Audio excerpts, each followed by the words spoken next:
starring William Conrad. With Young America, the story of a man who moved with it. Matt Dillon, United States.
Keep it up, homo.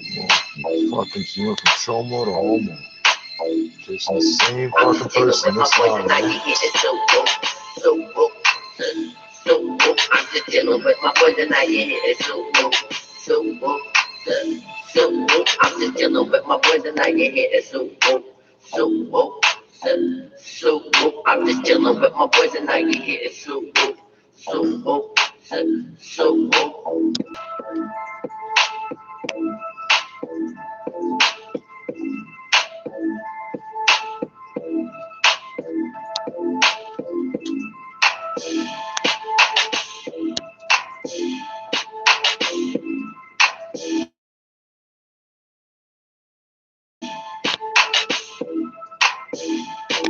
I tried breaking, wouldn't break. So,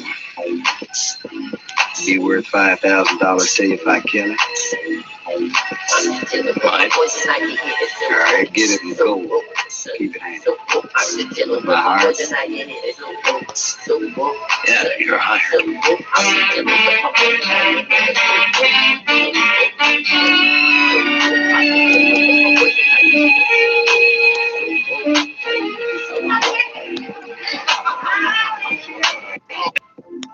Still got a cold, but is there anything else wrong? What do you need? Still got a cold, man. That coronavirus will get you.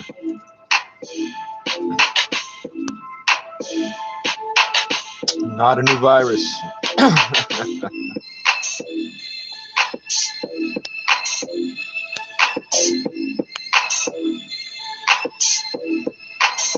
As far as I can see, there's nobody in the whole scene paying any attention to it. Somebody is. I had the same feeling the day the Button brothers come back from Santa Fe. Yeah. I didn't even know they was in town, but I knew somebody was getting ready to call us. And about 6 that evening, they made their play, remember? Yeah, I remember. I was one of the pallbearers the next day. Well, it's the same thing now. There's gonna be trouble, Mr. Dillon. You can bet on it. I think you got the wind up over nothing, Chester.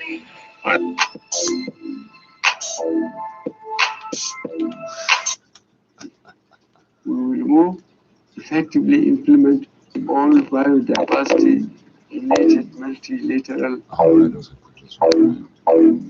At least one segment of the conversation we had earlier with the head Vinci, the outgoing mayor of Calgary, someone I've found to be an inspiring Canadian figure on many levels. Yes, he's among the most articulate and eloquent. The violence began over local political issues and concerns about the impact on Northern Ireland of Brexit. The president of Ecuador, Lenin Moreno, has sacked his fifth health minister since the start of the pandemic due to the chaotic rollout of vaccines for the elderly. Mr. Moreno tweeted that he had replaced Mauro Falcone with a doctor, Camilo Salinas. Ecuadorian media say many elderly people were forced to queue for long periods. South Korea's governing Democratic Party has suffered a crushing defeat in mayoral elections in the country's two biggest cities, Seoul and Busan. The Yonhap news agency says candidates from the opposition People Power Party won both cities by big margins. Both former mayors from President Moon's Democratic Party were accused of sexual misconduct while they were in office. BBC News. Thank you very much for that news. Hello and welcome to Newsday on the BBC World Service with James Cotnell and me, Bola Musuru. In the programme today, we'll hear from Myanmar, Iran and China and get the view of a senior World Health Organization expert on the safety of the AstraZeneca vaccine. Sports and business too, as ever. Remember, you can keep up with the programme by following BBC World Service on Facebook and Twitter. And you can send a text message on anything you hear. Our number, +44 77 86 20 50 nuclear 85. deal or whatever.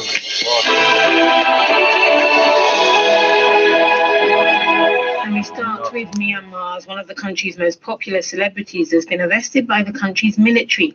24-year-old actor and model Pain Takon has been detained after he demanded a return to democracy on his Instagram page, which has over 1 million followers. Well, the military has issued arrest warrants for around 100 filmmakers, actors, celebrities and journalists for speaking out against the coup. The public found out about his arrest on a Facebook post by his sister. Well, joining us now is the human rights activist YY Nu, who's currently in Washington, D.C. Morning to you, YY. Thanks very much for joining us. So tell us more about this arrest of Pain Takon, especially, you know, how big he is and what he's been saying about the military coup in February. So since after the February coup, the celebrities, the actors, artists are deeply involved in this resistance movement, this revolutions. And he is one of the person who has been very, very active in mobilizing other celebrities and going out on the protests on the street to protest against the military coup, military dictatorship.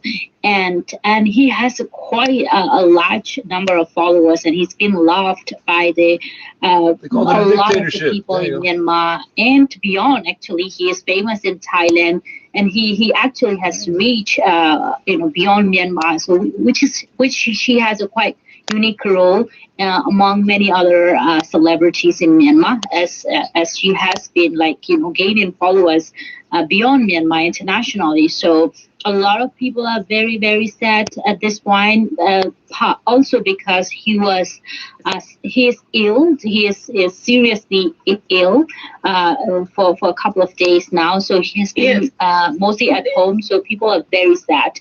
And yes, the military has been if I can ask, because I've been looking at, there are numerous Instagram pages, purporting to be of his fans. It shows how many, he has so many so-called official fan clubs, and many of them are talking about how he was taken in the early hours of this morning, and they're now demanding his release. Tell us more about what his sister also said on social media about his arrest and the state, as you say, of his health. No fucking Oh yeah, so his sister is saying that he's been very, very sick, ill. Okay, you're gonna repeat on his father's grave, trying for the umpteenth time to light a match to ignite the joss stick. A hand came out of nowhere to cup the flame. What? It was Mayor Nancy standing beside me.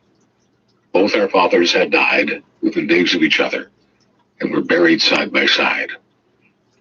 2 children had come and gathered here. When or where? Yes, sir, I understand, Mr. Dillon.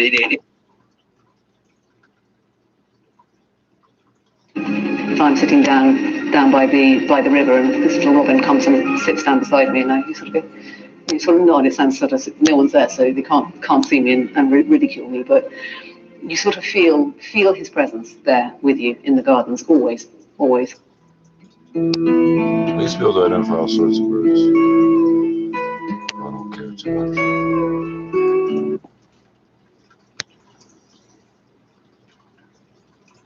We can protect our consumer rights. This topic provides you with some fun expressions and useful phrases you can use if you're claiming your consumer rights. And we're going to introduce to you the consumer rights protection situation here in China. I refuse to pay. Sounds good. Let's do it. I won't pay. Okay, so for our dear listeners, if you're interested in Chinese culture and you want to get to grips with the Chinese language, then this is the show for you.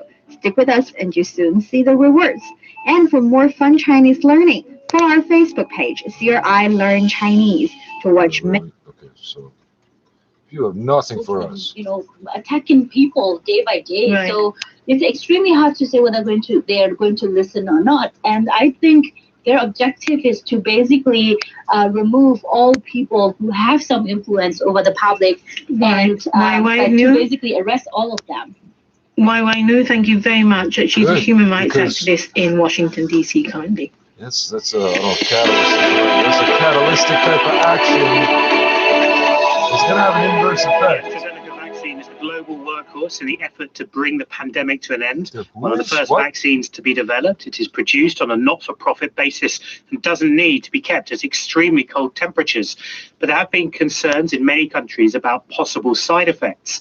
Now, British and EU regulators say the benefits of the AstraZeneca. About it. What's he waiting for? He's had 2 days now and he hasn't made a move. Like I said, Dylan. Why don't you do the job, Hale? You're wearing a gun. Maybe save yourself some money. I've got no quarrel with you.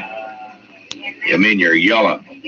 Scared to call your own play. I said I've You're got a no... weaseling, no-good coward, Hale. Shoot him, Dylan. Shoot him. I let it ride for the time being. Yeah, I thought you would. So white guys get this attitude from when they're drunk. Come on, Chester. Yes, sir. Let's go get some fresh air.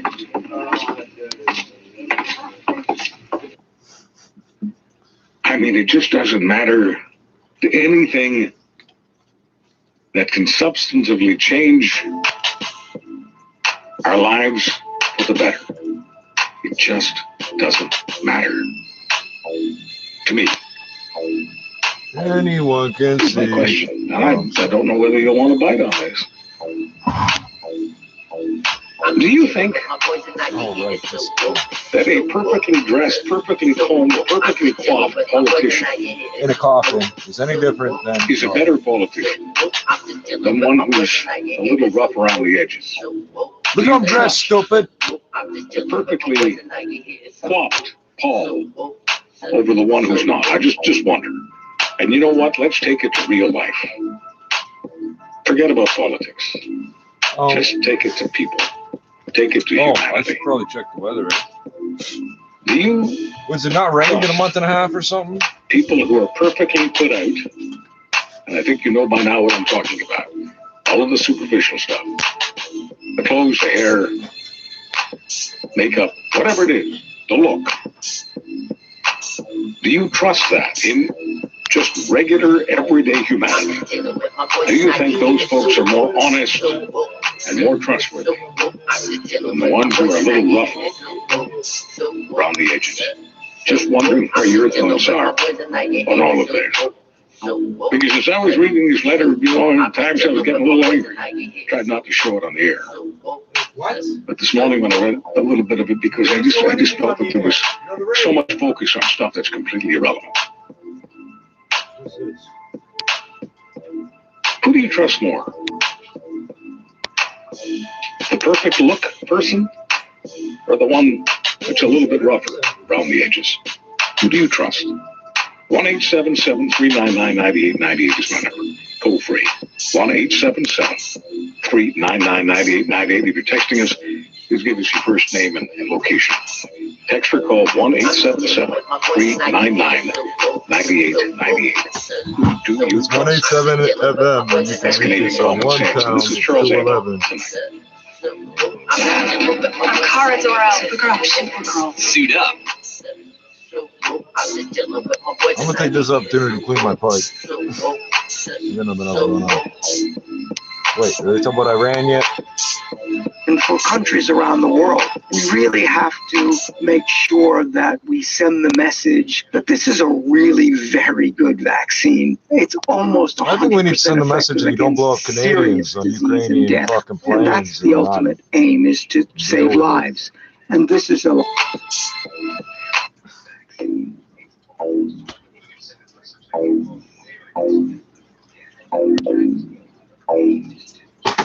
I don't care what anybody thinks of those politics. Dual national. Who's got bases all around Iran? I don't give a fuck what people think of politics. You can keep hitting that cell phone over and over and over. You're a genius, bro.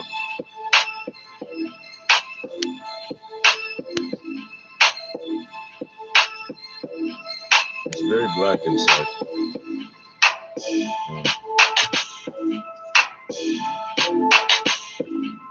Just the way it went. No.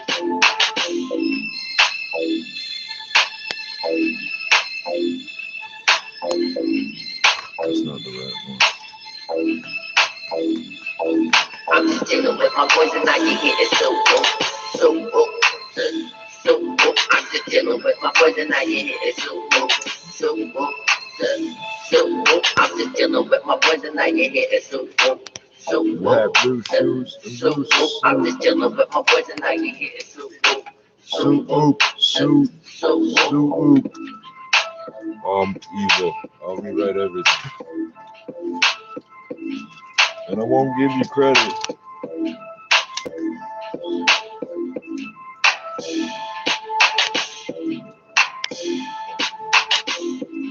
Yeah, at least I'm not in as much pain as usual. That's an interesting thing, right?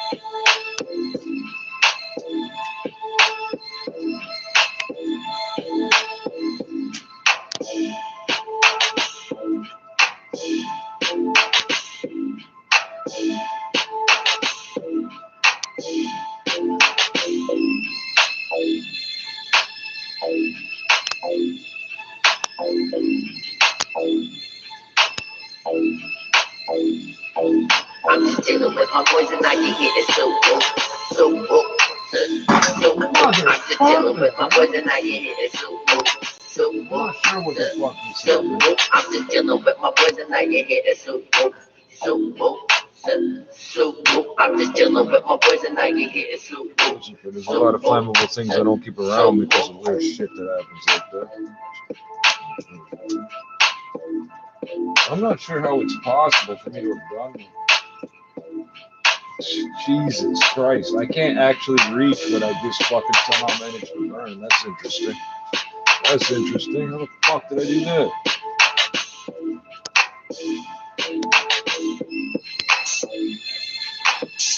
When am I gonna lose that finger now? Damn. No, I'm just dealing with my boys and now you hear it so woke, so woke, so woke. I'm just dealing with my boys and now you hear it so woke, so woke, so woke. I'm just dealing with my boys and now you hear it so woke, so woke, so woke. I'm just dealing with my boys and now you hear it so woke, so woke, so woke.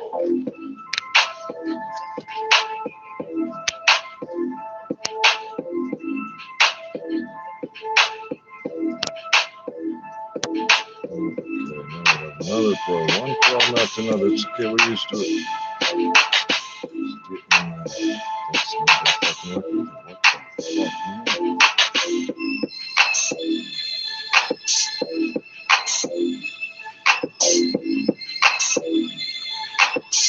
What if I just keep eating it up and fucking vaporize all this? Dealing with my voice and I can hear it so woke, so woke, so woke. I'm just dealing with my voice and I can hear it so woke, so woke, so woke. I'm just dealing with my voice and I can hear it so woke, so woke, so woke. I'm just dealing with my voice and I can hear it so woke, so woke, so woke.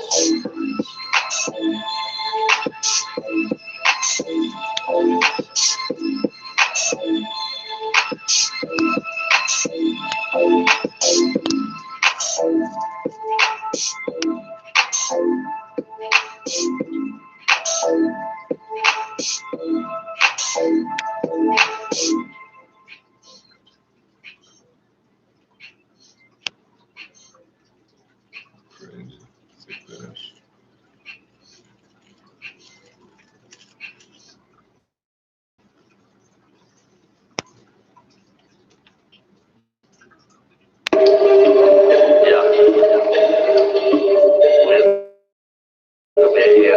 think it comes from a long-standing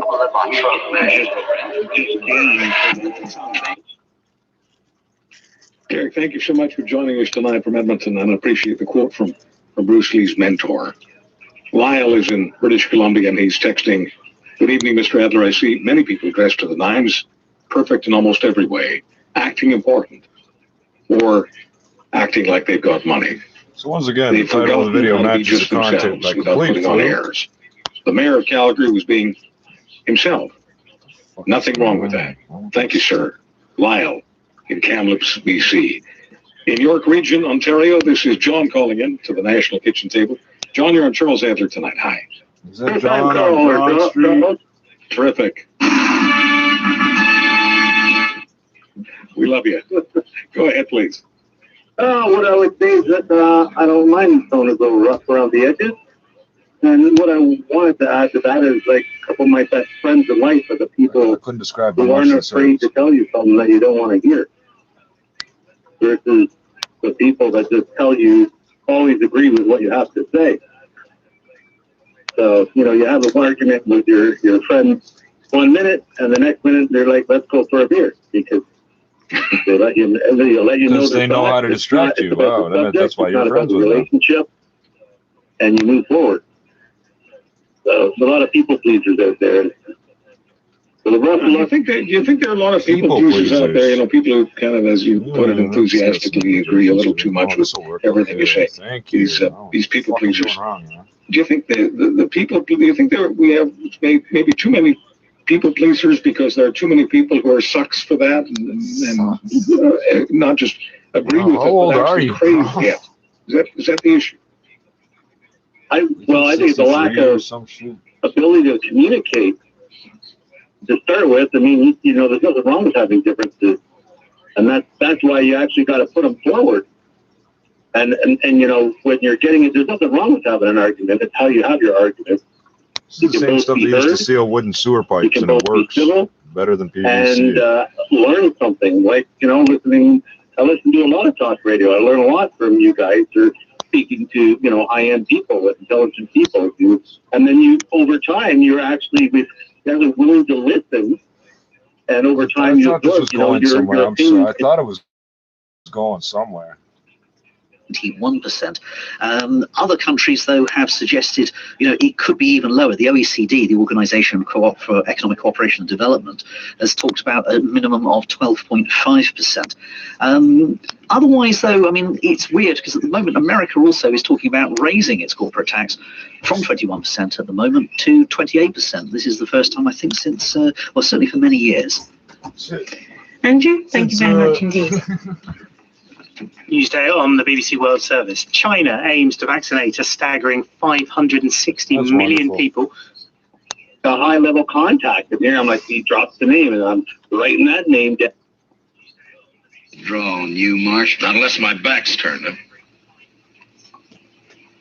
I think you're as yellow as hail. I can take the last 5 minutes of this won't do you any good. Gun smoke.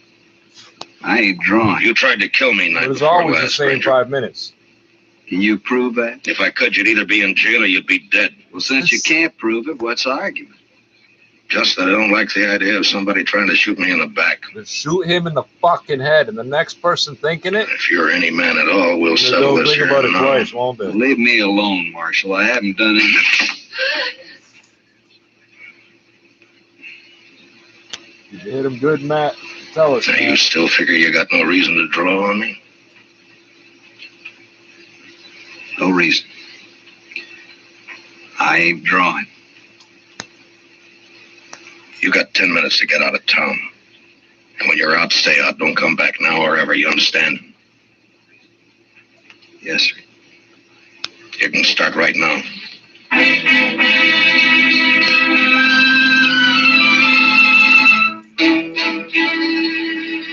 You can start right now. So we get out of town here 10 minutes. You understand. Where's the start right now shit come from? Must be nearly midnight, Mr. Dillon. Yeah, about that, I guess, Chester. My, this is sure one day I'm glad is over. Yeah, so am I. At least I can breathe a little easier now. You think you just left? I think we'll get this fire built up a little bit. No, leave it, Chester. Let's go take care of our prisoner first. Huh? Hey, we still haven't got any evidence. What are we going to do about him? Same as with Granger. Turn him loose and run him out of town. We should have done it months ago. You got the keys? Yes, sir. Right here, Moon. Mr. Dillon? Huh? What are you looking at? Is he dead? Granger must have stopped by here on his way out of town. He must have got Hale over the window for a talk and then grabbed him and cut his throat right there. Yeah. Figured Hale had sold him out, I guess. Got a bulletin on the wire, Chester. Wanted for murder, Ed Granger. All right, Mr. Dillon. On the wire. I guess Hale got pretty much what he bargained for. He hired himself a killer in order to kill him. He got it.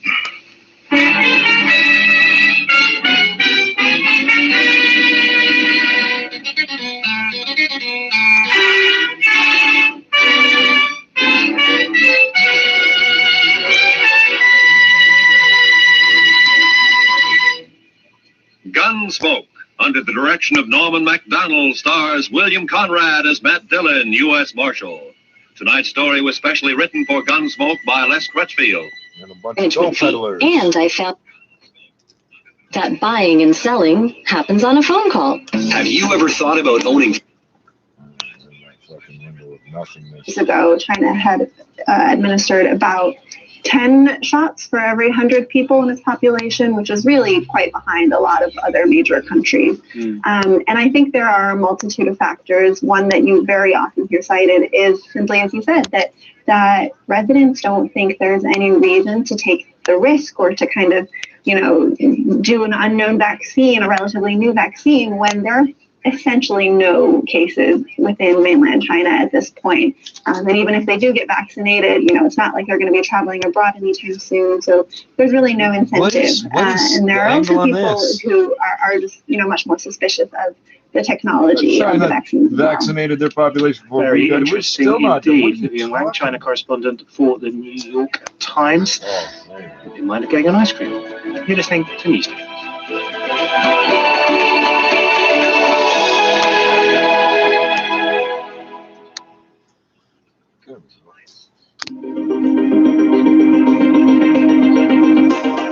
Distribution of the BBC.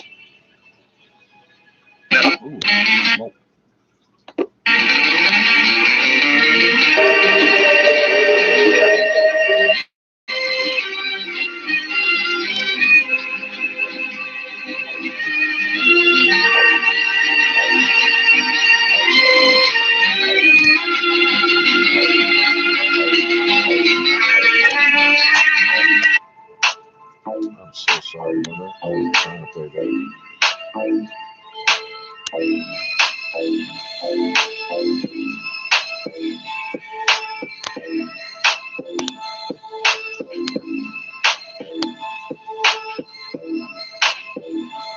Damn it. It's all this brass. It soaks up all the fucking meat. That's why you build up so much resin. And that constricts the airway, and then it soaks up more resin. Damn it.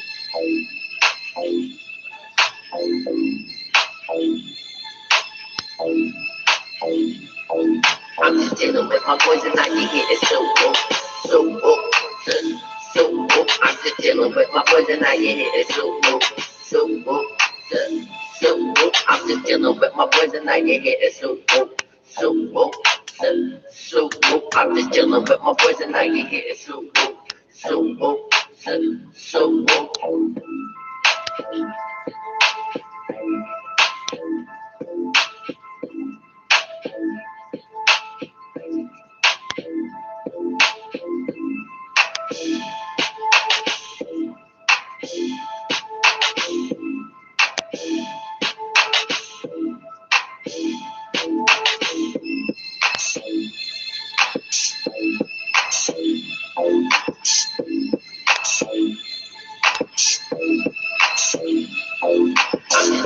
with my poison, now you hear it so woke, so woke, so woke. I'm just dealing with my poison, now you hear it so woke, so woke, so woke. Large settlement above Skagway was teeming with activity.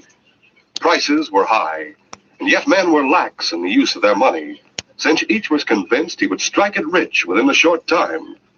The thought of finding gold spurred most of them to hard work, but there were some, like Curly Dalton, who intended to get their gold an easy way, by taking it after others had found it. Curly had gathered 3 men together who thought as he did. They sat at a table in the cafe one day. That is basically why the government was giving you them claims. For the stuff. Now I see what you're driving at, Curly. What's more, I think me and these other 2 feel the same way about getting gold. Fellas, you sure do. Well, in that case, suppose we go over to the hotel where we can talk private. I'll tell you all just how we'll operate. Come on, let's go. From the start, Curly and his gang used rough and ruthless methods to get what they were after.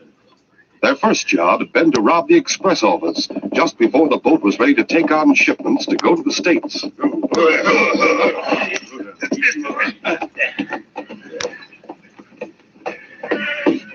where all the gold went? Well, good evening. I reckon you have some gold to ship on the boat? I just have time to fix up waybills and get it to the boat with other shipments. Shut up. This is a holdup, mister. Wait, you can't. All right, man. Get over there and clear out the safe.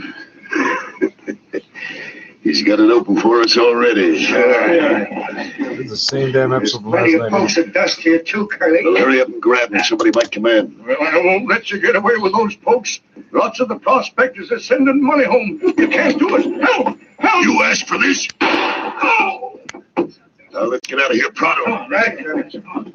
After that robbery, Curly and the others had quickly made their way to the cafe, and were among the crowd that a short time later milled around the entrance and interior of the express office. Those crooked killers even grabbed all the waybills to make it tough to know who lost their money. I lost my receipt, but I had a proof for $300 I would send it home. Yeah, I mislaid my receipt, too. Now we can't put any claims to the express company. The constable says they didn't leave any trail at all. The only witness against them is the agent. He's dead. Doggone it, them killers ought to hang, that's what.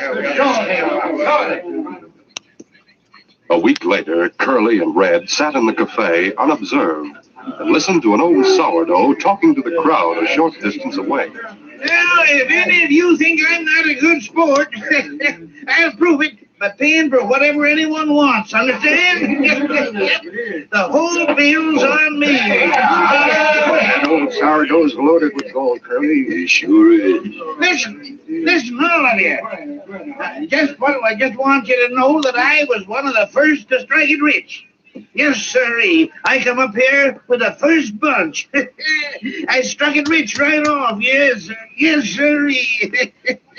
Well, I gotta go home. Going home. So trash. My sister, who's This way he tells us where he lives and that he lives alone. Political confidant, said to me, "Let's never do this again. This is the last time."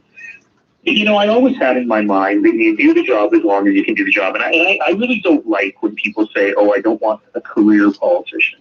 I don't want a professional politician. We should have term limits." And I'm like, I want a professional plumber when I need plumbing. I want a professional electrician. And what's wrong with keeping people who are actually good at what they do? And I don't think we should denigrate that. They were all volunteer positions. But, so for this entire term, I've been thinking, should I, shouldn't I? Between Mozambique and each of the states at the SADC, which is not always that healthy, and by allowing private military consultants, the control and the leverage still lies within Maputo. Dag had to report to the police, as a matter of fact. So I don't see President Nyusi going much beyond this, allowing such intervention by a state, and whereby he will have to compromise on command and control. Why are the SADC countries, as you say, irritated, given that they all claim to respect sovereignty of nations and surely can understand why he is maybe hesitant? Do they have feelings that these insurgents could spread across to their borders? I think that there's, one could argue a bit too late, but rather now than ever. I think there's a realization of the intensity of Cabo Delgado. I think the name Islamic State has caused ripple effect through the region. I think there's a realization that this is one of the greatest crises we are facing in the region that cannot be ignored. But, Bola, it boils back to one thing. Can SADC really do something immediately in terms of deployment? I doubt seriously. Each state is confronted with its own diplomatic problems. They have always used sovereignty as a shield to protect the government in power, and I foresee that sovereignty will remain an overriding aspect to this matter.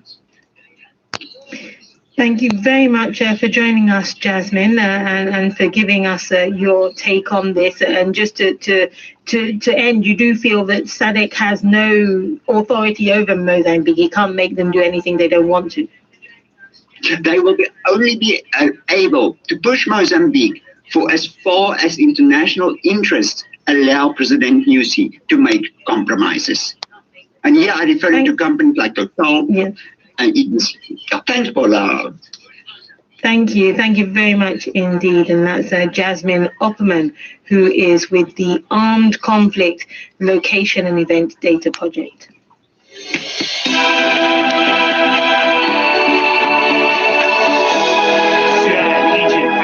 Ethiopia are still at loggerheads over Ethiopia's Grand Renaissance Dam on the Blue Nile. After talks between the countries collapsed earlier this week, Ethiopia wants to move quickly to fill the dam, but Egypt and Sudan worry it could lessen the flow of water to them downstream. Egypt, in particular, depends heavily on the Nile waters. This was Egypt's President Abdel Fattah Sisi speaking just yesterday. The current water path from Ethiopia to Egypt is a divine creation. It is God who put the water there and who made it come to Egypt. What God created would not be touched by human beings. In the end, I want to tell the brothers in Ethiopia, we should not reach the level that you mess with a drop of water in Egypt, because all options are open. I say again, all options are open. Military. Well, for some analysis from an Egyptian perspective, we turn to Miret Mabrouk, the director of the Egypt program at the Middle East Institute in Washington, D.C. There are two main areas of difference. The first is that both Egypt and Sudan need a legally binding agreement on the filling and operation of the dam. That is mostly to govern what happens in cases of a drought or water shortage. And the second reason is that both Egypt and Sudan would like a dispute mechanism if anything goes wrong.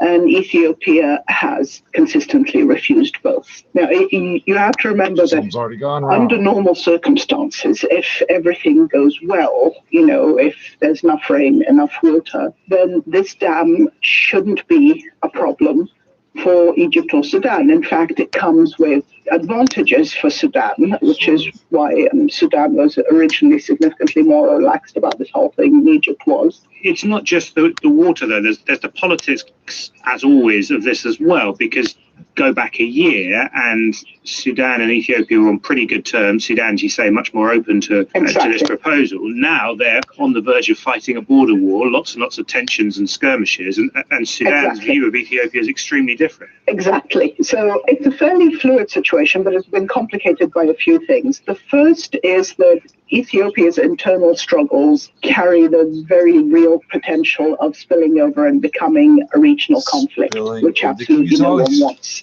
In the case of Sudan, you've got almost 60,000 Ethiopians that have poured over the Sudanese border to get away from the fighting in Ethiopia. But there's also the fact that Ethiopia and Sudan have a dispute over the Fashqa region, which in a nutshell is on the Sudanese side of the demarcation border, but has had Ethiopian farmers in it for well over 2 decades. We have had the sort of usual sorts of rhetoric, I think, from Egypt saying all options are open, we really need this water, stressing again how important it is for Egypt's national security. And over the years, I've talked to a lot of people in Sudan, in Ethiopia, also in another upstream country, South Sudan, who essentially feel that Egypt's position is unreasonable, that it's relying on a colonial era treaty to get so much water, that it needs to be more accommodating. What's the Egyptian pushback from that beyond the threat of we'll take action, even military action, if we don't get what we want? What's the reason case for Egypt here? I think Egypt is entirely aware that any military option is a lose-lose situation for everyone. Really? South-South wars do not tend to end well. There's rarely ever a clear winner, and usually more than one loser. But it's what might likely happen if the taps were turned off. That's Mirat Mabrouk, Director of the Egypt Program at the Middle East Institute in Washington, D.C. And our top headlines here on the BBC this morning. One of Myanmar's biggest celebrities, the actor and model Pain Takon, has been arrested after appealing on Instagram for a return to democracy. Myanmar's ambassador to London has been locked out of his embassy because of his opposition also to the military coup. Meanwhile, the Foreign Secretary of the Philippines has told Beijing to remove all Chinese ships from a disputed area at the center of rising tensions. And as we've been hearing this morning, EU health ministers have failed to agree common rules on who should get the AstraZeneca COVID vaccine after regulators issued new advice about side effects. Time for some sports, I think, with James Craig. Thanks, James. Yeah, we'll start with what was a hugely entertaining Champions League quarter-final first leg in Munich last night. The France international Kylian Mbappe scored twice as Paris Saint-Germain, the holders. Bayern Munich 3-2. It doesn't tell the whole story, though, so our football reporter John Bennett has the rest of the details. PSG were ruthless first half. 2 shots on target, 2 goals. But thanks again to Mayor Head Nenshi for allowing us to have 30 minutes of quality access to his time, his wisdom, his mind. This show is produced by Jumi Dapo Ogunsola, our technical producer tonight. Ryan Lee Hall, he is our new producer, and he is producing tonight. Our executive producer, Lady Catherine Stewart. In a moment, Shane Hewitt to tell us what's coming up next hour. Thank you for joining us. I'm Charles Adler tonight. Does your business sound like this? We'll make it sound like this.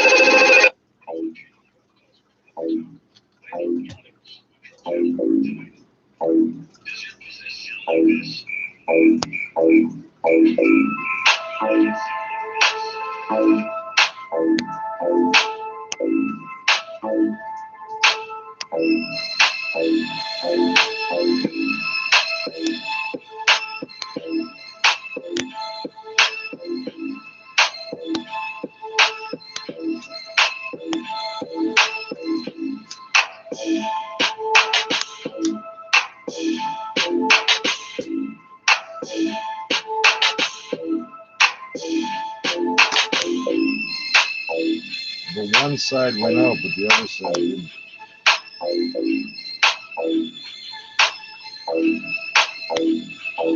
I'm just dealing with my poison, I can get it so woke, so woke, so woke. I'm just dealing with my poison, I can get it so woke, so woke, so woke. I'm just dealing with tell us where it is, or I'll put it in you right now. Be quick about it. Hid under a loose floorboard. Over there in the corner of the cabin. Go look for this. All right. There's a loose board here, all right. Get it up and see if it goes there. Sure.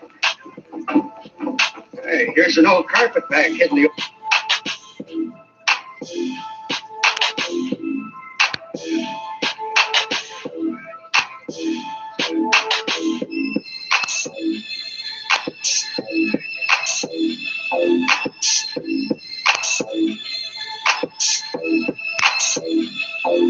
I'm just dealing with my poison, I can get it so woke, so woke, so woke. I'm just dealing with my poison, I can get it so woke, so woke, so so woke. I'm just dealing with my boys and I get hit. It's so woke, so woke, so woke. I'm just dealing with my boys and I get hit. It's so woke, so woke, so woke.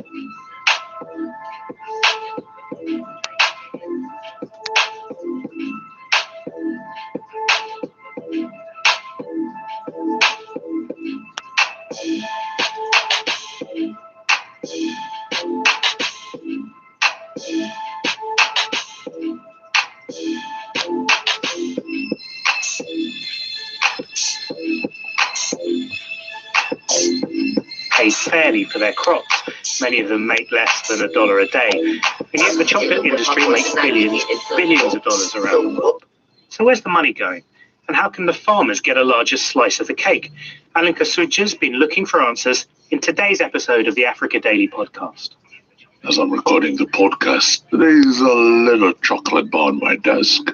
No, I'm going to be strong. I'm going to keep it until the end of the episode. I promise. But I don't know who the fuck you are. Just some weirdo. Sergeant Preston and the constable set out for the cabin on Nugget Creek. As they rode along the trail with King running alongside, the constable was saying, Ed's cabin is just around the bend ahead, Sergeant. Good. Well, it'll be easy to pick up the trail of foremen. That's right. I think this is the time we'll get a line on those crooks. I hope so, Jim. After we... Look ahead there. There are 8 or 10 horses standing outside that cabin. A curious crowd from town again. That's bad. Let's hurry. Get up, Mike. Get In a few moments, the two Mounties pulled to a stop in front of the cabin. Come on, Ben. There were several men standing in the doorway, looking inside curiously, while a few others were roaming aimlessly around inside. Hey, here's the constable with Sergeant Preston. I'll step aside and let him in. Hi, Sergeant. We heard Ned was robbed, so we all rode out. We can't figure out what happened to Ned, though. There's no connection between us. Who told you about the robbery? You find people like that in modern times? I don't rightly know. It was sort of rumored around. I see. Many unique designs, so many scintillating 19. I promised I wouldn't cry. Oh, I can't wait to propose to my... Good. We all decided to come out and look things over. Too bad you did. You men have ruined our chances of picking up a trail. Gosh, that's too bad.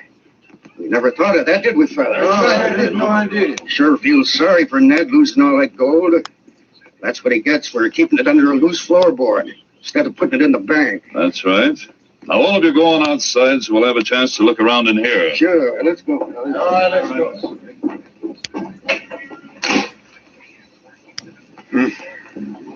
Doggone it, Sergeant. Those prospectors have ruined our chances again. I know. Yeah. Well, they've all left. We might as well leave, too. What I'd like to know is who got them to come out here in the first place. Of course, Ned might have told someone before he reached your office. I suppose he did. Wolf Dog would be smart enough. Come on, King. To know that you're not looking for all the horses A short and men time that are later, still standing Sergeant Preston there. and the constable entered the office. So the where only Ned smells was that are waiting. left are the ones who go after. Golly, it sure didn't take you long. It's not that they can't smell the smell. It's the human thinks they don't know how to communicate to the dog which one to follow. Well, that's easy. The ones that aren't still standing there. Unfortunately, in this case, that wouldn't work. They went out as soon as they heard about the robbery. What I can't figure is how they found out about it. Ned, did you tell anyone about it before you came here? No, sir. I come straight here to the constable's office without meeting anyone. Oh, that's interesting. Tell me something else. How many people knew you kept your gold hidden under a loose floorboard? Nobody. I kept it a secret till I was forced to tell them bandits. No one needed to know where it was actually hidden, Sergeant, as long as they knew he had gold hidden at his cabin. It was easy, for instance, for the thieves to... Hold on, Jim. I had another reason for asking that. Remember that rusty-haired fellow who was inside the cabin, the one who spoke to us? Yes. He made a remark about Ned, saying that's what he got for keeping his gold under a loose floorboard instead of keeping it in the bank. That's right. He did say that. The only ones who'd know that would be the four men who robbed Ned, Ned himself. And that fellow must I believe he's one of that gang, Jim. I'd better go pick him up for questioning. No, don't do that. If you do, the others will make a getaway. Then what do you intend to do? I have a plan that may work, Jim. Now, you and Ned listen carefully, because Ned's going to play a part in this. What do you want me to do, Sergeant? Ned, you've heard of fool's gold, of course. You know what it is. Oh, yeah, sure. It's iron pyrites, a metallic yellowy-looking stuff that's worthless. Any newcomer's been fooled by it, thinking he struck gold. I've been fooled by it myself. But you can't fool a sourdough like me, no sir. It feels different and has a sulfur-like taste. Lots of folks is fooled by it, though. I know. That's what I'm counting on. Now, here's what you're to do and say, Ned. If you act your part well, it may work. Now, listen closely. Sergeant Preston told his plan to the constable and Ned. Later that day, Ned entered the cafe and looked around. He saw the man Preston had described standing with a group of prospectors at the back of the cafe. As Ned approached the group, they started asking questions. Here's Ned now. How you feeling? Too bad about your gold, Ned. Lose it all? Looks like you must have got hit in the head. I got hit all right, but outside of that, I don't feel very bad. I should think losing all that gold would make you feel mighty bad. I sure feel bad. Well, it might have, if I really lost all my gold. Huh? What do you mean? What I mean is that them outlaws got fooled, that's right. Well, what? How do you make that up? Well, you see, they wouldn't figure I'd be wise enough to maybe hide my gold in a good place and fill some pokes with fake gold, you know, fool's gold, and hide that under a loose floorboard. Great day. Then you mean that what they took was only fool's gold instead of your real gold? Is that it? They'll find that out when they try to spend it. Ned, you sure are smarter than I thought. Yeah, it was smart, all right. Well, reckon I'll be getting along. See you all later. From the window of a store across the street, Sergeant Preston and the constable saw Red leave the cafe hurriedly. Wow. Not a home run. You either have I think remarkably... that was 5 minutes. You're either remarkably self-disciplined or there's something wrong with your chromosomes. It's probably something wrong with something, I can assure you that. Yeah. I don't So, know. tell us, moving on, because it sounds like it's time to move on. What have you got coming up next hour on the shift, Shane Hewitt? Well, this is part of our and now for something completely different segment is unicycle hockey. It's I don't know if you ever tried to ride a unicycle, Charles? No, never will. You should try it. That's a video I would sign up to watch. No. Cheesecake I'll have, but unicycle no. Never touched a unicycle in his life. It's not fun. even by accident. Stop making I these did when I was a kid. I allegations. had one. I could successfully make it A to the end of the reputation for being driveway. a unicyclist. Trippz last night. Huh? What do you mean? He's over at the cafe right now, crowing over the fact that we didn't get his gold. Well, he's crazy. You saw what's in that bag under the bed. He claims he kept that carpet bag filled with fool's gold, just in case he did get robbed. Fool's gold. Yeah, you mean what we got was worthless? We ought to go back there and plug him. Get the bag and put it on the table, Red. All right. Here it is. All right, open it. Let's have a look. Takes an expert to tell fool's gold from the real thing. I can tell. Don't worry. Open one of those pokes. Sure. What do you think? It looks like the real stuff to me. Yeah, but lots of people get stuck with fool's gold. Yeah, maybe so. But we're not stuck. This is real gold. By thunder, he must have got mixed up and tricked himself then. The other he has hidden away must be the fake stuff. I wonder. An experienced sourdough like him would know the difference with his eyes shut. I'd like to know just why he passed out that story. What do you mean, Curly? You think he had some reason to say what he did? Yeah, that's right. All right. Each of you go pack your stuff and get your horse. What's the idea? Where we go? I'm packing my stuff right now. Then we'll meet on the South Trail and head for Skagway. Now go on. Get out of here and make it fast. You two, Red? All right. But you're too suspicious, Curly.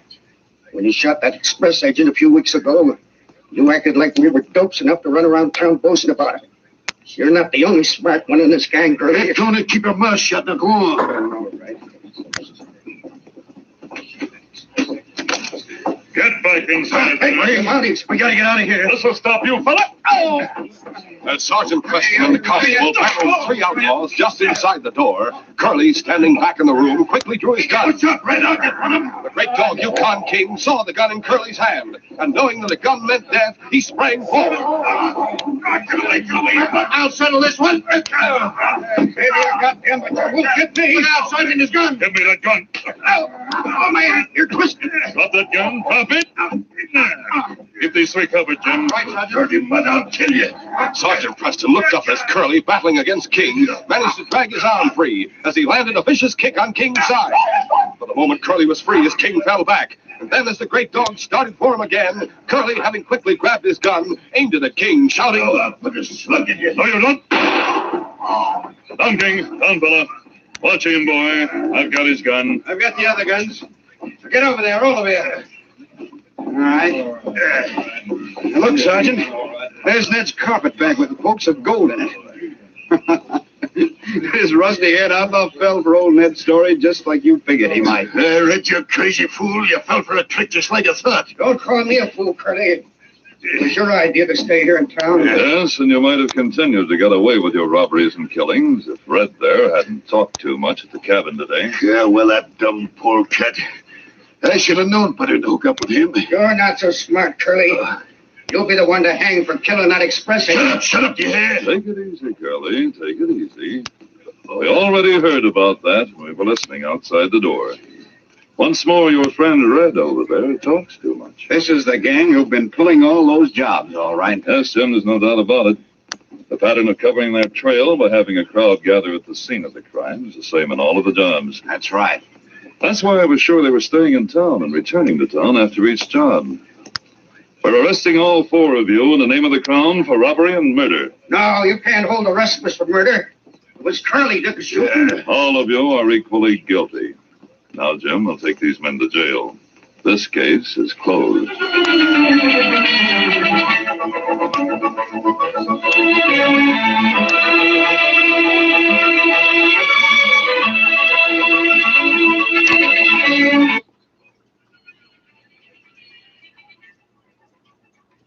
Reportedly blocked from re-entering the building in Mayfair by the military attaché. The ambassador had previously called for the release of Myanmar's ousted civilian leaders, including Aung San Suu Kyi. Speaking to reporters outside the embassy building, Chazwa Min described his situation, saying he was a son of Myanmar. You understand that it's kind of crucial. In the middle of London, this kind of coup is not going to happen. What happened, though? Tell us what happened. What are the facts? Okay. You can see that, they occupy my building. I am a son of Myanmar here. Not the government, the senator. I'm a son of Myanmar. And have you asked the Foreign Secretary, Dominic Raab, about this situation? Yeah, we are, we are waiting for the instruction. What would you tell the world? What should happen now? Give you your embassy back? No, this is my building, I need to go inside. That's why I'm waiting here. Now, the military did say he was being recalled a month ago after the ambassador made what they called an unauthorized statement. You're listening to Newsday on the BBC World Service.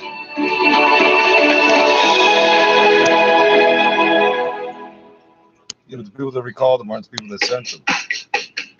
And he's not being charged with a crime in Britain or accused of a crime in Britain. Recalling him. You're listening to the All News Channel, powered by KCRW. Quicker. And then what happened? And then Charlotte materialized out of thin air and said, "Never hesitate to trade your cow for a handful of magic beans." Level of advertising. How did you? Sting system.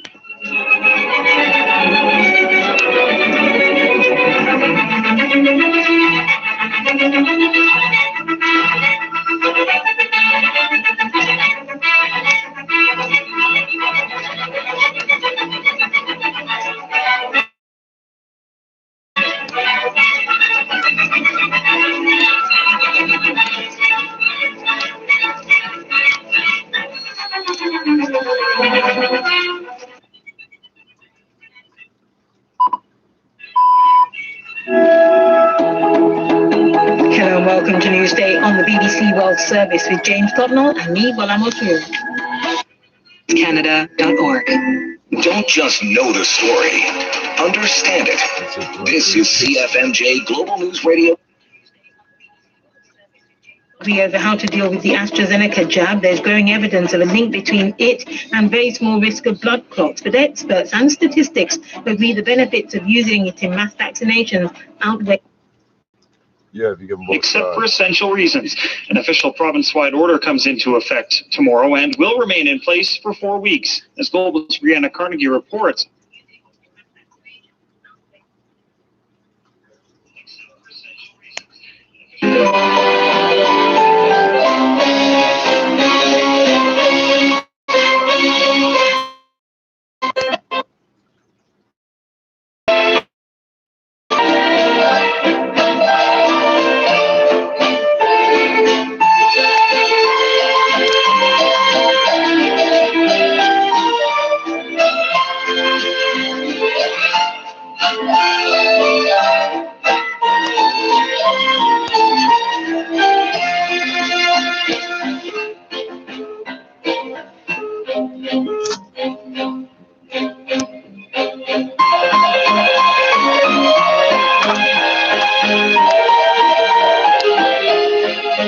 Pathological. Cannot help himself.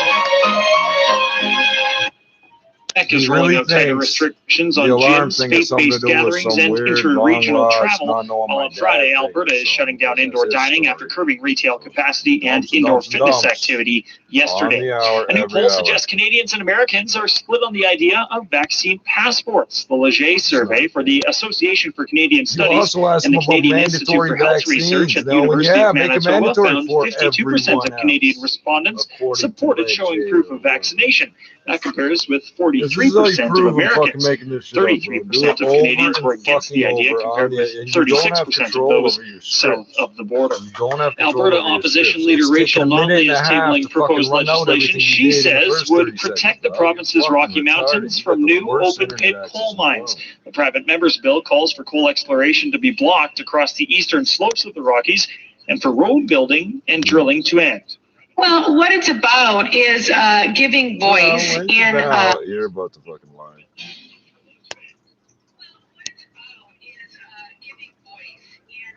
You're listening to Chin Radio AM 1540, the voice of multicultural Toronto, bringing you the latest updates on COVID-19.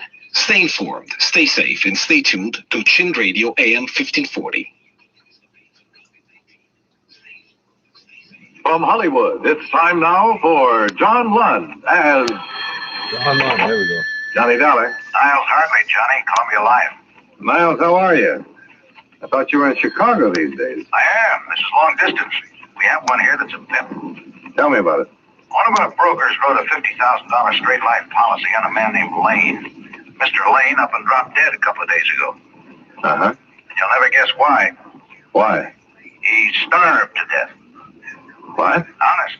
He died of malnutrition. A man could afford to buy that much life insurance, but he couldn't buy himself a hamburger? Interested? Very. Get yourself an airplane, boy. I'll be waiting for you.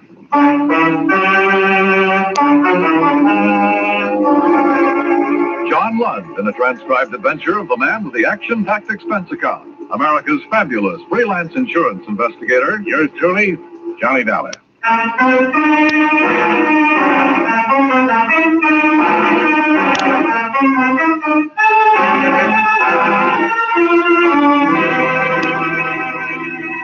Expense account submitted by Special Investigator Johnny Dollar to the Columbia Life and Accident Insurance Company, Meston Building, Chicago, Illinois.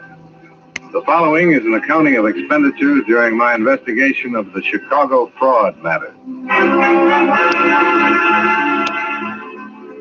Expense account item 1, $78.13. Plane fare and incidentals, Hartford to Chicago.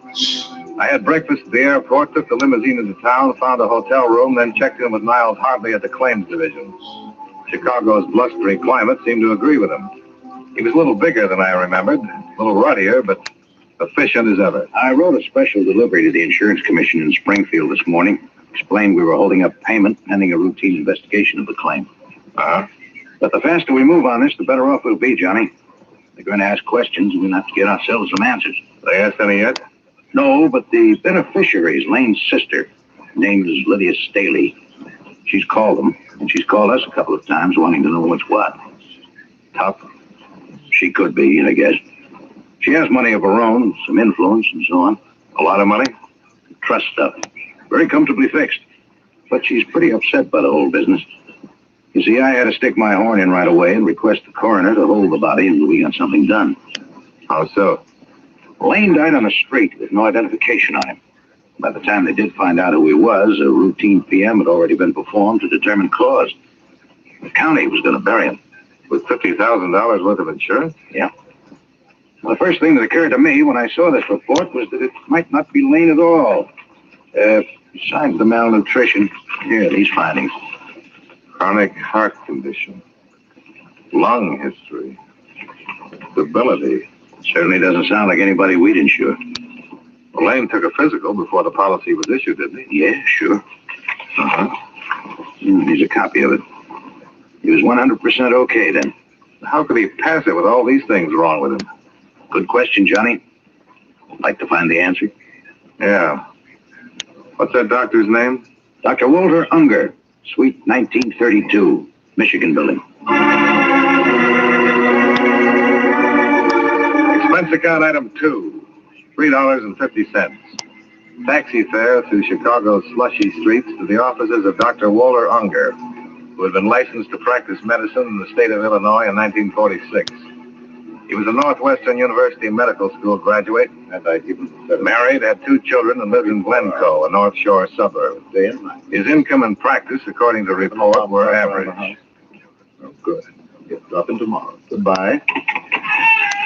I'm sorry, Mr. Dollar. You were saying... I'm from the Columbia Life Insurance people, Doctor. Claims Division. I'd like to get some information about a man you examined on July 14th of last year. All right. I hope this won't take long. What is it you want to know? The man's name was Christopher Lane. You happen to remember him? Christopher Lane? No, I can't say that I do, Mr. Dollar. What about him? Well, first I'd like to know, is this your signature? Yes.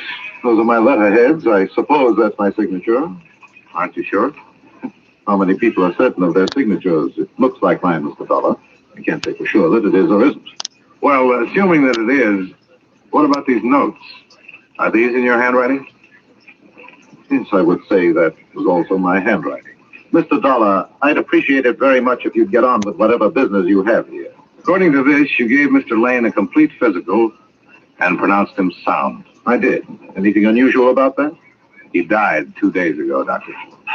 I wish you insurance people would buy some books on heart diseases and read them and know them, not take up valuable time. Look here. This patient was 41 years old. If he had no heart condition when I examined him, obviously he didn't, according to my cardiographic findings. It's entirely reasonable to assume that he could have developed one in a very short time. You people gauge that in your premium. Mr. Lane didn't die of heart trouble, Doctor. He died of malnutrition. Malnutrition? That's what the pathologist at the coroner's office says. Here, look for yourself. Well, he should know. Was it possible for you to overlook that condition at the time you examined him? No. No, if he'd been suffering from malnutrition in any degree, I would have discovered it. According to the coroner's report, he'd been ill for a year or better. Can you explain that, Dr. Unger? No, I can't explain that. I wish I could. All I can say is that I did my job. I examined the man, reported my findings. How about this? Angina. I could have missed that, I suppose, but it's unlikely with the degree of aggravation noted here. Did you x-ray, Mr. Lane? Certainly, as part of the examination. Have you had much experience reading chest x-rays, Doctor? Mr. Dollar, I know my business. If there'd been any lesions in that man's chest, I would have reported. Doctor, just bear with me, please. Again, the coroner's man said they were old lesions. So I noticed. I can't explain that either. Well, you can understand why we want to be thorough about this. Yes, I do. And I wish I could help you. You keep a file copy of all examinations? Yes, certainly. I'd like to see your file on this one, if I may. Of course. Anything else? Yeah. Another hour of your time. What for? I'd like to have you look at Mr. Lane's body, Doctor. I could get an injunction. All right. I'll be finished here at 7 o'clock.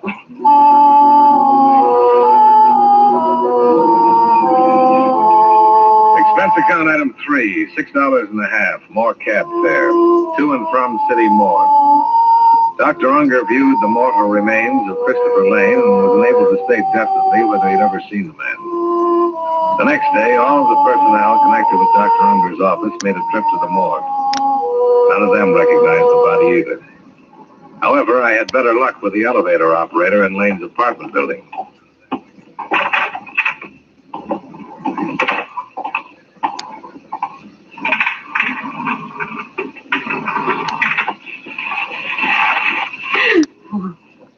You ever seen this man before, Miss Shetty?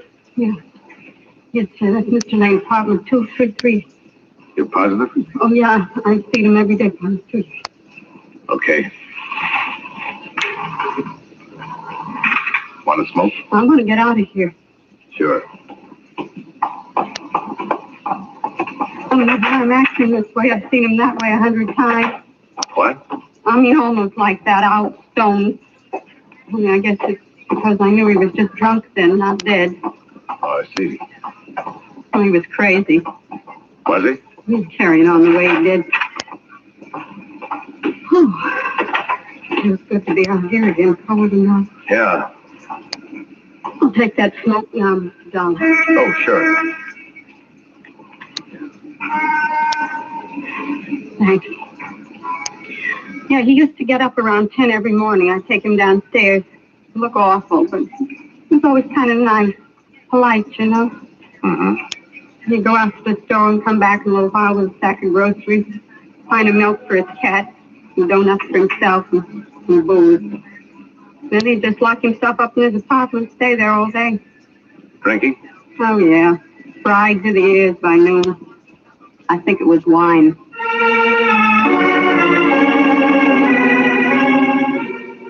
The janitor and the maid, as well as the doorman and the desk clerk, further verified the fact that Lane had been drinking heavily for better than 18 months prior to his death. No one seemed to know why, not even his sister. She turned out to be a woman of 30 or more, well-tailored, well-groomed, and bad-mannered. I wish you'd take your briefcase and get out of here, Mr. Dollar. I'm sorry you feel that way, Mrs. Staley. Chris drank himself to death. I don't know why. I just know he did it. He's dead. He named me his beneficiary. Why don't you pay me what you owe me? We will, Mrs. Staley, if the circumstances are right. So far, we have a reasonable doubt. Oh. And this investigation is for your benefit as much as it is ours. What do you mean by that? When we've satisfied ourselves one way or the other, your claim can be settled. Well, what is it you want to know? I haven't seen my brother in over a year. I can't tell you anything about him. Were you on good terms with him? Of course I was. Left me his insurance money, didn't he? I understand you're a widow, Mrs. Staley. I don't see what bearing. Do you have any dependents? No children. Is that what you mean? And the insurance money would have gone to you alone? Let me correct you. The money will come to me alone. I don't know what you people think you can do trying to weasel out of this, but I've already spoken with my attorneys, and they've advised me to sue for an immediate settlement. Are they aware of the facts of this matter? They certainly are. And they still advise you to bring suit? They certainly did. Well, perhaps I can save you some fees and them some time. Who are your lawyers, Mrs. Staley? Never mind. You'll find out soon enough. All right, I'll tell you what I'd tell them. You can pass it on. Your brother could have died quietly in his bed one night, and any doctor would have pronounced him a heart failure, and your claim would have been good. But he made the mistake of dropping dead on a public street, and the police took over. And before he was properly identified, an autopsy had been performed. Yes, and I'm going to sue the city. And from that autopsy, we know your brother couldn't possibly have passed an insurance examination. But he did pass it, Mr. Dollar. He came to me the day after he'd taken the exam and told me I was his beneficiary. You said you hadn't seen him for over a year. He took the exam last summer. Oh, right. I saw him that one time. He might have come to you, but he didn't come to you about passing that exam. Now, listen here. Your brother never took that exam. What? Someone went up to the doctor's office and took it for him. Mrs. Staley, we aren't fools. Now, we're going to find out who that someone was and how it was done. We're used to all sorts of tricks in this business, and all sorts of bluffing, too. You can sue us for settlement. You can sue us all over the place. With what we have right now, we just love to meet you in a court. I'm talking facts to you, Mrs. Staley, and I wish you'd talk them to me. Get out of here. Get out of here, you cheap snooper, before I call a policeman and have you thrown out.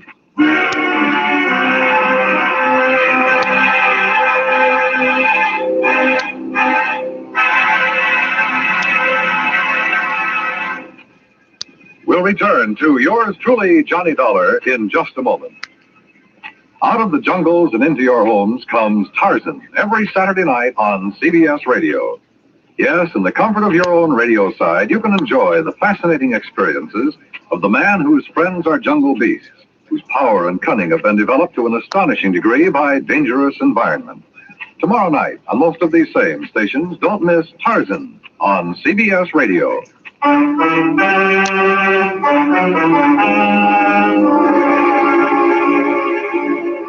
Now, with our star, John Lund, we bring you the second act of yours truly, Johnny Dollar.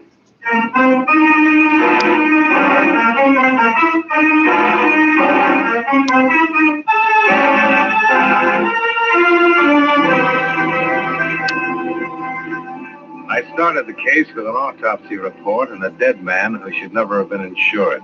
The doctor who examined him and passed him couldn't explain why. His sister, the beneficiary, explained even less. I left her under the surveillance of a leg man provided by Niles Hartley and decided to talk with the insurance broker who'd written up the policy. His name was Rutherford, and he looked insurance from the top of his iron gray hair to the tips of his highly polished brown shoes.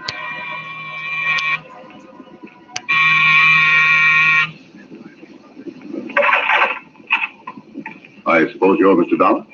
Mr. Rutherford? Yeah, come in. I was surprised when you called me. We're trying to wrap this thing up, Mr. Rutherford. I understand.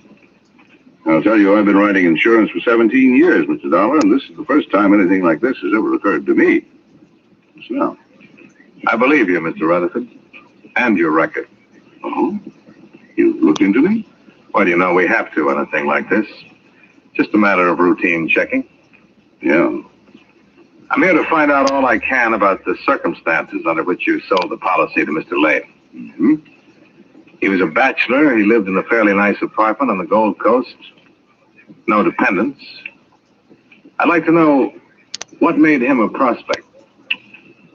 Well, actually, it's more of a personal thing, I suppose. Mrs. Rutherford and I were interested in buying a home in Wilmette a couple of years ago. It was one we liked on Sheridan Road. The agent happened to be this man Lane. That's how we became acquainted.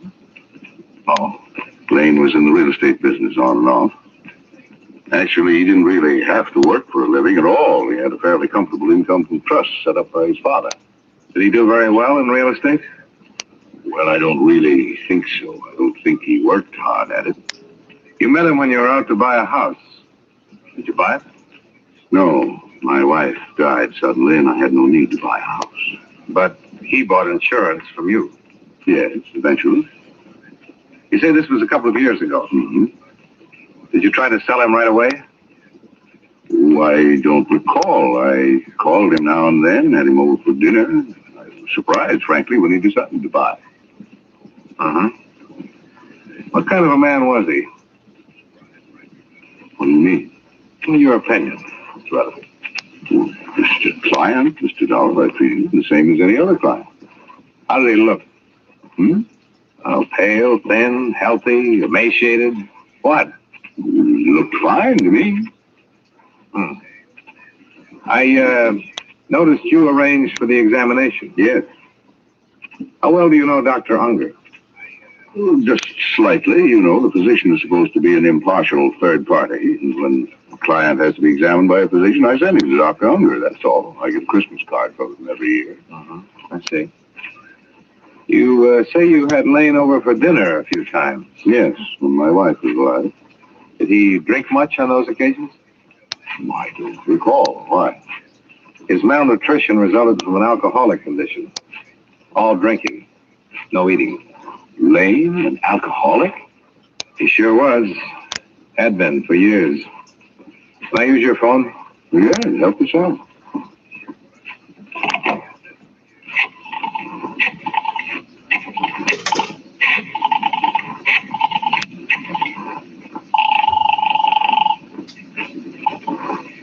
Hello? Johnny Dollar now. Oh, glad you called, Johnny. Trying to reach you. What's up? Mrs. Staley's fighting back. Huh? Her lawyers served notice on us an hour ago. Well, nothing to worry about there. Just a bluff. Oh, but this wasn't. She made the coroner release her brother's body. Took it to a crematorium. Exhibit A is a pile of ashes by now. Oh. I can try something here. Well, try it. Right. Mr. Rutherford. All finished? Yeah. Mr. Rutherford, I'm afraid you're in a little trouble. What are you? You couldn't have written that policy or known Christopher Lane without being aware of his drinking habits. Now, see here, Dollar. I've been an insurance broker for a good long time, and no one has ever questioned my integrity. And I think that's what you were banking on, your reputation. I'm sorry for you, Mr. Rutherford, but there had to be a collusion here, and you're the logical party. You arranged for someone to take Lane's examination. You were going to split with... Oh.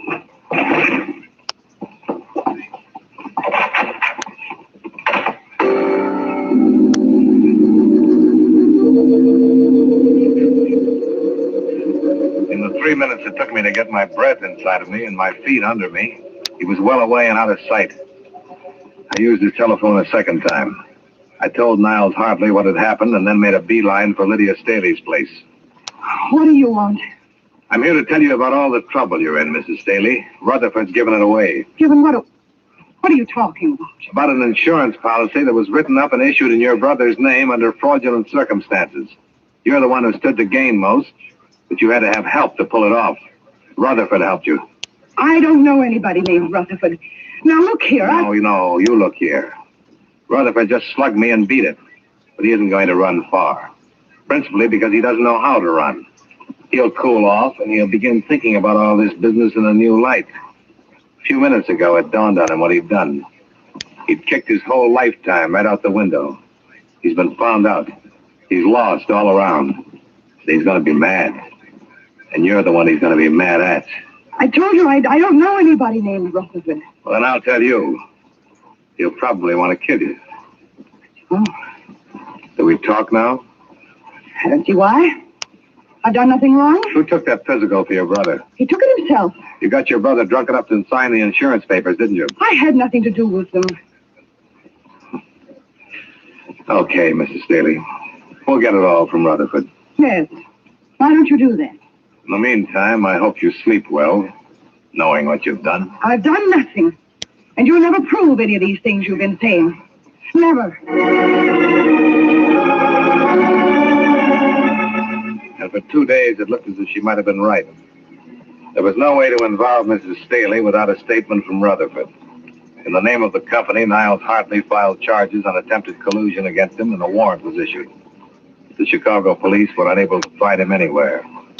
His apartment was watched 24 hours a day, as well as Mrs. Staley's residence. The case was stalemated. We couldn't locate Rutherford, but he found us. Johnny Dollar. This is Earl Rutherford. Where are you? Never mind. Dollar, they all know about me around Niles' office, huh? Just Niles and me. I'd like to explain some things to you so you can pass them on to Niles.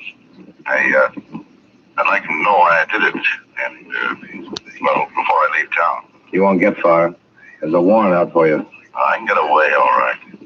Rutherford, Columbia doesn't want to prosecute you on these charges. The notoriety would be bad for them. If you'd make a statement, sign it, I think I could talk them into dropping the whole matter. Maybe we'd better get together. Come on over. No, I'll meet you at the Dearborn entrance to the Drummond. 15 minutes?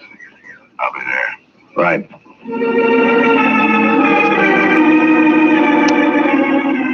When I pulled up in a cab 12 minutes later, he was waiting for me at the curb in front of the Drummond.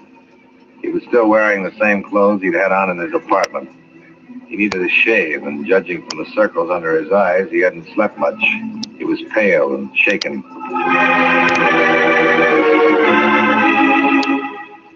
Expense account item 4, 51 cents. Coffee and donuts for both of us. I met Lydia right after Miriam, my wife, died. My children are both grown and married and have lives of their own. I guess I was very lonely. Sure. I became interested in Lydia, and we had a great many things in common. Seemed like the thing to do. I asked her to marry. Nothing wrong with that. You don't understand. She laughed at me. No, I don't understand. I guess I'm not an exciting man, a witty one, or... She made me feel as though all my life had been hopeless, a waste. That I'd missed a great deal. I asked her, Mr. Dollar, what is it? What do you want out of life?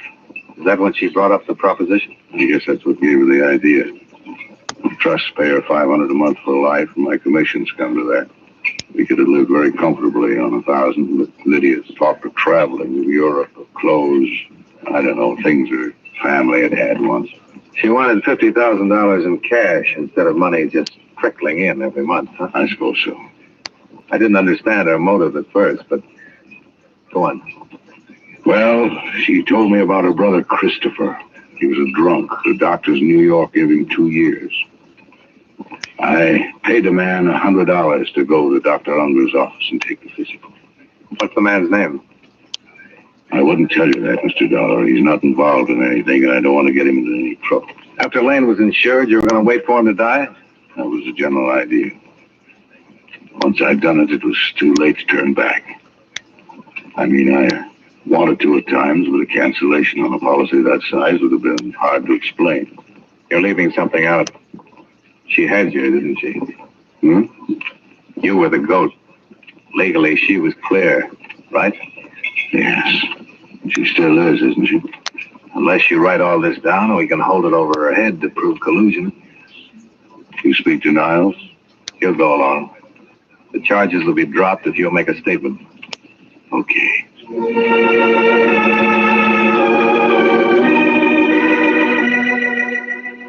Enclosed, find notarized statement of Earl Rutherford explaining his part in the attempted collusion regarding policy 678JN23L. True to his word, Niles hardly dropped charges against Rutherford upon receipt of the enclosed. Rutherford settled his affairs and left Chicago the following day. When Mrs. Staley was shown a carbon of the enclosed statement, she instructed her attorneys to withdraw suit. The night I was to leave town, I called at her apartment to have her sign a release of all claims.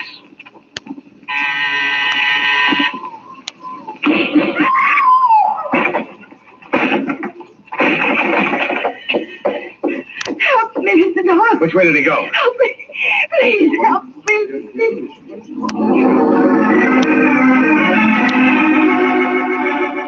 I carried her to the couch, did what I could, while startled tenants phoned for an ambulance and the police. After that, I began looking around. I found a dark stain on the windowsill leading out onto the fire escape, and on the floor, a blood-stained letter opener. There was no gun anywhere in sight. I decided that if I'd been stabbed with a letter opener, it'd be easier to try 3 flights up to the roof than 14 down to the alley. I was right. Earl Rutherford was hanging over the top ledge of the building, firing down at me. I ducked into a window frame, 1 flight away from him. Get away from me, Dollar! You know I won't, Rutherford. You missed by a mile. You'll have to come down. It's the end of the line for you. Don't do anything foolish! I'm coming up after you. Come on, man, I'll be waiting for you!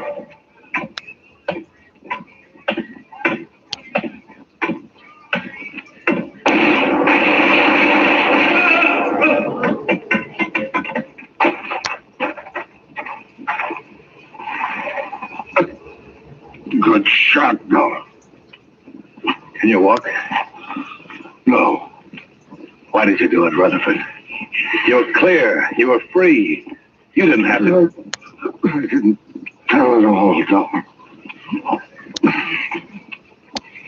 She told me tonight. Laughed at me. Said she was planning to run away with someone else when she got the insurance money. Oh, I see. She just used me. Oh.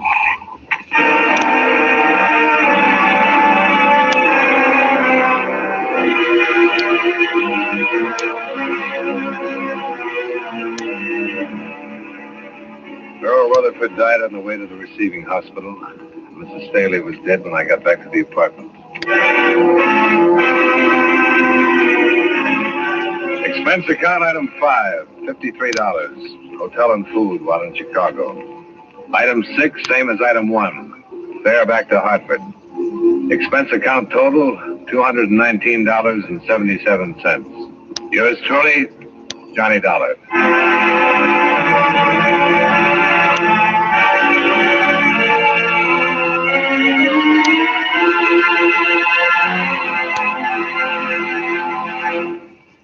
Yours truly, Johnny Dollar, stars John Lund in the title role and was written by E. Jack Newman with music by Eddie Dunstetter.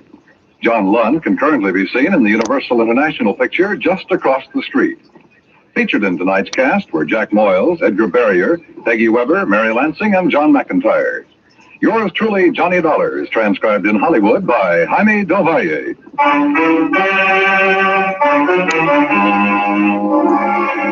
This is Dan Cumberly, inviting you to join us next week at this time when John Lund returns as Yours truly, Johnny Dollar.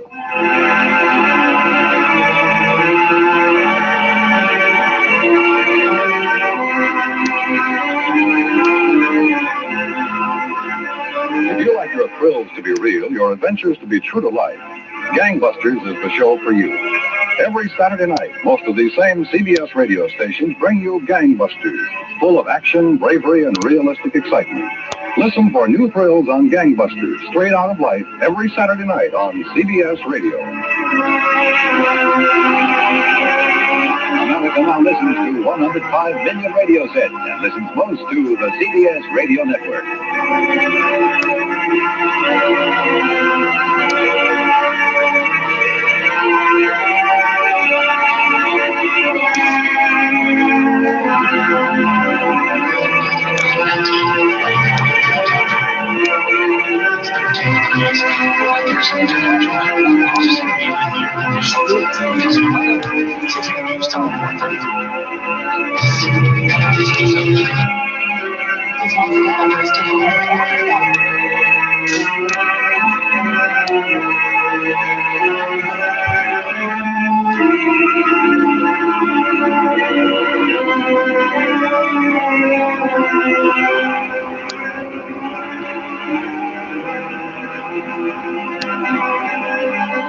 You're listening to Chin Radio AM 1540, the voice of multicultural Toronto, bringing you the latest updates on COVID-19. Stay informed, stay safe, and stay tuned to Chin Radio AM 1540. Now, as gunshots echo across the wind-swept, snow-covered reaches of the wild Northwest, Quaker Puffed Wheat and Quaker Puffed Rice, the breakfast cereal shot from gun, present the challenge of the Yukon. It's Yukon King, swiftest and strongest lead dog of the Northwest, blazing the trail for Sergeant Preston of the Northwest Mounted Police in his relentless pursuit of lawbreakers. On King! On, you Huskies! Gold discovered in the Yukon. A stampede to the Klondike in the wild race for riches. Back to the days of the gold rush. With Quaker Puffed Wheat and Quaker Puffed Rice, bringing you the adventures of Sergeant Preston and his wonder dog, Yukon King, as they meet the challenge of the Yukon.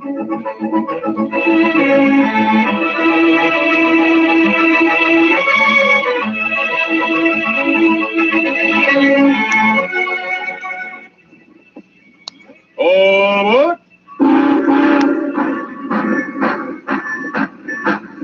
Yes, all aboard for a breakfast treat that can't be beat.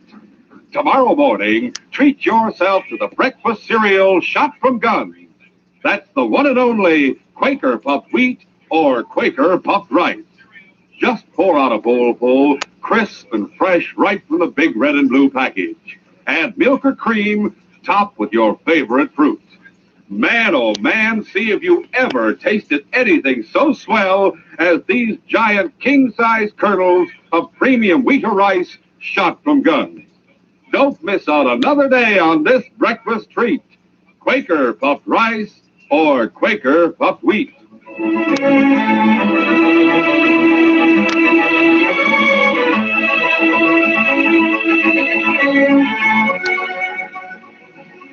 Tommy Elliott stood at the gate of one of the enclosed dog runs outside his father's cabin. As he watched the huskies prowling restlessly up and down inside the wire enclosure, he felt himself shaking with nervousness. Tommy's father, Paul Elliott, eyed the boy disapprovingly. Well, what in thunder's the matter with you, son? You're shaking like a leaf. Dad, I just can't help it. I'm afraid of dogs. Well, it's high time you stop being afraid of them. Never should have let you stay so long with Mark Carter down in Dorset. About time you learned how to harness a dog. Dad, I don't know whether I'm brave enough to try that just yet. Now, don't start getting scared. These dogs won't bite you. Come here, Carlo. Here, fella. There's good old Carlo. Now, listen, Tom. I'm going to open the gate, let Carlo out. You take him by the collar, lead him over to the sled. Then I'll show you how to hitch him up. All right. I'll try. Yes, here goes. As the gate opened, the husky came bounding forward joyfully. Well, don't back away from him. He's not going to hurt you. But he's barking at me. Of course he's barking. He wants to play. Now go ahead and take a hold of his collar. Show him you're not scared. But, Dad, I am scared. Gingerly, Tommy reached out his hand. The husky responded eagerly, expecting to be petted. He jumped up to lick Tommy in the face. No! The sudden movement was too much for Tommy's taut nerves. He fled in panic. Dad, he's coming at me. I'll come back here. Get back in there, Carlo. Back, boy, back. Dad, I'm sorry. I just couldn't help it. When I saw Carlo coming toward me, I just had to run away. Oh, nonsense. Living with Mark Carter has turned you into a mollycoddle. That's the whole trouble. Now, go into the cabin and stay there. You're through sniffling. I'm sick and tired of your tomfoolishness. You're going to get over this silly fear of dogs, and you're going to do it by tomorrow morning. Do you understand?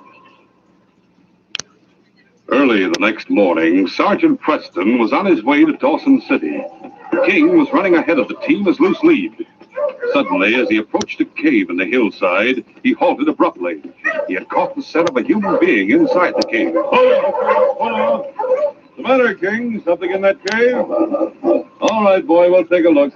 Without waiting for his master, King ran forward into the cave. Get away from me! Now, someone get this dog away from me! Get him away! The sergeant broke into a run. As he entered the cave, he saw a boy huddled in terror against the rear wall. Get the dog! Well, hello. What's wrong? That dog, please, call him away from me! King won't hurt you. I don't care. Just get him away from me. Please, get him out of here. Please. All right. Come here, King. Go on out, fella. Wait outside. King was puzzled, but he obeyed his master without question. Now, suppose you tell me who you are and what you're doing here. My name's Tommy Elliott. I was on my way to Dawson City. Got so cold and tired I had to stop in this cave to rest up. You mean you've been here all night? Well, part of the night. Why, you poor kid, you must be half frozen. Suppose I make a fire and fix you something to eat, and then you can tell me all about yourself. Half an hour later, Tommy Elliott was seated before a roaring fire, hungrily cleaning up the last of the oatmeal and bacon which the sergeant had prepared for him. Feel a bit better now? Oh, sure. Lots better. Gee, I never knew anything could taste so good. And tell me, Tom, where'd you start out from? From my father's place. He's got a cabin about a mile or so outside of Nugget City. Name is Paul Elliott. Is that the Paul Elliott who owns the dog kennel? Yeah, that's right. He raises huskies and breaks them into harness, then sells them to prospectors. Well, how in the world does it happen you started out for Dawson City all by yourself? Well, I ran away from home last night. What made you do that? Don't you get along with your father? Yeah, I get along with him all right. It's just that, well, Just as what? I'm afraid of dogs. I try not to be, but I can't help it. Dad thinks I'm a coward. Yesterday, he told me he was sick and tired of my foolishness. Said I was going to have to get over my fear of dogs by this morning. I didn't know what to do. So you ran away? Yes, sir. I sneaked out after Dad went to sleep. Well, Tommy, I'll admit that fear is a pretty tough proposition for anyone to face. But you'll never solve your problem by running away from it. Please don't make me go back, Sergeant. Have you always been afraid of dogs? Not as much as I am now, I guess. What do you mean? Well, once when I was about 8 years old, I was picking berries in a neighbor's garden. This was back home in the States when Mom was alive. Anyway, the neighbor saw me and set his big watchdog on me. Gosh, Sergeant, it was awful. The dog really didn't hurt me so much, but he scared me almost to death. Guess maybe that's when I first started being afraid of dogs. I see. Does your dad know that? No, sir. I never told either Dad or Mom. I was afraid they'd spank me for stealing the berries. Sergeant, what's the matter with him? He's sticking his head in the cave. Don't be afraid, Tom. He's just letting us know he's still alive. He's not used to being left out of things this way. Oh. Gosh, I thought at first he was coming in after me. Would you be very frightened if he did come inside the cave for a minute or two? Well, I guess not if he doesn't come too close to me. Here, King. Come on in, fella. That's the boy. Gosh, he's laying his head right in your lap. Guess he must be pretty fond of you. We've been through a lot together, haven't we, old fella? You know, Tommy, I think King would appreciate it if you'd pat him a few times. Would you mind? Well, I'll try, only would you make sure he holds still while I'm doing it? I needn't worry about that. I guarantee King won't move a muscle. Now, look, fella. Tommy's going to pat you on the head a couple of times. I want you to hold still while he's doing it. Understand? Hold perfectly still. All right, Tommy. Go ahead and pat him. All right. You must understand exactly what you say, Sergeant. He's not moving at all. That's King's way of saying he likes you, too. Sergeant Preston, do you think I'm a sissy for being afraid of dogs? Of course not, Tommy. Lots of boys and girls feel the same way you do. In fact, it's wise to feel a little bit afraid, because then you know enough to keep your distance from strange dogs who might turn out to be vicious. The important thing is learning to discard your fear when it isn't necessary. Well, I guess it isn't necessary to be afraid of King, is it, Sergeant? That's right, Tommy. The only people King ever attacks are lawbreakers, and he won't hurt them unless they get violent. Once you get to know dogs, you'll find that most of them are just as friendly and easy to get along with as King. Hey, maybe if you're going to be stationed in Dawson City for a while, I could get to be real good friends with King. I don't see why not. What were you planning to do when you got the dog? I was going to stay with Ma Carter. She's the lady who runs a boarding house. I've been staying with her for over a year. In fact, ever since we first came to the Yukon. I only went to live with Dad about a week ago. Well, Tommy, I don't know whether I'm doing the right thing or not, but suppose you come along to Dawson with me. I'll take you to Ma Carter, and then we'll see about notifying your father. In the days that followed, Sergeant Preston and King were frequent visitors at Ma Carter's boarding house. And Tommy, in turn, often visited his newfound friends at Mountie headquarters.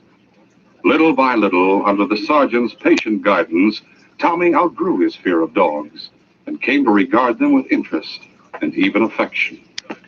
Finally, Sergeant Preston taught him how to hitch up a team of sled dogs and how to handle a sled on various types of terrain.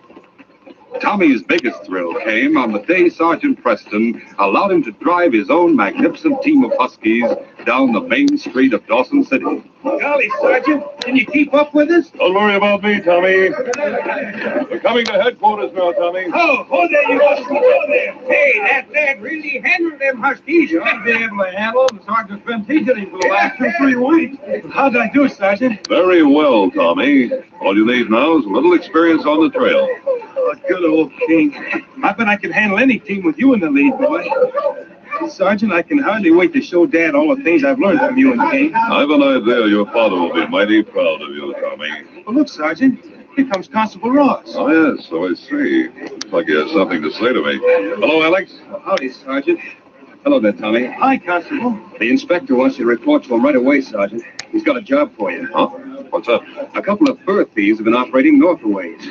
They've been raiding a lot of the trappers between here and 40 Mile. Any line on who they are? Well, they haven't been identified, but we have pretty good descriptions.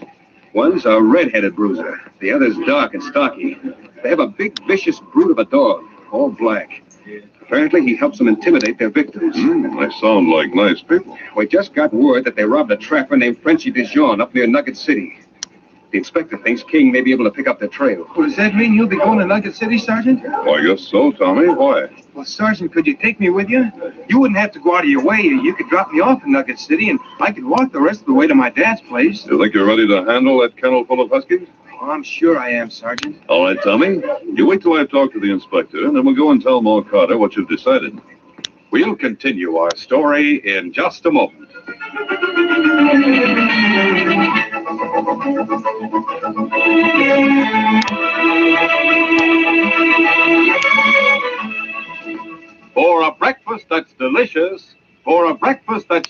precious, remember these three famous words.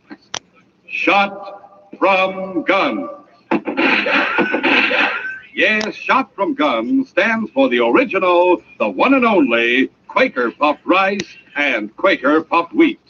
These are the giant size, the king size grains of premium wheat or rice shot from guns to make them bigger and better tasting. Think of it. Quaker puffed wheat and Quaker puffed rice are actually exploded up to 8 times normal size.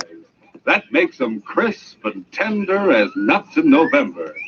Quaker puffed wheat and Quaker puffed rice are shot through and through with bang-up nut-like flavor, too. And as Mother knows, wheat or rice shot from guns makes a deluxe family breakfast that's economical, that's easy to fix as falling off a log. Just pour out a bowl full and add some fruit and milk or cream. Say, talk about good.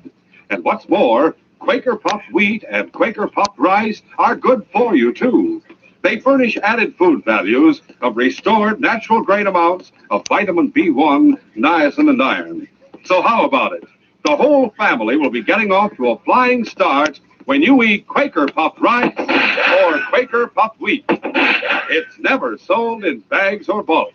To get the original crisp, fresh wheat or rice shot from guns, always buy the big red and blue package with the smiling Quaker man on the front. Get Quaker puffed rice and Quaker puffed wheat.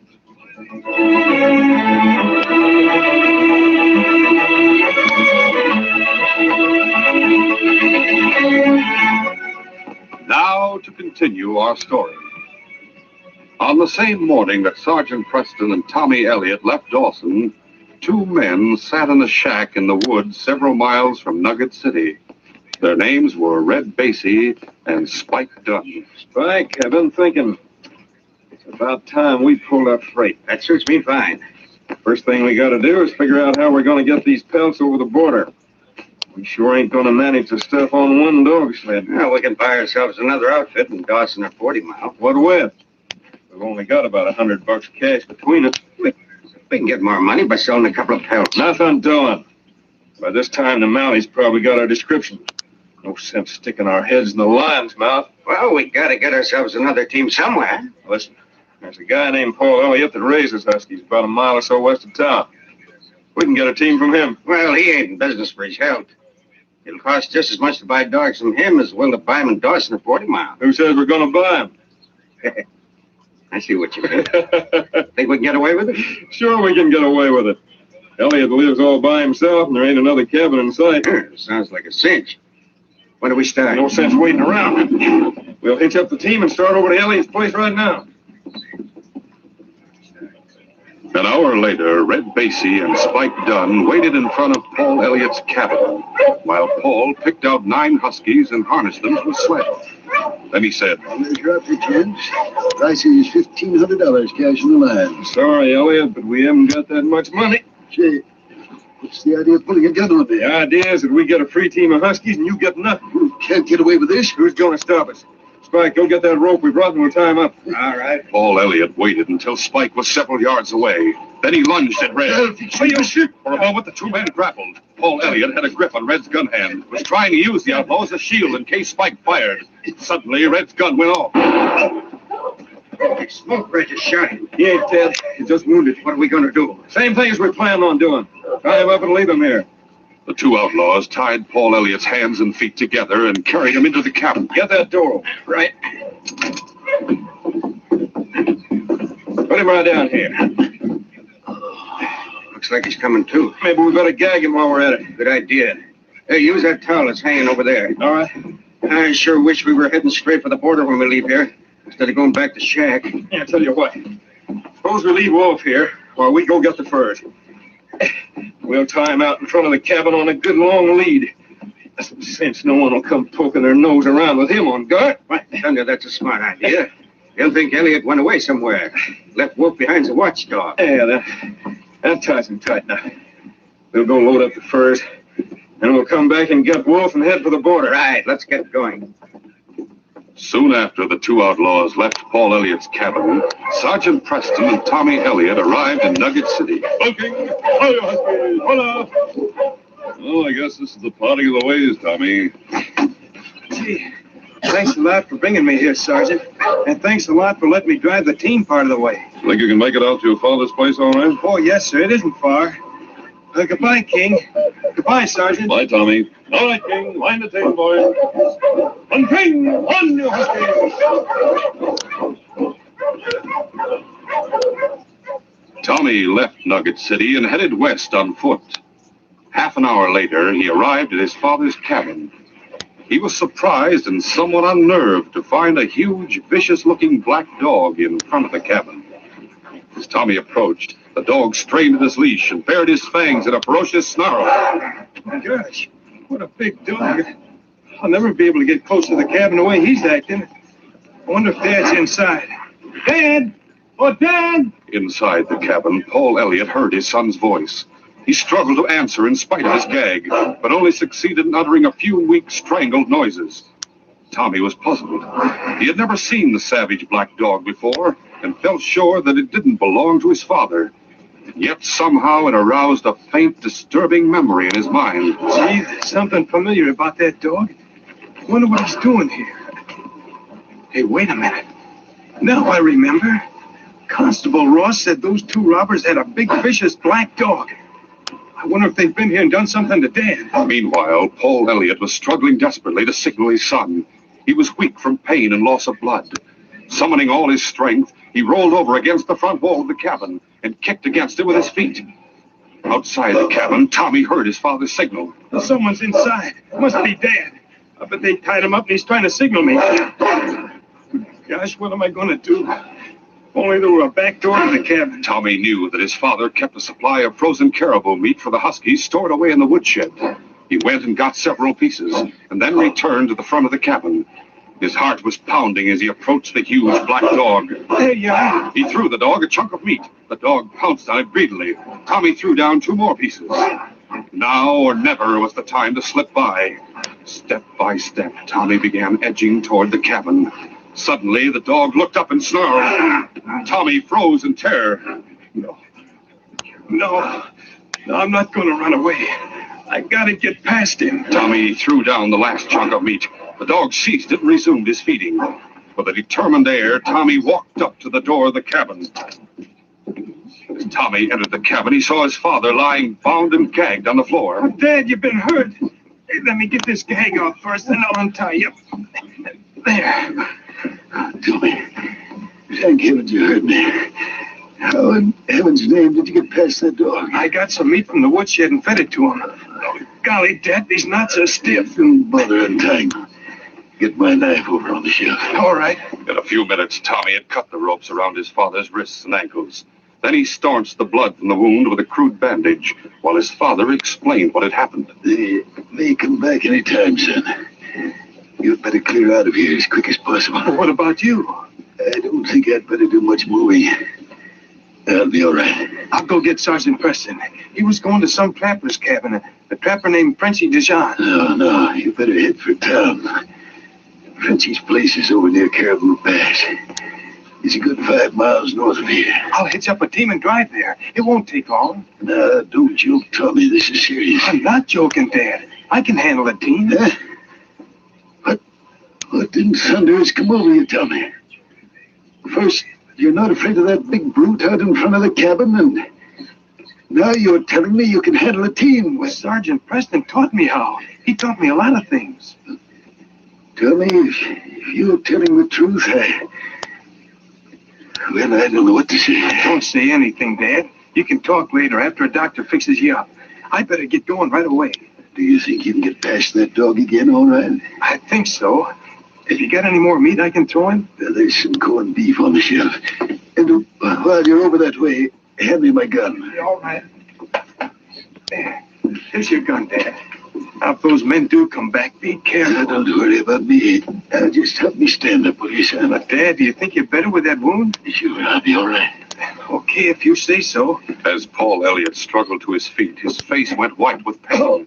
He gave a sudden groan and slumped to the floor, unconscious. Dad! Tommy stooped down and examined his father anxiously. He must be wounded awful bad. I better get help as quick as I can. Tommy dragged his father over to a bunk and arranged him as comfortably as possible. Then he left the cabin, using the same tactics as before to get past Wolf. Once in the clear, he hitched up a team of Huskies and headed north toward Caribou Pass. Mush, Colonel! Mush, you Huskies! At Frenchy DeJean's cabin, Sergeant Preston was questioning the old trapper about the robbery that had taken place the previous night. Then they tie me up and take all my furs, clear out. Those rascals, they get away with all my whole season's catch. Bad break, Frenchy. Maybe we can get your furs back. Sounds like someone is coming, Sergeant. I go see. What you know? It is young boy. A boy? Why, it's Tommy Elliott. Wonder if something's wrong. Hold there! Hold now! Tommy, anything wrong? Plenty's wrong, Sergeant. Those two crooks you're looking for, they came to the cabin and shot dead. Oh. They've gone away, but they're coming back. Hastily, Tommy told the sergeant what had happened. You head for town and get a doctor. King and I will start for your father's cabin right away. Half an hour later, Red Basie and Spike Dunn halted their teams in front of Paul Elliott's cabin. Their sleds were loaded with the stolen fur pelts. Well, looks like everything's okay. You want to take a look inside the cabin, just make sure? Yeah, maybe I better. You untie Wolf. I'll go and see how Elliott's making out. Hey, wait a minute. Someone's coming. Holy smoke, it's an alley. We'd better cut him down before he gets us first. Hold it up, hold. Act friendly till he gets up close. When it's off guard, we'll get the drop on him and tie him up. All right. Forewarned by Tommy that the outlaws were coming back to the cabin, Sergeant Preston had already guessed the identity of the two men. Howdy, Sergeant. What brings you up this way? Put up your hands, both of you. Hey, what's the idea of drawing on us that way? Because I'm placing you under arrest. You fool, Red. I told you we should have gunned him down. Never mind the argument. Just get your hands up fast. Wolf was standing close to the sergeant's gun hand. Right. The rope attached to his collar had already been partly untied. As Spike Dunn raised his hands, he jerked the rope free. Get him, Wolf. The vicious brute leaped at the sergeant, knocking the gun from his hand. King sprang instantly to his master's defense. But before the Mountie could recover his gun, both Spike and Red had him covered. Now you reach, Mountie. Good work, Spike. What do we do with the dogs? Let them fight it out. Wolf will tear that malady up to pieces. Fascinated, the outlaws watched the savage struggle going on between the two dogs. Get him, Wolf. At first, Wolf seemed to have the advantage with his huge frame and powerful jaws, but he lacked King's speed and split-second timing. I thought you said Wolf would turn to pieces. That dog's killing him. King's no killer. He's just going to teach him a lesson. He's not even going to do that. I'll settle his hash. No! Before Red could pull the trigger, a shot rang out from the cabin window. Red dropped his gun and staggered backward, clutching his shoulder in pain. As Spike turned to fire at the window, Sergeant Preston sprang into action. With his left hand, the Mountie grabbed Spike's gun hand. His right fist smashed hard against Spike's jaw. Spike crumpled and went down. Meanwhile, King had Red Basie under control. Get him away from me! Get this dog away! My shoulder's busted! All right, get on your feet, both of you. You're under arrest in the name of the Queen. 10 minutes later, Tommy arrived from town with the doctor. The doctor dressed Paul Elliott's wound. How about it, Doc? What's the bad news? Yeah, you'll be all right, Paul. But you're going to be flat on your back for the next 3 or 4 weeks. Well, in that case, I guess Tommy will have to run the kennels for me. You think you can handle it, son? Oh, gee, Dad, I don't know, but I'll try. That's all I'm asking. After what you did today, I know you can handle the job. Paul, I still haven't thanked you for saving King's life. If you hadn't recovered consciousness when you did and shot Red, I hate to think what might have happened. Forget it, Sergeant. That's just a partial repayment of what Tommy and I owe to you and King. I guess we can all be pretty thankful that this case is closed.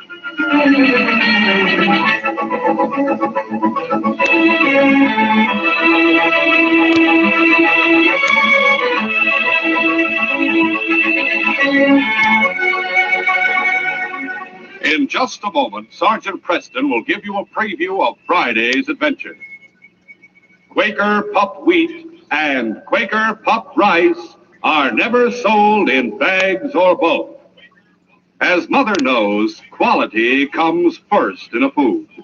That's why the famous breakfast cereals, Quaker Pup wheat and Quaker Pup rice, are made from only the premium grains of wheat or rice. So to get the original, crisp, fresh wheat or rice shot from guns, always buy the big red and blue Quaker packages. The packages with the smiling Quaker man on the front.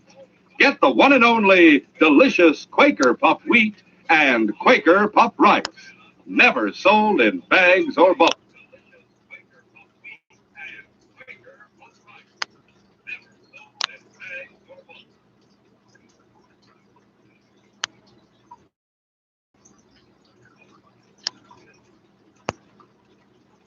After condemning the overthrow of the elected government in February, 24-year-old actor and model was detained in a dawn raid. Laura Becker has this report.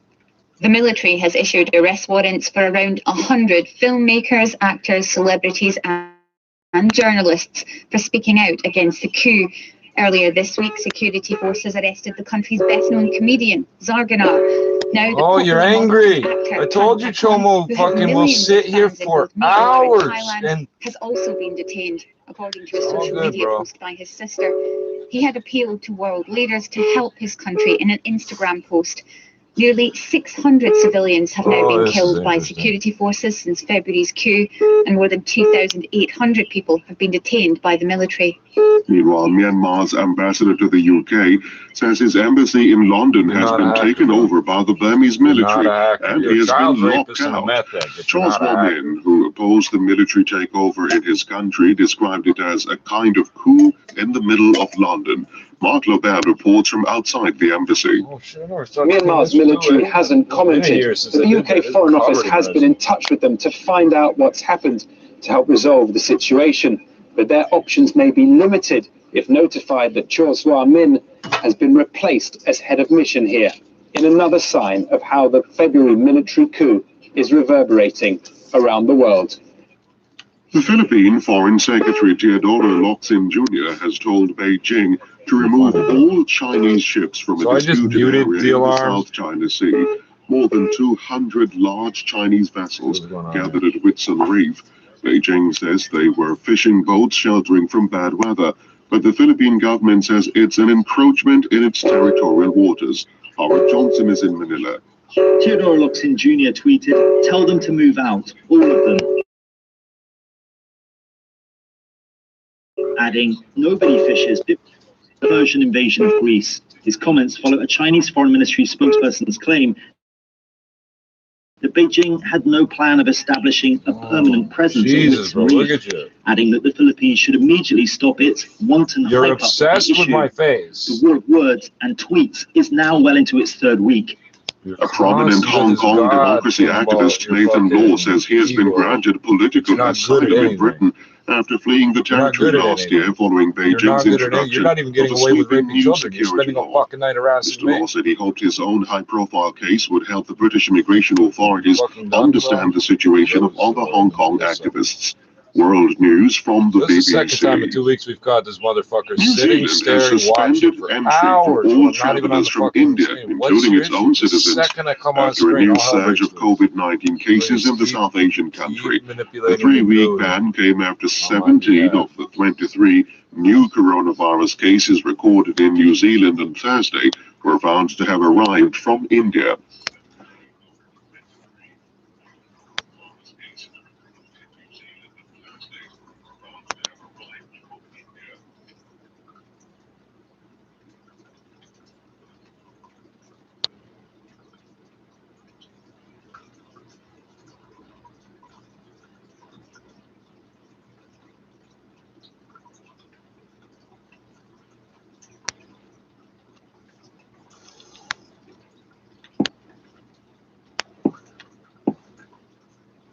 The drama of an actual crime. For the next 30 minutes, in cooperation with the Los Angeles Police Department, you will travel step by step on the side of the law through an actual case transcribed from official police files.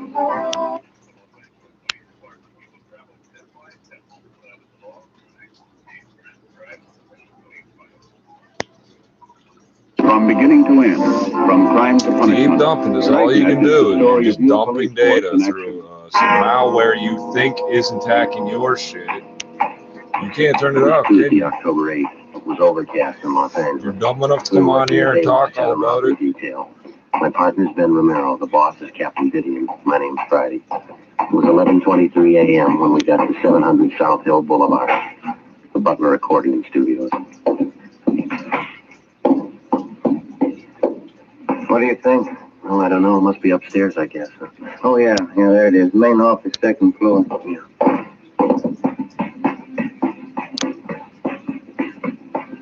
Who is that, Joe? What? That portrait up there on the wall. Oh, yeah, just a minute. Some printing underneath here. Nice painting. Yeah, it says Damien, the father of the accordion, Vienna, 1829. What do you know about that?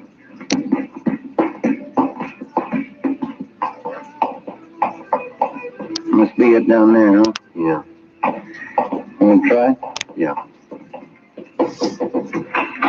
Yes, sir. Are you Louis Butler? In the country has been arrested by the military. 24-year-old actor and model Pang Takon has been detained. And get started with our conversation. You know, it is springtime. It is the time of year that, you know, a lot of people will think, slow down on technology. There's not much happening. No, it would appear that some companies are pulling out. Some companies are going all in. What's the update? Yeah, LG is getting out of the smartphone business. They announced this. It's a bit of a surprise on Monday. News coming out of South Korea. The tech giant has decided to focus, and this is a quote, focus resources in growth areas such as electric vehicle components, connected devices, smart homes, robotics, AI, and business-to-business solutions. Big and heavy and doesn't have to be mobile. At one point in time, LG was behind only Apple and Samsung in terms of market share for smartphones. Yeah, but Apple and Samsung, that was back in 2013. Samsung makes certain things, but don't make air conditioners and every other goddamn thing. I mean, there are numerous Instagram pages purporting to be of his fans, and many of them are talking about. See your family doctor, by the way? Yeah, that's right. He had no business calling you in the first place. I told him I didn't want it to get out. What did he tell you? He said you came to him for treatment night before last. You told him you had been beaten up and robbed. He treated you for cuts and bruises about the face and head. No, it was nothing. It didn't amount to anything. Well, was there actually a robbery, Mr. Butler? Believe me, Sergeant, it didn't amount to anything. I don't even want to go into it. How much did the robbery involve? Money, I mean. I'd rather not say. I don't want any fuss made about it. That's why I didn't report it. Just isn't worth it to me. We understand the hold-up men took more than $800 from you. Wouldn't you like to get that money back? I don't want to be nasty about this thing, but I was the one that was held up. Now, if I don't want to press the case, I don't see why anyone else should worry about it. It was my money. How about the beating that the thieves gave you? It's nothing serious. It's like I told you on the phone. I want to forget about the whole thing. Well, it must have involved more than just a few scratches from the looks of you, and the doctor had to treat you. This is all Take over. my word for it, please. I'm all right. I don't want to press charges. Appreciate it if you'd give us some kind of an explanation, Mr. Butler. Why? I don't want to bother, that's all. There's nothing to explain. Well, you'll have to admit that this is a little unusual. Somebody beats you up, slugs you, takes $800 from you, and you don't want to do anything about it? You're going to have to excuse me a minute. I have one of my accordion students down the hall in the practice room. Almost time for him to go. I have to give him his lessons for next week. All right, sure, go right ahead. As long as you. How about that? Yeah. Acts like he's scared to death. Well, whoever it was, they gave him a going over. Half of his head in bandages, his face all swollen. Sure something for me. Well, he's not going to be much help unless we can talk him into a crime report. Somebody's got to him. I'll bet on it. Oh, hi there, Kitty. Hi, Kitty. I've been thinking it over, officers. Sorry you had to come out here, go to all this trouble, but I just as soon forget the whole thing. I don't even want to talk about it if you don't mind. We don't mean to high pressure you, Butler, but we'd like some kind of an explanation. Can't you understand? I just don't want to make a big fuss about it. I'd like to have you go along with my feelings in the matter. It's my affair, isn't it? No, sir, it's ours, too. Half a dozen people like yourself have been beaten up and robbed in this neighborhood, all in the last 5 weeks. Now, if we can find the thieves, we can put a stop to it. We can make sure the same thing doesn't happen to your neighbors. Well, they're going to have to look out for themselves. I'm not getting tied up in a big investigation. The neighbors don't worry about me. Pretty good, a little further than that. Huh? You've been beaten up and robbed once. How do you know it isn't going to happen again? Well, it's not, that's all. I'll make sure it doesn't. How? What's going to stop the same thieves from knocking you over again? Look, if it's all the same to you, I want to forget about this. I'm going to have to be running along. It's getting late. No, just one more thing, Butler. When the doctor was treating you the other night, this Dr. Hart, he says you told him that you knew who the hold-up men were. Now, is that right? No, he got it all mixed up. I didn't mean it that way. How did you mean it? I'm in a funny position. I just can't explain, that's all. I can't take the chance. Did the hold-up men threaten? I can't talk about it. Give me a break, please. You're making a mistake, mister. Play ball with those things and they'll ruin you. It's not only me, it's my family, too. I'm not going to take the chance. If they threatened you and your family, you're taking more of a chance keeping quiet about it. They'll bleed you white, blackmail, robbery, anything you can think of. Now, this has happened before. Can't you see the spot in it? I know who they are. I know what they can do. I got a wife to think about. Would you put your family in that position? You're buying protection from a couple of hoods. Now, figure it out. How much is it worth? How far can you trust it? If you pick them up, they'll know I told you. I don't want anything to happen. Can't you see that I haven't any choice? What else can I do? Help us put the thieves where they belong. You'll have all the protection you need when they're locked up. It's a big order. I don't know. You and your wife will be under 24-hour guard. Now, that's a promise. How long would that have to go on? Long enough to bring them to trial and convict them. Now, how about it? They warned me about telling the police. They said they'd get both of us if I did, me and my wife. Now, they meant it, too. They'd get us. What can you do about it? Get them first. After another hour of talking, we finally persuaded the robbery victim, Louis Butler, to come downtown with us. He dictated... temporarily pause the use of AstraZeneca. She's also a member of the public health. Completely new paint job. And I mean, Alienware, this is one of those computers where you're paying a bit more because you want the look of the device. And these do look slick. They're really awesome laptops. The District Attorney Fred Henderson. The next day, the case was presented to the grand jury and a true bill was returned. The two suspects, Marvin Carter and Ralph Quincy, were indicted on one count of armed robbery. That afternoon, both of them were booked at the main jail and then released after posting the required bail of $10,000. 4:30 p.m. Ben and I went back to the office and met with Captain Didion. How are you making out on it? Pretty fair shape, Skipper. The arraignment's set for 2 weeks from Thursday. How about protection for the victims? Well, it's all set up. Butler and his wife are under 24-hour guard. 3 teams of men on it. There's 2 thieves getting out on bail. It's not going to make it any easier. Who are you working with from the DA's office? Henderson. Seems you think we've got enough to convict both men? What makes them so sure? Well, for one thing, we got to land on a couple of good witnesses to the hold-up. Excuse me. Robbery, did he? Yeah, Mike. No, I'll check it before I leave. Right. What was that about witness? A man by the name of Bartlett runs a drugstore. He and his son were in the neighborhood when Louis Butler was held up. They're supposed to have spotted the 2 thieves running from the scene. Have you talked to him yet? Just over the phone. We've got an appointment with him at 6 o'clock tonight to take your statements. I guess I don't have to tell you. Stay as close to the scene as you can. If we miss this time, we may not get another chance.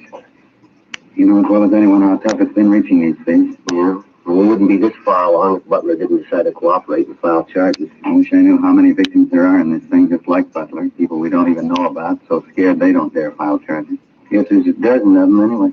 I can't figure. People hire a police force on salary to protect them and their property, then they turn around and try to make a deal with a bunch of hoods, buy them all.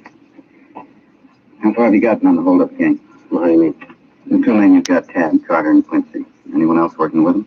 Possible, not sure yet. Both Carter and Quincy have juvenile records. That's about it. We're still checking on them.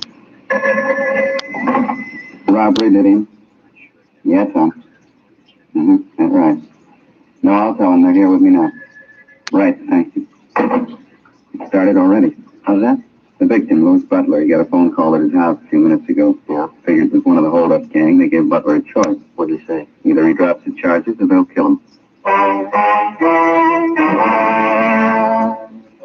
5:30 p.m. Captain Didion issued orders. Case closed right there. Fuck. Marvin Carter and Ralph Quincy be placed under 24-hour surveillance. You don't have to. Who the fuck else would threaten them about dropping charges? That are older than 60, and younger ones should be vaccinated with another vaccine. So it's pretty much comparable to what the British authorities are doing. Okay, we will leave it there. Thank you very much indeed, Jutta Paulus, German MEP, with her thoughts on those latest reports by medical regulators into safety of the AstraZeneca COVID vaccine. And from one James to another, James Gregg, who has all the latest sports news. Thank you very much indeed. A pretty one-sided Champions League. In the case. Next day, we made arrangements to have the druggist and his son subpoenaed for the Superior Court arraignment. 6 days went by. Thursday, October 17th, 8 a.m. We checked in the office and found the message waiting for us. What is it, Joe? The druggist's son, Harold Bartlett. What about him? Found him in an alley, 3 o'clock this morning. What? Slugged and beaten.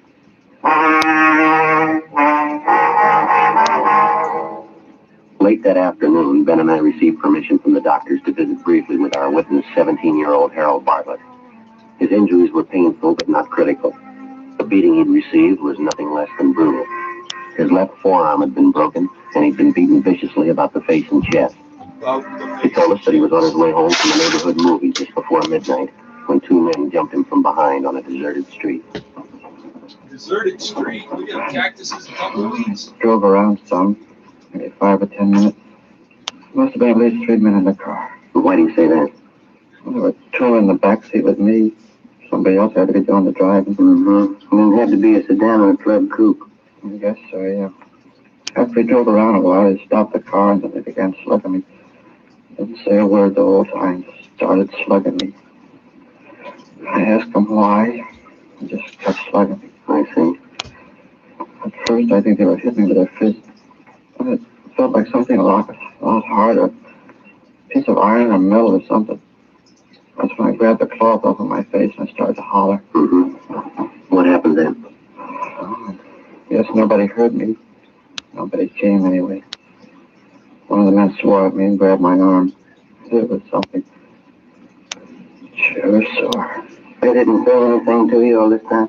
No, not till just before they pushed me out of the car.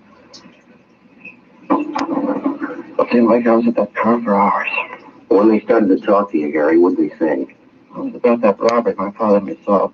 The one you talked to us about last week? Mm-hmm. What did they say about it? I said, maybe this will help you keep your mouth shut, stay out of other people's business. I said that a couple of times. I said a lot more had happened to Dad and me if we went to the police. If we were witnesses at that trial. You remember the men called each other by name? No, I don't. I don't remember anyway. Well, son, you remember when we talked to you and your father last week, we told you to say nothing about the case to anyone. Mm-hmm. I remember, Sergeant. It's my fault. Well, did you tell other people that you were a witness in the case? Did you mention it in public? I guess I did, yeah. I didn't think it was that important. I guess I talked about it quite a bit. I'm sorry. It's my fault. That's all right, Harry. If you remember it from now on, it'll save a lot more trouble. I remember, Sergeant. Those 2 men last night scared me for a while. Guess most of it was talking, huh? How do you mean, sir? Well, they were warning me about staying away from the cops.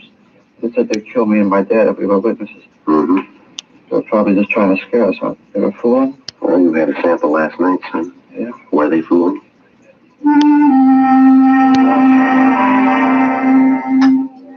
After we left Harry Bartlett, we went back to the office and arranged for a 24-hour guard to be assigned to the teenage boy and his father. A thorough investigation of the attack on the boy failed to turn up any leads. On the surface, the 2 robbery suspects, Carter and Quincy, were not involved. During the week that followed, we heard of no further threats or attacks, either on the victim, Louis Butler, or the witnesses involved in the case. Ben and I worked with Deputy District Attorney Henderson, preparing the case against the 2 suspects. 2 days before the trial opened in Superior Court, we got an urgent call. Yeah, I know, but how did it happen? Mm-hmm. Yeah. You're all right, Tom, thanks. Well, what's the trouble? Couldn't be worse. No victim. What do you mean? Mr. and Mrs. Butler have disappeared.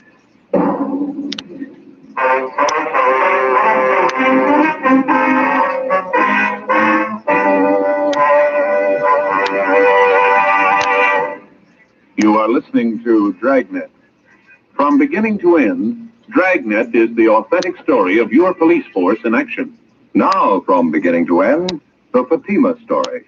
Actual convincing proof that in Fatima, the difference is quality. Quality of tobaccos.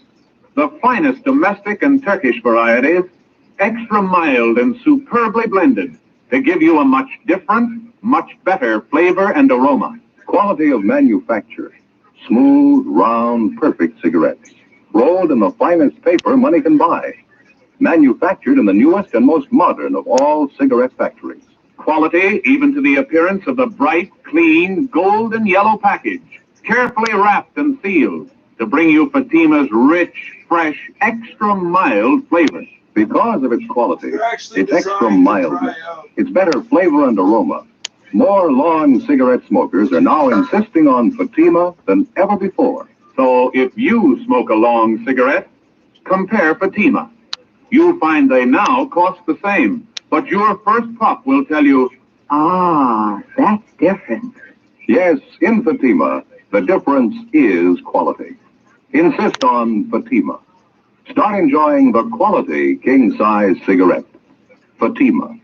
Best of all long cigarettes.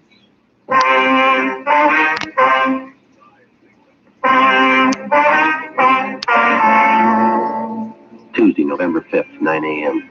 The trial of robbery suspects Marvin Carter and Ralph Quincy opened in Superior Court, Department 88. The complaining witness, Louis Butler, failed to appear. For 2 solid days, we'd been busy checking all of the Butler's friends and relatives in the city. They couldn't help. Each time the Butlers had left their residence, they'd been under surveillance. We'd had an understanding with them that in the event that they were in their automobile, and for some reason the officers assigned to them lost them in traffic, the Butlers would immediately return to their home. On the night of November 3rd, under the pretext of going to a neighborhood theater, the Butlers made a right-hand turn from a left-hand lane of traffic, so it became obvious that they were trying to elude the officers following them. A check was made at their home as prearranged, and they failed to return. When they failed to appear for the trial, a bench warrant was issued by Superior Court for the missing couple. Deputy District Attorney Henderson asked the court to grant a delay in order to find the Butlers. It was granted. In the meantime, we'd gotten out a broadcast and an APB. Missing persons detail helped out in the search. Still no sign. Tuesday, November 12th, 11 a.m. Deputy D.A. Henderson phoned us from the Hall of Justice. When was that, Fred? That right. Yeah, thanks a lot. What do you have to say? The attorney for Carter and Quincy asked the court for dismissal, no complaining witness. Will the judge rule on it yet? Yeah, case dismissed.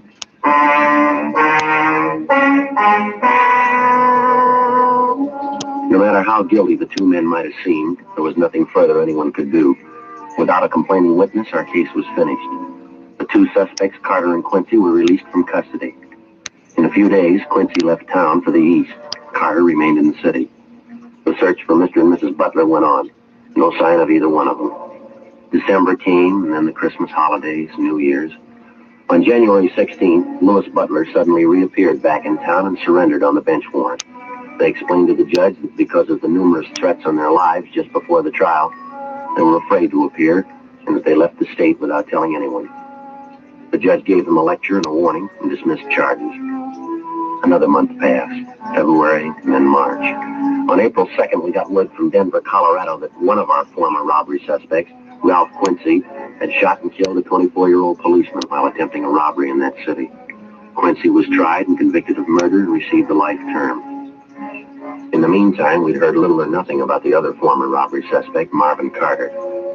Another 2 months passed. Spring months wore on into summer. Monday, July 8th, 8 a.m. Friday, Romero, see you a minute? Yes, Skipper? You want to sit down? I got something for you. Yeah.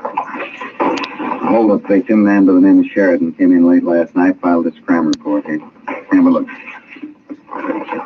Let's see, Joe. You can notice there it happened in the same area where we had that rash of hold-ups last fall. I see. Victim robbed and beaten. Suspects used the same approach, same M.O. Followed it right down the line. Yeah. Victim warned not to contact police. Bodily harm threatened if victim did so. How about the descriptions of the hold-up men here? The victim pretty sure about them? Gaffney handled the report. The victim said he got a good look at one of the thieves. Gaffney gave him a bunch of mugshots to look at. Here's the one he picked out of the lot. Thanks. Have a look, Joe. Marvin Carter. As soon as the robbery report had come in, an immediate check had been made of Marvin Carter's last known address, an apartment in the West Pico district. The landlord revealed that the suspect had moved at least 2 months before. We got out a broadcast and an APB on him. Together with Sergeants Gonzalez and Henry, Ben and I started on the systematic check of all of Carter's known friends, relatives, and associates. After that, we started on the places he was known to frequent: hotels, bars, restaurants. No luck. 2 weeks went by. There were no further reports of robberies where the M.O. of the criminal matched that of Carter's. Tuesday, July 26, 2 p.m. We got a call from one of our informants, Bertie Simmons, who told us that he might have some information for us. He said it concerned Marvin Carter. He told us he'd meet us at MacArthur Park on the 6th Street side at 2:30 p.m. 2:50 p.m. You'll have to excuse me, Sergeant. Sorry I'm late. I have to move from that other place. Things haven't been going too good for me. That's all right, Bertie. What's the matter? No luck with the horses? Yeah, a lot of luck. It's all bad. If there's a pig in the race, I have to bet on him every time. Getting so I can't even pick him to show anymore. I don't know. What else is new with you, Bertie? No job yet? No, I'm still looking. Been down around some of the joints, South Main, Alameda, keeping near the ground. Mm-hmm. Want smoke? Yeah, thanks. Don't mind if I do. Yeah. Light for you. What have you heard, Bertie? Anything that'll help? That Marvin Carter, you're still looking for him, aren't you? That's right. Any rumble? I heard it last night having a beer downtown. I knew you fellas were in a little bind on the thing. I always like to help you when you're in a bind. Well, what'd you hear, Bert? Carter's still in town, hiding out. Like I say, I always like to help you out when you need it. Mm-hmm. I know what it is to be in a bind. That's when you appreciate help most. I'm kind of in a bind right now. A little short, you know. A couple of dollars, Bert. That's all I have on me. Will I help you out any? Saved my life, Sergeant. Tell you the truth, I didn't know where dinner was coming from tonight. No need telling you, I appreciate it. What was this you heard about Carter? Still in town. There's a place down by Venice, near the beach. Mm-hmm. Carter's been seen there once, twice lately. It's a little seafood joint, beer and clams, down by the beach. Well, now, is that somebody's story, or is it the real thing? The real thing, Sergeant. You know me better than that. No phony leads from me. Where's Carter supposed to be staying down there, you know? Well, I do and I don't, I guess. What do you mean? This mooch who told me about Carter last night, he didn't know the address, but he described the place Carter's supposed to be hiding out in. I know the joint he means. But you don't know the address? No, but I can point out the place he means. It's a shack right along the speedway down there, down by the beach. Mm-hmm. You want to run down there with us now? Sure, I'll point it out for you. I'm not going near it, though. Why do you say that? Don't want to mix with it, that's all. I got the word. What do you mean? Carter. Won't be an easy one to take. How do you know? He's got a gun. 2:55 p.m. Along with our informant, Bertie Simmons, Ben and I drove down to the beach town of Venice. Bertie pointed out a brown wooden frame cottage where Carter was supposed to be hiding out. While Bertie waited in the car, Ben and I checked it out. There was nobody at home, but there was plenty of evidence inside the cottage that Carter was living there. I went back down the street to where we parked our car and kept an eye on the cottage while Ben got to a phone to call the office. Pretty down here, I tell you. Yeah, it's a nice day. I don't get out in the air enough. I think that's my trouble. Some of this good ocean air makes you feel like a million. Yeah. Did you notice the place where your partner went to phone down the street there? Yeah, what about it? You see the sign, beer and clam, right over the door? Beer and clam? Yeah, mm-hmm. Best in the city, I know. I've been there. Only great. Good beer for a dime, fresh clam, nothing better. You like clam? Yeah, they're all right once in a while. What am I going to do if you two have to wait here all night? Well, we'll get you back to town, Bert. We'll figure out something for you. Hi, Ben. Did you get hold of the captain? Yeah. Marvin Carter was picked up downtown 20 minutes ago. What? Yeah, driving a rented car. Traffic didn't pick him up. Will they tab him on his description? Not at first. Reason they noticed him was because he was double parked on a busy street and they pulled him over and got a better look at him. I did. Any trouble with him? Not at all. Got him booked at the main jail. Say, that's sure too bad. And what do you mean, Bert? It's your case, isn't it? How long you fellas been working on it? Just about a year, huh, Joe? Yeah, just about. Coming all this way for nothing. You're ready to make the pinch and somebody else does it for you. Must be kind of disappointing, huh? All that time, all that work? Well, Carter's in jail, that's the main thing. I guess we better drive back in, huh, Ben? Yeah. Say, just a minute, Sergeant. No use coming all this way for nothing. Wonder if you do me a favor. What's that, Bert? That sign down the street. Wait, the blue and white sign, beer and clam. Wonder if you could drop me off right in front. Beer and clam? Oh, yeah, Bert, all right. Sure nice of you. Just like I was saying. What's that? No use coming all this way for nothing.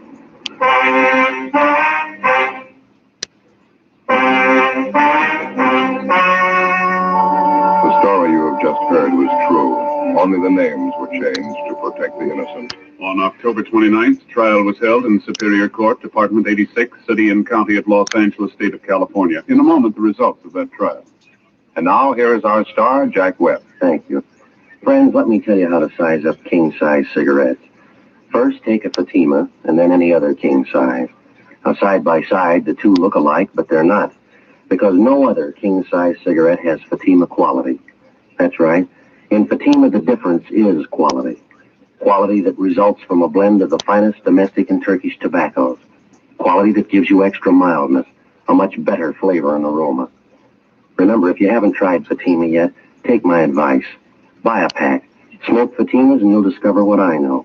In Fatima, the difference is quality.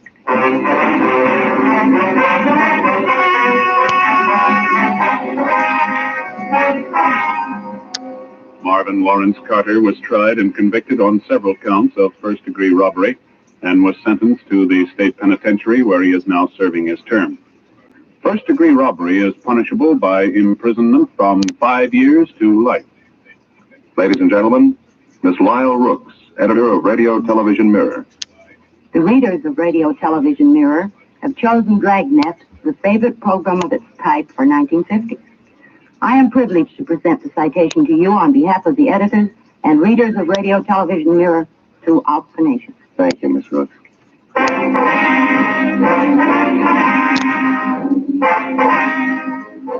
You have just heard Dragnet, a series of authentic cases from official files. Technical advice comes from the Office of Chief of Police W.H. Parker, Los Angeles Police Department. Fatima Cigarettes, best of all long cigarettes, has brought you Dragnet, portions transcribed from Los Angeles. Stay tuned for Counter Spy next over many NBC stations.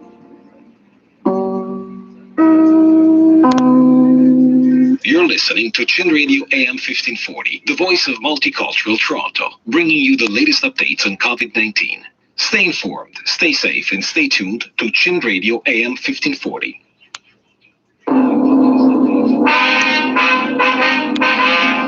Sound off for Chesterfield.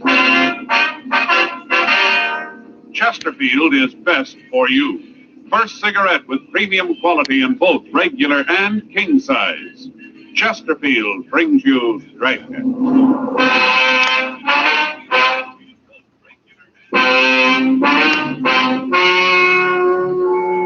Ladies and gentlemen, the story you're about to hear is true. The names have been changed to protect the innocent.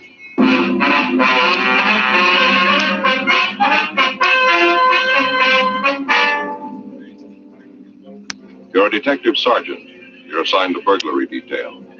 For the past 2 months, a gang of safe burglars have been operating in your city. In that time, they've hit a dozen places. You've got no lead to their identity. Your job, get them. Here's a report never before made about a cigarette.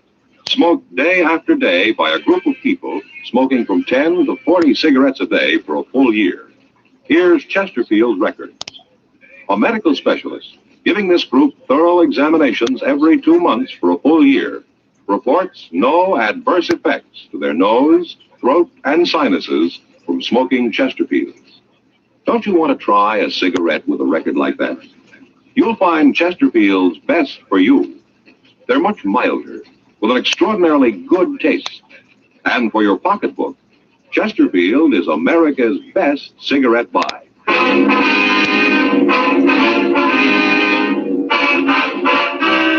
Dragnet, the documented drama of an actual crime. For the next 30 minutes, in cooperation with the Los Angeles Police Department, you will travel step by step on the side of the law through an actual case transcribed from official police files.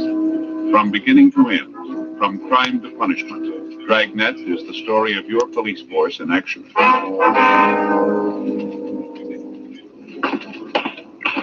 It was Tuesday, August 10th. It was warm in Los Angeles. We were working the day watch out of burglary detail. My partner's Frank Smith. The boss is Captain Wisdom. My name's Friday.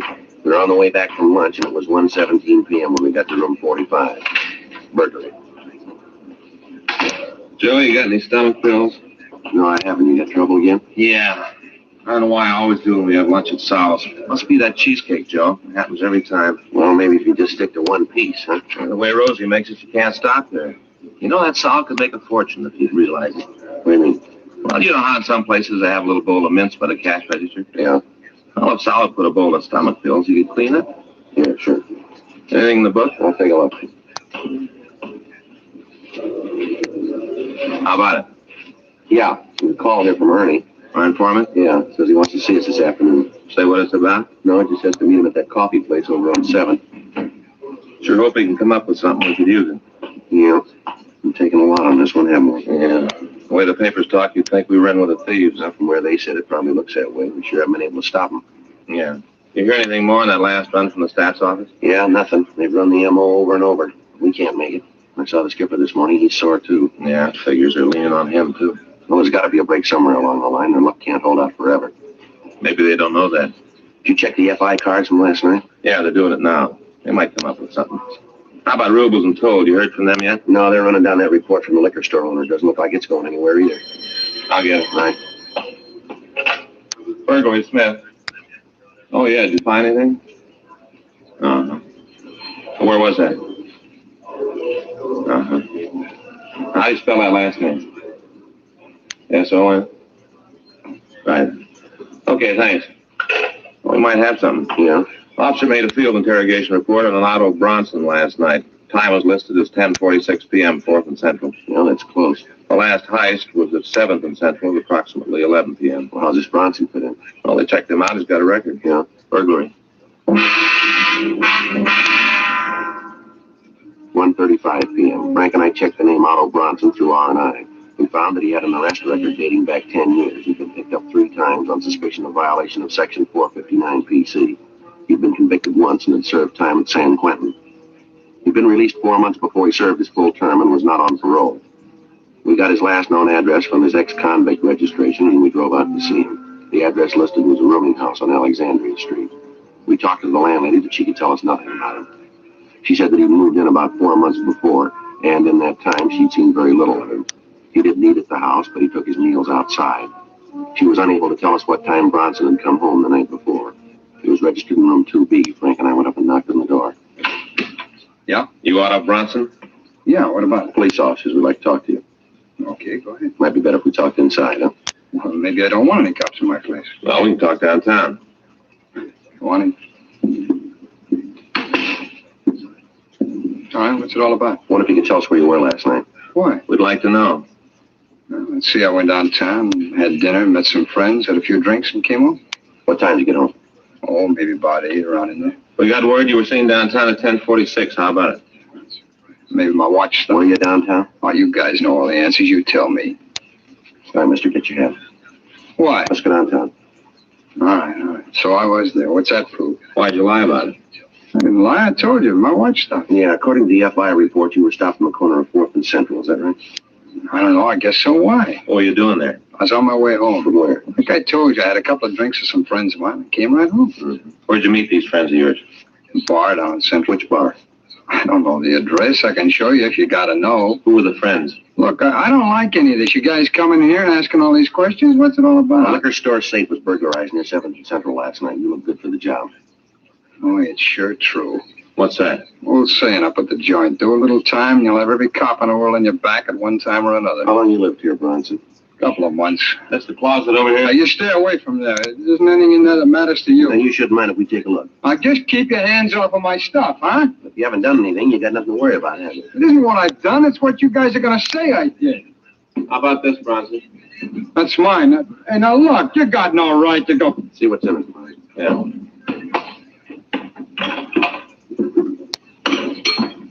How about this, Bronson? I never saw this before in my life. It's a frame you guys are trying to tie onto me. Well, it won't work, cops, and you know it won't. How do you explain these to I don't have to. I belong to a friend. He asked me to take care of him. How about this, Bronson? Can't see, Joe. What is it? Cutting torch. Looks like it's been used lately. 2:15 p.m. We searched the suspect's room. We found nothing further that would tie him in with the burglaries. We talked to the other people in the boarding house, but they couldn't give us any further information. They were unable to tell us if Bronson had any friends, and the landlady told us that he hadn't gotten any mail since he'd been there. We called the office and arranged for a stakeout on the boarding house, and then we took the suspect downtown to the city hall. We talked to him for an hour, 4:16 p.m. That's where you stand on this thing, Bronson. Now you make up your mind. You want to take the beef by yourself? You're going to tell us where you got the tools. I've been telling you. I didn't know anything about the tools. I got them from a friend. He asked me to keep the suitcase for him as a favor. He asked me to keep them for him, and that's all I know. Well, what's the friend's name? Like I told you, it's a fellow named Shorty. What's his last name? I don't know. If I knew, I'd tell you. I got no reason to hold back on it. I didn't have nothing to do with the jobs. Otto, we were talking to you about one burglary. What do you mean by jobs? Well, just the way you guys talk, I figured there was more than one. You know what we're talking about. I don't. I'm telling you the truth. I don't. When'd you last see this Shorty? When he gave me the suitcase. When was that? A week, maybe 10 days ago. Where'd you see him? In the bar down on 7th. And he just gave you this suitcase, asked you to take care of it for him? Is that what you expect us to believe? It's the truth. Well, that's kind of hard to I lie. can't help that. That's the way it happened. Well, your friend sure left you in a good fix, didn't he? What do you mean? Well, it looks like you're going to have to go this route by yourself. How do you figure that? You got the tools, you got a record. You were in the vicinity just before the safe was burned. You look real good for it. Well, I ain't going to take it along. Well, you haven't got much choice. Well, what happens if I help you get the rest of them? It'll be marked down anyway. Is that all you can do? That's all. Not much if I help you break the game. That's all we can do. Well, one thing you got to understand. What's that? I had nothing to do with the jobs myself. I just heard a few rumbles. You got to know I wasn't in on it. What have you heard? Well, there's 3 guys. They're from the east. They've been working out here about 6 weeks. Real heavy fellas. Who are they? I don't know him. The only one I ever saw was Shorty, and I'm not too sure he's in on it. You know where we can pick him up? You know, like I said, I just heard a few rumbles. All right, how about this Shorty's? You got a record? I don't know. He might have. You ever say anything about doing time? No, not so I can hear. How long you known him? About 3 months. I met him right after I got out of Q. Where'd you meet him? A bar downtown. We got to talking one night, and after that, I'd see him around here and there. And I never got to know him real well. Just well enough for him to give you a suitcase full of burglar tools, huh? Yeah, that's right. And you didn't know what was in the case? No, I didn't look. I didn't figure it was any of my business. That's easy to buy, isn't it? I can't help it. That's the way it is. How much do you know about how the gang works? Not much. The rumble is that they case a place for a couple of days, figure out when's the best time to hit it, and walk in and burn the city. They use a car? I don't know. I guess they do. Does Shorty have a car? I don't know. I never saw him with one. Never mentioned it. You ever mention where he lived? No, not to me. I figure it's over on the east side of. How you figure that? Well, just the way he talked. Nothing definite, but just the idea. You look at some mugs and tell us if you see this Shorty?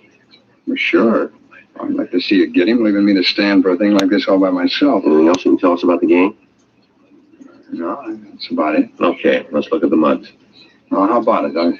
I still got to go to jail. Well, you still haven't convinced us you're clean. I told you everything I know. Yeah, let's go. Oh, no, wait a minute. Look, I go nuts in a cell. You should have thought of that before. Well, I can give you guys a lot of help if I'm on the outside. You haven't given us much here.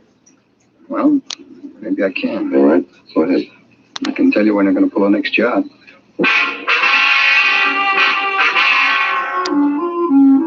We continued to talk to Otto Bronson. He told us that he'd heard the gang was planning to rob the safe of a large chain grocery store in the southern part of the city. He gave us the date and the time that the operation was expected to take place, but he was unable to give us the exact details of how the burglary would be committed. The suspect couldn't tell us whether a car would be used or how the store would be approached. He was unable to give us a description of the other 2 men in the operation, but he did give us a description of Shorty. We ran the name through the moniker file in R&I. We got back 285 possibles and had the mug shots on the suspect's pulled. These were shown to Bronson, but he failed to make an identification. We showed him our mug files on known burglary suspects, but he again failed to come up with an identification. The burglary tools were booked as evidence, and then Frank and I talked with Captain Wisdom. It was agreed that it might be better to release Bronson and have him followed. 8:31 p.m. The suspect was released and placed under constant surveillance. The date Bronson had given us for the next burglary was the following Saturday, August 14th. Frank and I made arrangements to place a stakeout on the store. We checked the store and found that there were 2 entrances, one off the parking lot to one side of the building and one on the street. We took up our position so that both doors could be seen. The area was placed under a code 5 call so that the stakeout would not be burned. Frank and I waited. 10 p.m., 11, no sign of the burglars. Midnight came and went. At 5:30 a.m., the stakeout was called off, and Frank got to a phone. Yeah. When was that? Yeah? Okay, we'll be right in. Joe? Yeah, anything? Yeah, they lost the tail on Bronson. At approximately 10:30 Saturday night, Otto Bronson had gone into a theater on South Spring Street. The officer following had entered, but had lost the suspect in the darkness. The next morning, Sunday, August 15th, we got a report that Bronson had turned up at his rooming house at 7:45 a.m. I got a call from the business office with this information, and at 8:20 I picked up Frank and we drove over to see Bronson. Who's that? It's Friday. Oh, just a minute. Hi. Come on in. Well, you guys are up early this morning. How'd it turn out last night? What are you trying to pull, Bronson? What do you mean? You know what we're talking about. Nothing happened last night. Hey, you mean you didn't break into the place? That's it. I can't understand that. From what I heard, they had it all cased. Where were you last night? Well, you figure I had something to do with it, huh? We just asked you where you were. Oh, what's the matter? Hey, the tail you had on me get lost? We're waiting for an answer, Bronson. I went to a movie and then came on home. You came right home after the picture, no? Yeah, that's right. Right home. How come it took you so long? Now, what's that mean? You didn't get home until this morning, did you? You guys are pretty thorough, aren't you? Where were you? All right, I stopped and saw a friend. We got to drinking, forgot all about time. That makes me a pigeon for you. Come on, Bronson, let's go down to. What for? I haven't done anything. You gave us wrong information about last night. Well, that's not my fault. I'm not running with the guys. I told you what I heard. Now, it's not my beef that it didn't work out. From what I knew, that was the way it was going to be. All right, let's go. Well, now, just a minute. Look, we can work this out, huh? I'm afraid not. I leveled with you guys. I'm not giving you a snow job. That's the way it is. Look, you got nothing on me. If you had, you wouldn't have let me go before. Now that I think about it, I don't like the idea of the tail on me. What are you guys going to prove with that? The way you act, it's no wonder you get no cooperation from anybody. It's no wonder at all. All right, man, you made your point. Let's go down there. Yeah, who is it? Mr. Bronson, it's me, Kelly. Yeah, what is it? You're Mr. Friday here? Yeah, I'm Friday. Phone call for you. You can get it here in the hall. Thanks. You can get it here. Thank you. It's Friday. Yeah. Mm-hmm. When? Right. We'll be right there. Thanks so much. Frank? Yeah? It's the business office. We gotta leave. Yeah? You called it, Bronson. They worked last night, all right? See, I told you. Yeah, we staked out in South L.A. So? They hit in West L.A.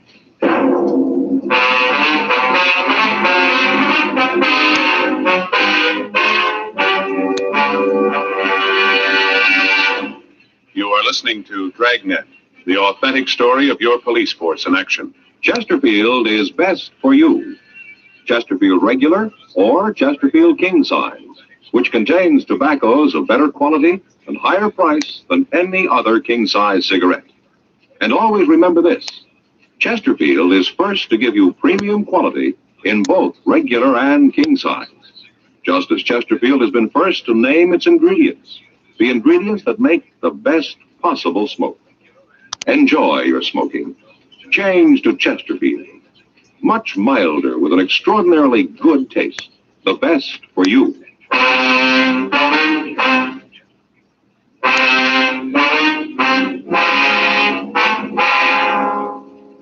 9:15 a.m. Frank and I contacted the West Los Angeles detectives and drove out to the scene of the latest burglary.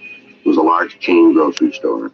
The thieves had burned into the safe, and the MO was the same as in the other burglaries.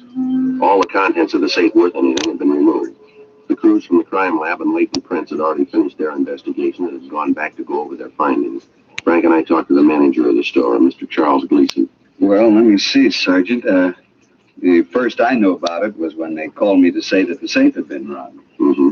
Any idea how much was taken? Well, I'd just be guessing with the officers working around here. I didn't get a chance to check it yet, but I'd say about $5,000 or $6,000. The weekend and all, we'd done a pretty good business, and I didn't get a chance to get to the bank. I had all that money in the safe. Of course, I'll have to check the books to tell you exactly how much they took, but like I said, it was probably $5,000 or $6,000. Do you have a burglar alarm system in the store, Mr. Gleason? I beg your pardon? I said, do you have a burglar alarm system in the store? Yes, and that's a funny thing. I can't understand why it didn't work. The officers, they were here from your crime lab, is that it? Yeah, that's right, sir. Well, they said that evidently it had been turned off somehow. I don't understand it, but that's what they said. I see. I wonder if you could give us a list of your employees. Yes, certainly, but you don't think that any of them had anything to do with this, do you? Well, they've all got to be checked out, sir. Can you give us the list? Well, Well, yes, I can. I guess that's right, but I'm sure that none of them were involved. Well, Mr. Gleason, have you noticed anyone hanging around the store, anyone that might have looked suspicious to you that you can remember? It'd be awfully hard to say. We do a lot of business with all the people who come in and out. It's kind of hard to say. Yes, sir, we understand. Could you remember, was there anyone who attracted your attention? Maybe someone unusual, somebody loitering in the neighborhood, maybe around the store? No, sir, not that I can think of. Mm-hmm. Was there anything that was taken from the safe that might give us a lead, something that might not ordinarily be in there, something that you could identify easily? No, I don't think so, just the money. Of course, there were several checks. You know, ones with checks that we cashed for the customers. They might have totaled $500. I can give you a list of them. We have them photographed if you want copies of it. Yes, sir, that'd be a big help. Oh, officers, there was one more thing. Yes, sir, what was that? Well, you know how people lose things. Yes, sir. A couple of days ago, we found a watch. It looked expensive. We found it in the back of the store. That was in the safe, too. Everything's gone. Must have taken that, too. It isn't there now.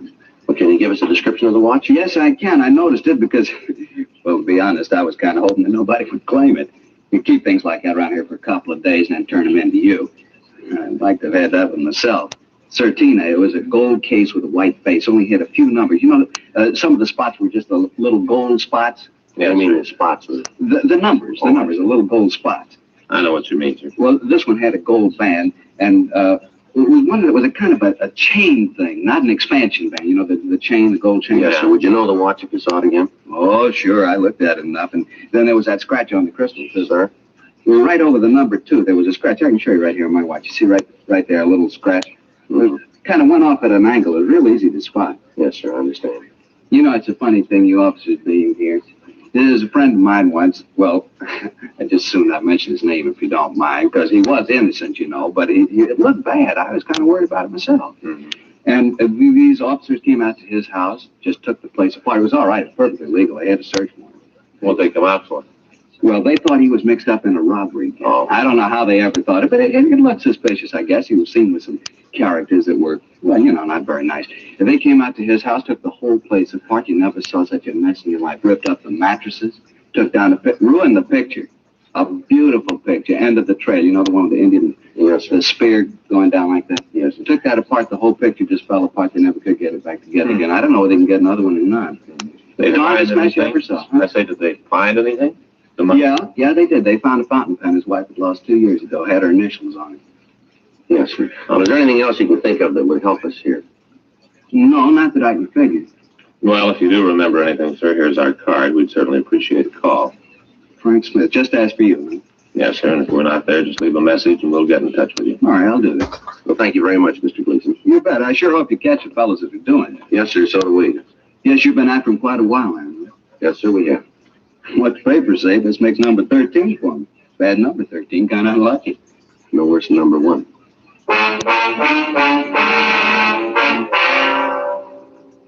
Frank and I went back to the city hall and completed our crime report. We contacted the crime lab and latent prints and found that they had come up with no physical evidence of the scene. From the MO, it could be definitely established that they were the same suspects we were after. We obtained a list of the employees of the store and checked them out. We came up with no new leads. A list of the checks that had been taken from the safe were given a forgery detail. Frank and I went to Otto Bronson's rooming house and brought him down to the city hall for questioning. You know, maybe if you guys had spent a little more time doing your job and less time bothering me, you'd end up catching those fellas. Don't worry about it, Bronson. We'll get them. We'd like to go over what you did last night again. I told you once. Tell us again, won't you? All right. Like I said, I had dinner around 8, maybe 8:30. Where'd you eat? A place over in Springs. Anybody you knew? No, I don't think I did. Where'd you go then? I went to a movie, a place on 7th. See anybody you knew there? No. Well, then you'd have a tough time proving where you were. Not all the way. You had a tail on me. Most of this you know already. All right. What'd you do after you left the movie? I told you that. I went over to see a friend. Yeah, where's he live? Hotel on 5th. What's his name? Oh, look, I don't want to see him dragged into this. If he's clean, he's got nothing to worry about, huh? Yeah, sure, but you guys go over and talk to him. It's a lot of embarrassment for him, and I just don't want it. All right, let's go. Oh, no. You gonna book him? That's it. I told you what being in a cell does to me. You should have thought about that before. All right, I'll tell you who he is. Go ahead. His name's Anderson, Mark Anderson. He ever fallen? No, he's clean. Sure about that? Yeah.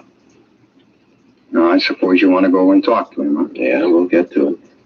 You're still going to book him? We haven't any choice. I told you what I know, Sergeant. I told you everything. I can't help it if I was wrong. Look, it's no crime to make a mistake, is it?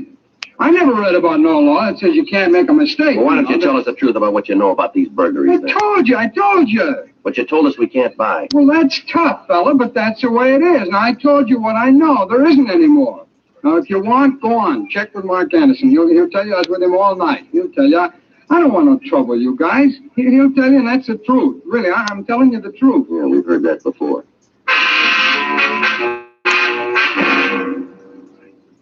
6:40 p.m. We booked Otto Bronson at the main jail on suspicion of burglary. Before he was put in his cell, we got the address of Mark Anderson. After we finished with the booking, Frank and I drove over to the hotel on 5th Street. Anderson was registered in room 812. The desk clerk told us that Anderson was in his room. He was unable to tell us much about Anderson because, as he explained, he'd only worked at the hotel for a week and hadn't seen much of him. We went upstairs and knocked at the door. Yeah? You Mark Anderson? That's right. Who are you? Police officers. I'd like to talk to you. Sure, come on in. It's my partner, Frank Smith. Anderson. What do you want to see me about? You know a fellow named Bronson, Otto Bronson? Yeah, sure, I know Otto. When'd you see him last? Hey, what's this all about anyway? Otto done something? Just a routine investigation, Anderson. When was the last time you saw Bronson? Routine, huh? That's right. I saw him last night. Where'd you see him? Here. He came up and sat around, killed a bottle, tossed it up. Mm-hmm. What time did you leave here? Well, it must have been about 7:30 this morning, something like that. All right, sir. Thank you very much. Sure, glad to help out whenever I can. Otto isn't in any trouble, is he? Like we said, it's just routine. Mm-hmm. Well, anything more I can do to help out, you let me know. Yeah, we'll do that. You leaving right away? Yeah, that's right. We'll be getting back to the office. Well, I'll get my coat and walk down with you. I got a date in 15 minutes. Gonna have to romp. It's a nice watch you got. Yeah, it's new. Let me take a look at it with you. It's just a watch. If you don't mind, I'd like to get going. Let me see the watch. Sure, no reason you can't. Here. Okay. You said this was new? Yeah, just got it a couple days ago. Mm-hmm. You notice the scratch on the crystal here? Yeah, I never saw that before. Guess I'll have to take it back and get another one. Let me see it, Joe. Yeah. Did you buy this watch? Yeah. Where? With jewelers down the street. You got a receipt for it? No, I didn't. I know the guy. I didn't figure I'd need one. What if we can take a look through your room? Why? What are you looking for? Just like to take a look. You got a search warrant? No, we can get one if we have to. Well, then you better go get one. I'm not having any cops looking through my stuff. Frank? Yeah. I told you to get a warrant. You got no right to look in there. Something in the closet you don't figure we should see. No, it's not that. It's just... Well, then there's no problem, is it? Joe, a couple of suitcases. You want to bring them out? Yeah. There they are. This one's kind of heavy. It feels like there's some sort of tools in it. Can you open it up? Wait a minute. You got the key for this one, Anderson? There's nothing in there for you. We'll figure that, huh? Sure looks like this other one's open.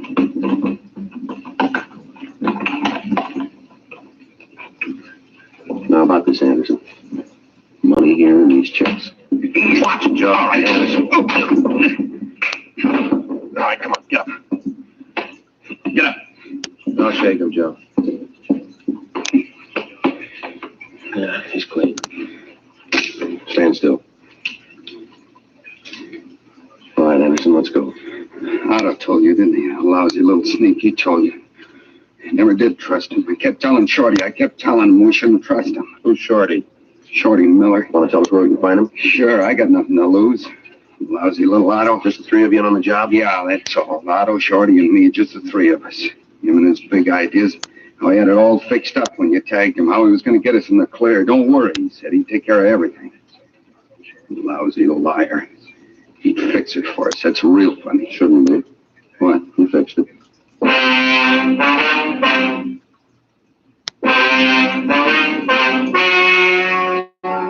The story you have just heard was true. The names were changed to protect the innocent. On December 14th, trial was held in Department 87, Superior Court of the State of California, in and for the County of Los Angeles. In a moment, the results of that trial. Now, here is our star, Jack Webb. Thank you, George Fenneman. I've been pleased to see how many of you king-size smokers have been changing to Chesterfield. Just as I've been telling you, king-size Chesterfields contain tobaccos of better quality than any other king-size cigarette.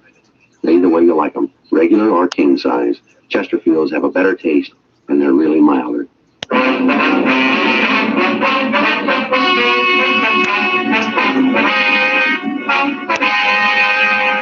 Otto N. Bronson, Mark A. Anderson, and Samuel R. Miller were tried and found guilty of 9 counts of burglary with explosives. They received sentence as prescribed by law. Burglary with explosives is punishable by imprisonment in the state penitentiary for a period of not less than 10 nor more than 40 years.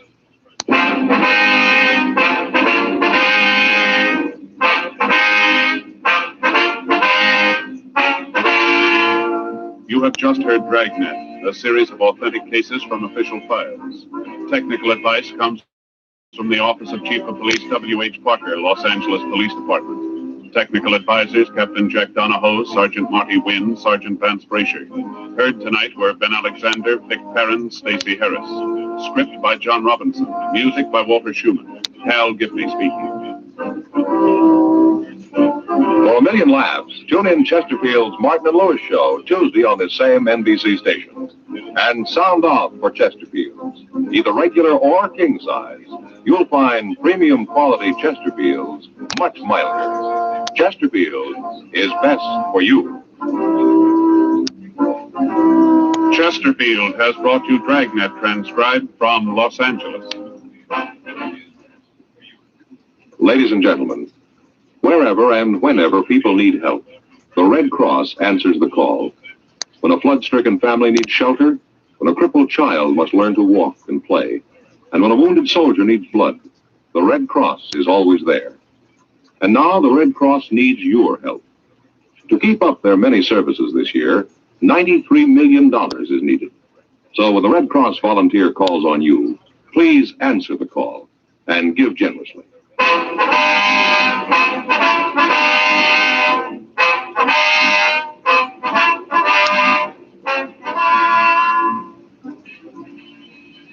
You're listening to Chin Radio AM 1540, the voice of multicultural Toronto, bringing you the latest updates on COVID-19.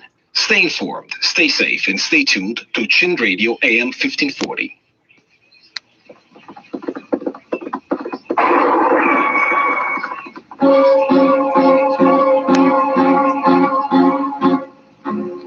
Gunsmoke, brought to you by Chesterfield, America's most popular two-way cigarette. One a pair. Chesterfield king size at the new low price. Chesterfield regular. Around Dodge City and in the territory on West, there's just one way to handle the killers and the spoilers, and that's with a U.S. Marshal and the smell of gun smoke.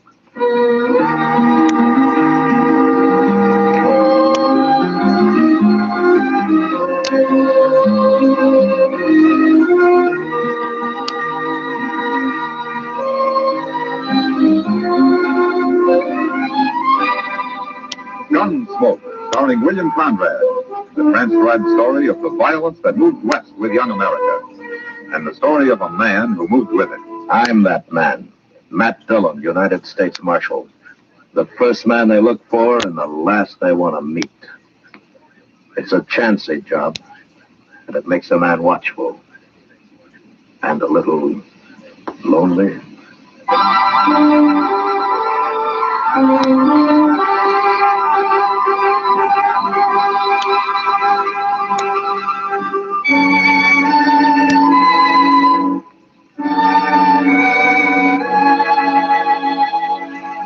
It was a long ride from Dodge up to Ponca Creek in the Dakota Territory, and I killed a good horse getting there. But I caught Lee Trumbo. He was asleep in a clump of willow. I took him without a fight. We rode his horse double into Sioux Falls, but we came the rest of the way back to Dodge in style, by stagecoach. At least I thought we were traveling in style. Lee didn't seem to care much for it. In fact, he wouldn't even talk until the stage pulled into Dodge and drove up Front Street for the plaza. You're making a bad mistake, Marshal. Is that so? I didn't kill anybody. There are two witnesses say you did, Lee. They're lying. Then why did you run? My brother Dolph, he said you was after me. That's why I run. You'll get a trial. You can talk about it then. I ain't gonna stand trial, Marshal. Dolph will get me out of jail before that. Was that so? I never figured Dolph was a man to do much of anything. You've been against us Trumbos ever since we come to Dodge, ain't you, Marshal? Yeah, I have. Neither one of you is any good. See what I mean? Yeah, there's your brother Dolph now, waiting to welcome you back. Well, how'd he know I was coming? I wired Chester from Sioux Falls a week ago. That bandy deputy of yours is a man. Chester's not my deputy. Well, he sure acts like it. Yeah, he does, doesn't he? No. Here we are. You got my brother in there, Marshal? Come on out, Lee.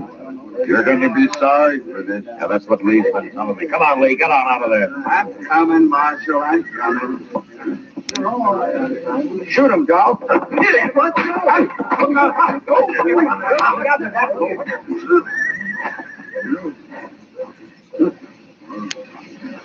Don't look at me, Marshal. I didn't even draw. No. No, you didn't, did you, Dolph? You didn't have to kick him like that. You hurt him. He'll get his wind back. I got him covered, Mr. Dillon. Hello, Chester. Don't you try nothing like that again, Lee. It's all right, Chester. The fight's out of him. You want me to take Dolph's gun? Now, that's funny. I keep forgetting. You do wear a gun, don't you, Dolph? There's nothing wrong with wearing a gun, Marshal. There is the way you wear one. What do you mean? Well, you might run into somebody who doesn't know you're afraid to use it. He might shoot you before he found that out. You calling me a coward, Marshal? Now, Chester. Yes, sir? I'm going over to the office. When Lee here stops groaning, herd him over and lock him up, will you? Okay. And if Dolph gives you any trouble, shoot him. Now, Marshal. Get going, Dolph. Go on, move.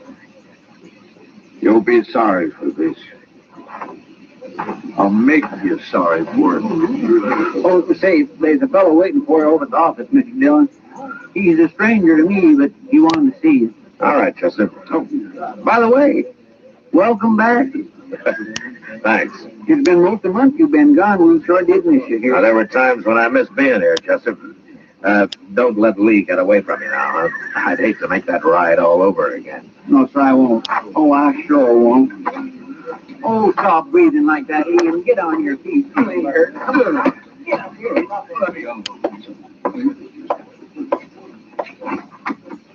Whoa.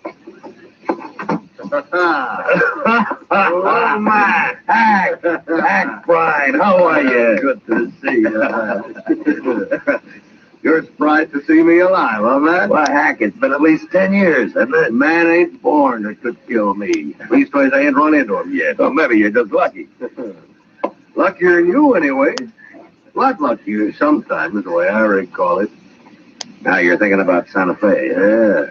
You wasn't very lucky that day, Matt. Hey, remember how it was?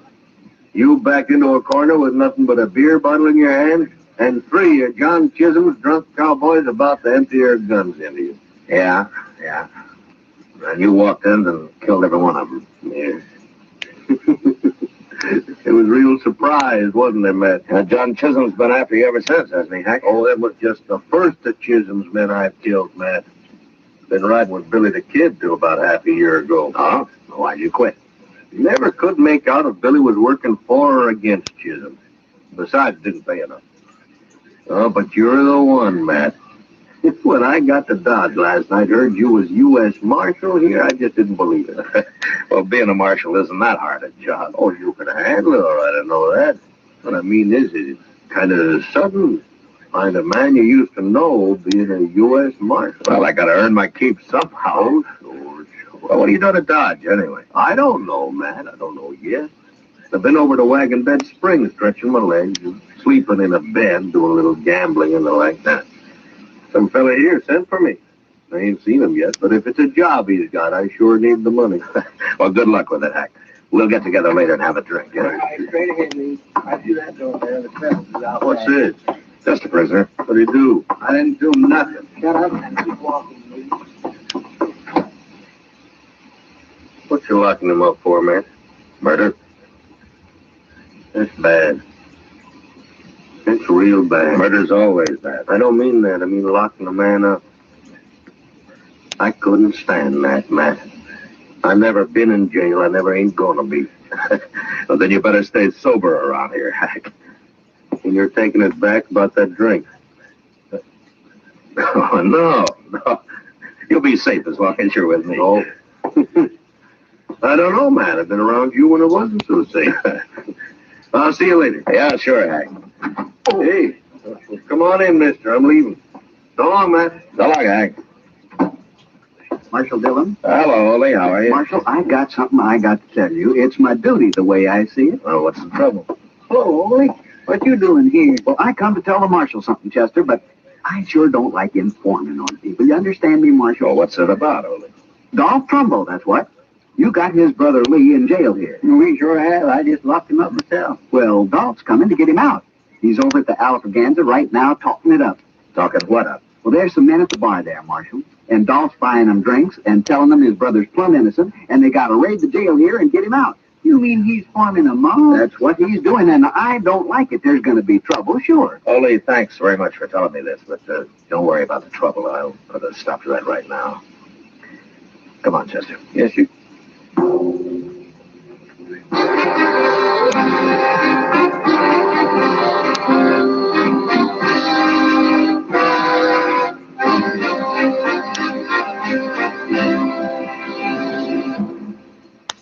What a pair.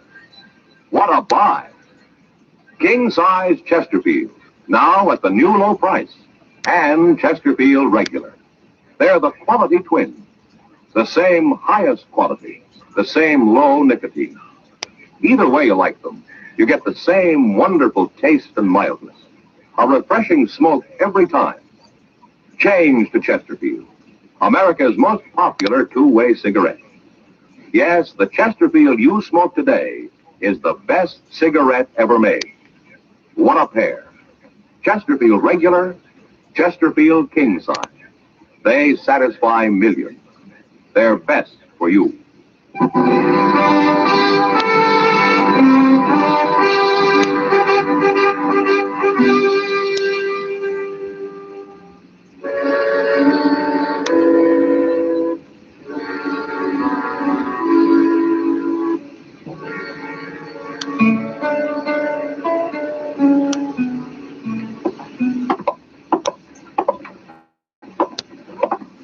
Wouldn't you know Dolph Trumbo do something stupid like this, Mr. Dillon? Trying to form a mob to take his brother out of the jailhouse. Well, it works sometimes, Chester. Not in Dodge, it don't. Well, not so far, anyway. Here's the Alfreganza. I don't get in the way. No.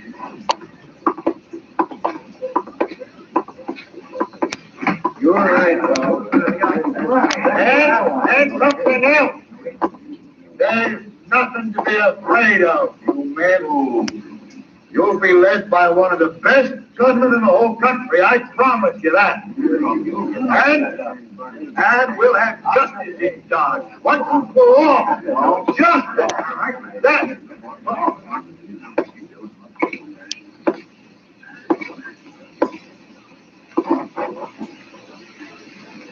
What do you want, Marshal? What are you doing here? Ole told you, I seen him sneak out. I just been talking, Marshal. No harm in talking, is there? Lee's innocent anyway. He shouldn't be in jail. And I'm going to get him out, too. These men here are all with me. And we're going with them. Quiet. Bartender, this place is closed for the rest of the day. No more liquor. And you men get out of here and don't let me find any of you together again. Not for a long time. Now get moving.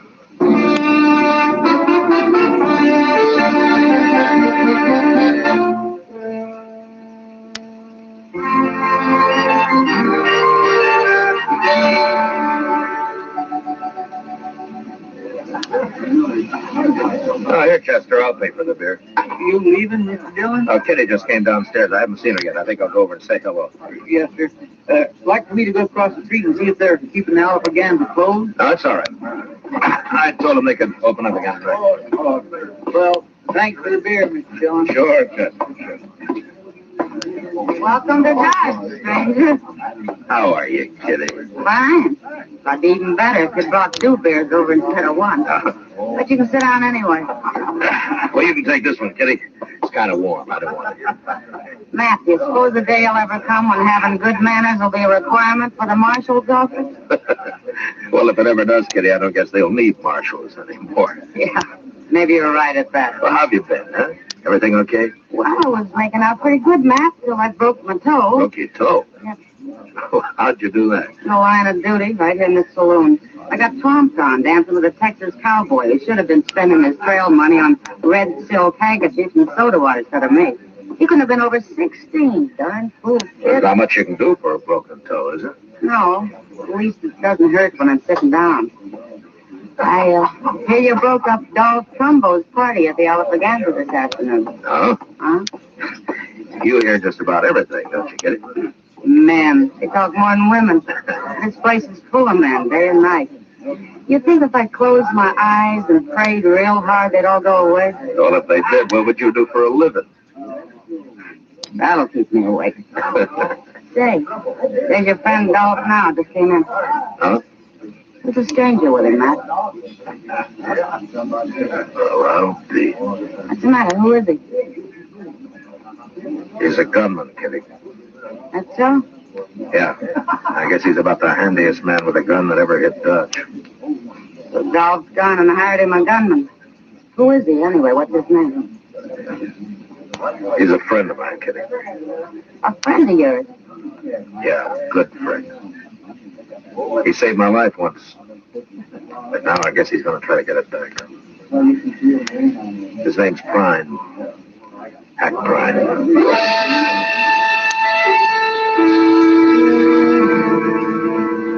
The government never did pay me much for enforcing the law in Dodge, but even if they doubled it, there were times when I'd like to have quit. I sat there with Kitty and watched the 2 men at the bar.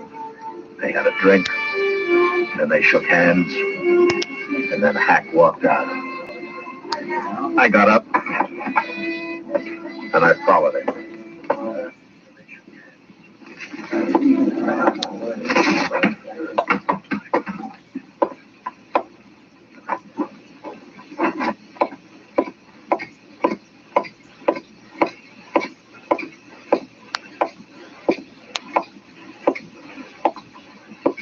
Following me, Matt? Yeah, Hack. What for? Where you staying? Dodge House. I've got a room. I'd like to talk to you. Street'll do. Okay. Dolph was trying to form a mob this afternoon, Hack. He wanted to raid his brother out of jail. I heard about it. When I went to break it up, I heard him saying they'd be led by one of the best gunmen in the country. Now, that wouldn't be Dolph himself. No. He's afraid of guns. He meant you, didn't he, Hack? I hadn't talked to him yet. He was just guessing I'd come in. And you have? Not with no mob. I told him that. I don't work with mobs. You should have known better to say that. How do you work, Hack?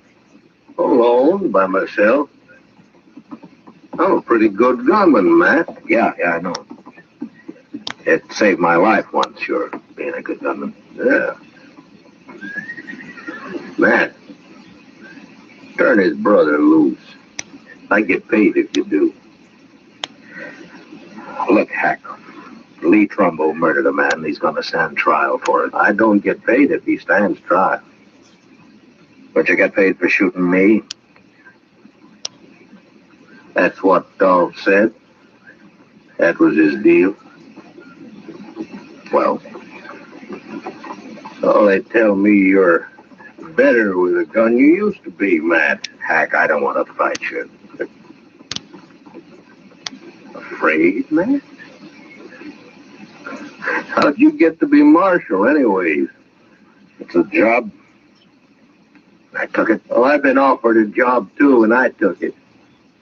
Yeah, but you had better jobs, Hack. Well, it's been bothering me some, man. I took an awful chance saving your life once. Now I got to take another to kill you. That don't make much sense, does it? Look, Hack, why don't you forget it, huh? Go on back to Wagon Bed Springs. I'll lend you some money to see you through. No, it ain't that easy, man. I back out on this, the word will get around. Nobody'll hire me for nothing no more. My reputation won't be worth crowbait. Did Billy the Kid pay you to kill men? Of course not. Of course not. That was her pleasure. You know how I hate John Chisholm. And you come down a long way, Hack. Selling your gun. I killed a man for pay over to La Junta. Didn't bother me none. Who was he? I don't know. Some gambler. Pretty good gunman, though. Tell me something, Hack. Did Dolph say how his brother murdered that man here? Dolph claims he didn't do it at all. Well, there were 2 witnesses who saw him do it. The man was a buffalo skinner, unarmed. He didn't even have a knife on him. But he refused to buy Lee Trumbo a drink, so Lee shot him. Unarmed? That's right. Shot an unarmed man? You think it over, Hack. I'll see you tomorrow. Good night.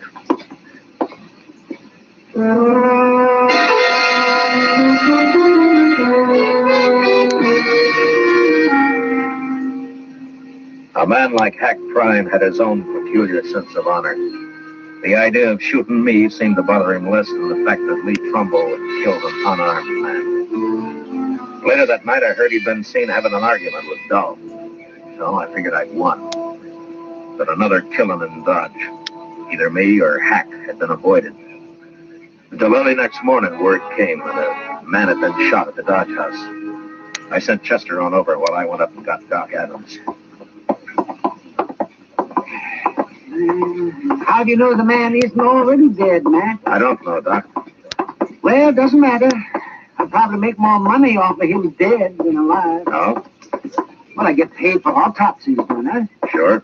Yeah, but just try to collect for the ones I keep alive. Just you try. And I'm glad I don't have to, Doc, but I still notice you buy a new buggy every spring. Oh, yes, wear it out before, racing across the prairie, delivering babies, setting bones, digging out bullets, delivering babies. Well, exercise keeps a man young, Doc. Yeah, it's a good thing I don't depend on sympathy to keep me young. Now, here we are. Mr. Dillon? Mr. Dillon. Oh, hello, Doc. Where is he, Chester? In that room right there, number 12. And you know who it is? It's Ole. Ole? Yes, sir. And Hack Prime shot him. What? It's Hack's room, Mr. Dillon. He did it all right. Well, let's take a look. Where's Hack now, Chester? I don't know, sir. Nobody's seen him for the past hour. I kept everybody out of the room, Mr. Dillon. All right, now stand aside here, boys. Let the marshal and Doc through. Come on now, Dillon. Let me through. Let me through here.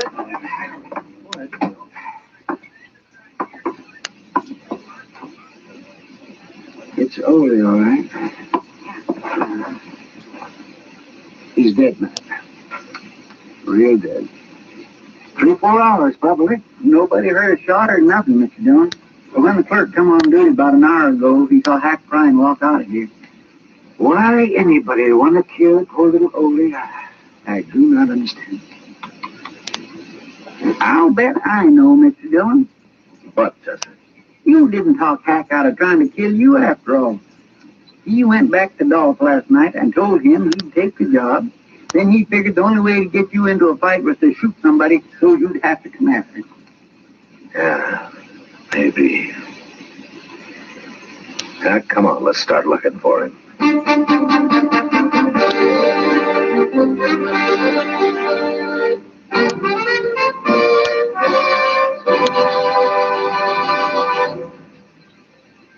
We will return for the last act of Gunsmoke in just a moment. What a pair. Les Paul and Mary Ford, America's most popular recording duo. You ought to know, you buy millions of their records. Les and Mary say, Chesterfield's for me. I guess you could call us a real Chesterfield family. I've been enjoying them now for over 6 years. It's over 15 years for me. We believe it's the best cigarette ever made. Yes, they have just that refreshing taste and mildness that we like. What a pair. Chesterfield King Size, now at the new low price, and Chesterfield Regular. America's most popular two-way cigarette.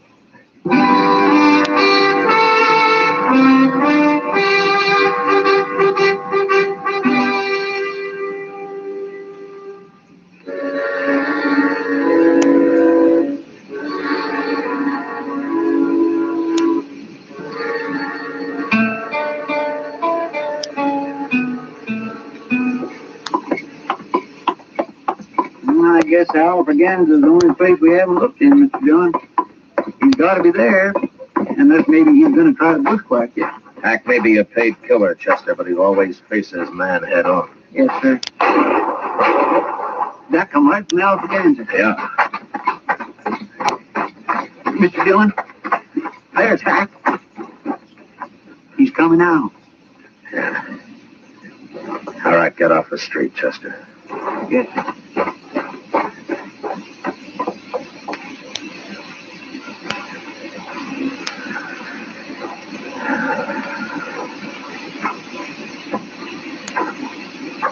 Morning, man.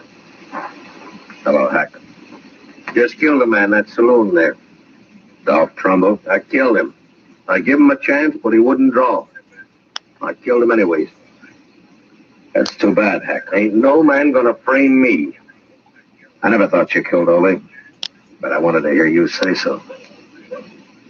And you know I didn't do it. It wouldn't be your style to kill a defenseless little fellow like that, would it? Of course not.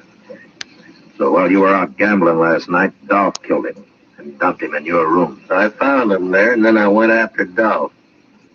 Ain't no man can do that to me. Hack, according to the law, you murdered Dolph. I'm going to have to arrest you. What? You're going to have to stand trial for it. Oh, no, man. No, sir, I ain't going to jail. Not me, man. Never. I'm a lawman, Hack. I got to arrest you. Matt, I told Dolph last night I wasn't going to take his job. I told him I was going to leave town. You're under arrest, Hack. All right. I guess you got to do it. Let's go for it, man. Oh, Hack, no. Let's see what happens.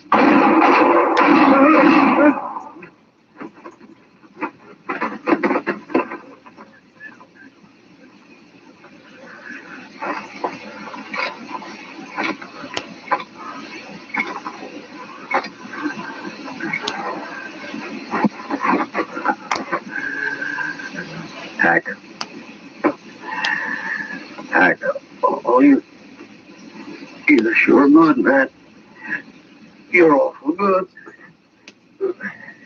Yeah. Better this way, man. And getting paid to fight you. Sure. Sure it is. There weren't no reason to fight you. Not that way. I can't see you no more, man. It's like being underwater. I can't see nothing.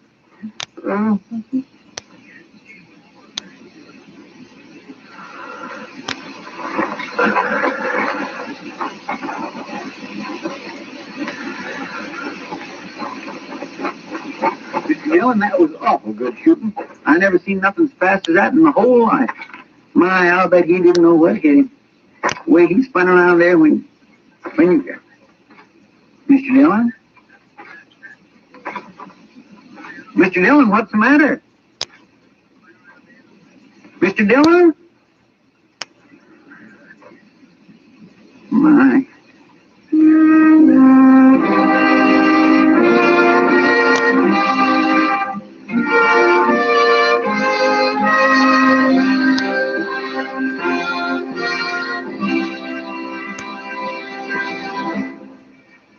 Here is our star, William Conrad.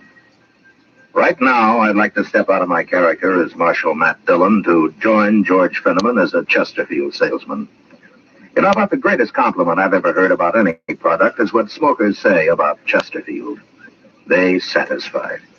So whether you smoke a regular or king-size cigarette, Chesterfield is best. We hope you'll try them, and soon.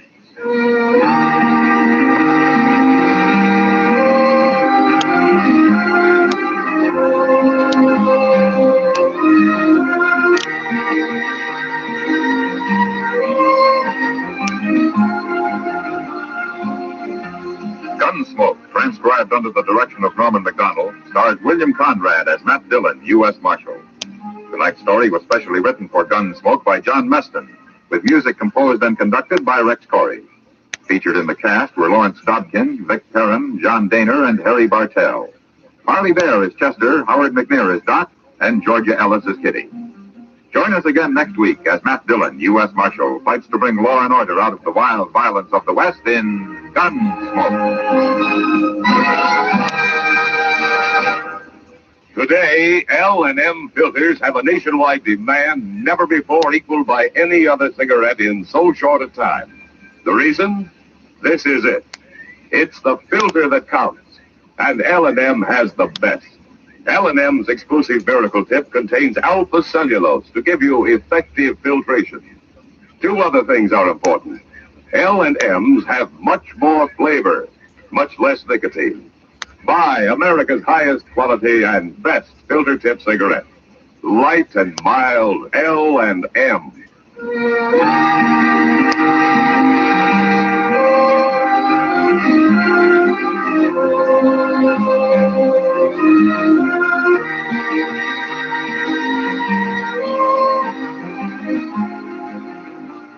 Be sure to listen to Dragnet, the story of your police force in action, tomorrow night, Tuesday, on another network. Next week at this same time, Chesterfield will bring you another story of the Old West on Gunsmoke. This is the CBS Radio Network.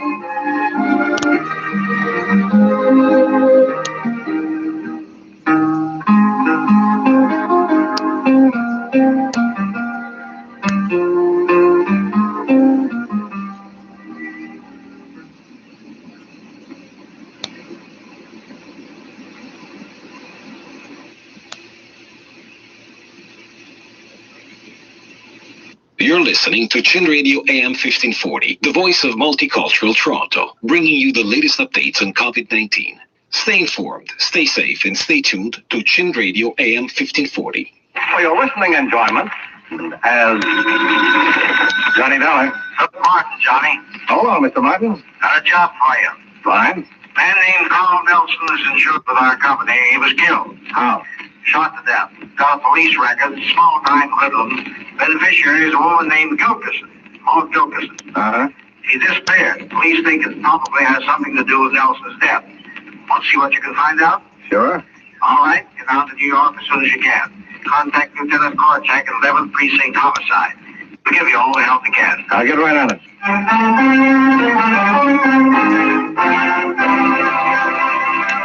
You know, many great men have attained the highest office in our land, the presidency of the United States. Can you guess the name of this man? He was third vice president to become president through the death of the man holding that office. A man of limited education, he was taught to read and to write by his wife. In 1862, when Tennessee threatened to secede from the Union, he was appointed military governor of occupied Tennessee by President Lincoln. As president, by a threat of war, he stopped Napoleon's attempt to seize control of Mexico, and his administration saw the beginning of the Reconstruction era. A senator before he became president, he was re-elected to the Senate after his presidential term of office was over. If you don't have his name by now, here are two more clues. During his administration, Alaska was purchased from Russia, and Nebraska became a state. Who was he? Andrew Johnson, 17th President of the United States. His life is part of your American heritage.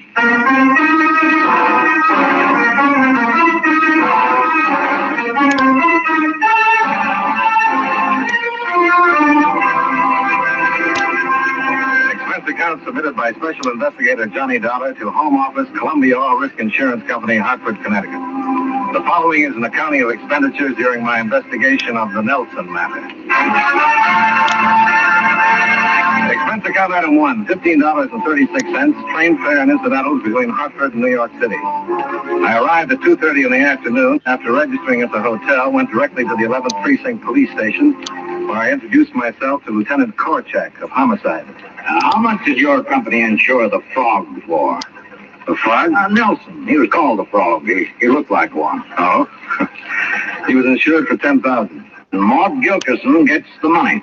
Do you think she had something to do with the killing? No, I think she knows something about it. Any theories about why he was killed? Nothing definite.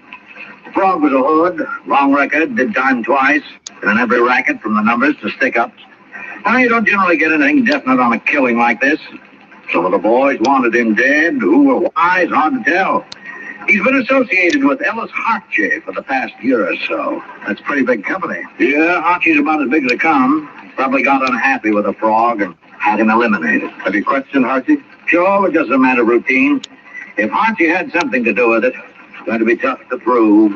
Well, I guess the first thing to do is find the beneficiary, Maud Gilkerson. That's not going to be easy. We've done a lot of looking. Well, I got a friend in town that just might be of some help. Do I know him? Probably, but I'd rather not mention who it is. He doesn't get along very well with cops. Not many people do. My friend's got a king-size allergy. But for the right people and the right price, he can be very informative. Well, good luck, Don. Thanks. I'll let you know if I come up with anything.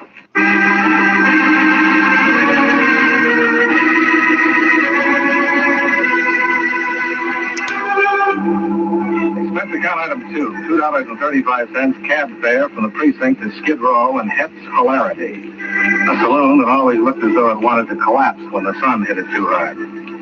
Inside, I found Wilbur Truitt sitting at the almost deserted bar, sipping muscatel through a glass straw.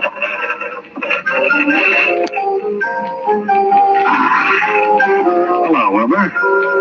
Bucko, you are indeed a sight for sore eyes. And Bucko, my eyes are sore. Pour up a Hefeweight and rest yourself. Can I buy you a drink? Oh, noble prince, a king among kings. You come in the nick. Can you buy me a drink? If it were not so early in the day and my spine not yet limber, I would bend and kiss your feet. I'll just take a rain check. Innkeeper, a flagon of your best amber tonic. Oh, Bucko, I've missed you. Do you realize what with economic conditions such as they are, that your absence has been the bane of my existence? Goodwill is a thing of the past. Wilbur. I once looked upon mankind with a warm smile and a kind heart. But I find it difficult to keep from becoming a complete cynic. People are pinching pennies completely out of shape. Soon the exchequer will be filled with a gigantic mass of unrecognizable copper. Why, a year ago I was averaging as much as 50 cents a day. A whole bottle. It's your pitch. My pitch? Sir, my pitch is a thing of beauty, an excursus of cogent puissance, a compassionate discourse on human suffering. Okay. My pitch would tear the heart out of Mephistopheles himself. Wilbur. Yes, Bucko. Where can I find Maud Gilkerson? You know why my eyes are sore, Bucko? No. Why are your eyes sore, Wilbur? I had to brave the morning sun. Things have become so desperate, I pawn my dark glass. Oh, I'm sorry. If things don't improve, I may have to part with my glass straw. The only sure method of deriving substance when in the throes of the shade. Maud Gilkerson is worth a bottle. Granted. In fact, I'd venture to guess that the lady is worth 2 bottles. You're probably right. I'll have to call her. I'm staying at the Yorkshire. She may not want to see you. Tell her I've got $10,000 for it. I beg your pardon. Tell her the Frog left a $10,000 insurance policy and she's the beneficiary. Good Lord, perhaps I was wrong. There are still a few good deeds left in the world. Sure. I just gave you 2 quarts worth.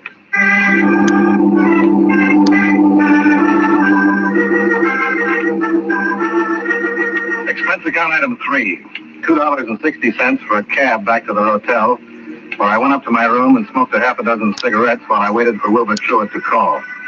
Around 4:30 in the afternoon, the phone finally rang. Johnny Dollar. Bucko, Yeah, Wilbur? I finally contacted the party. She's not happy. Did you tell her about the insurance? The first word out of my mouth. But it seems Mr. Nelson's insurance is not enough to bring color to her cheeks and a smile to her ashen lips. What does she want? Some insurance of her own. What do you mean? She's hiding because her life's in danger. She has no money to leave town. She'll make a deal with you. Go on. Enough money to leave the country. You said town. The logical progression. The town first, then the country. Believe me, Bucko, her plight is worth considering. What will she give me in exchange for the money? That is her own personal secret, but she told me to tell you it's worth every cent. All right. Go to 107 River Street, the last room at the back of the hall. Tell her Wilbur sent you. Right. Thanks, Wilbur.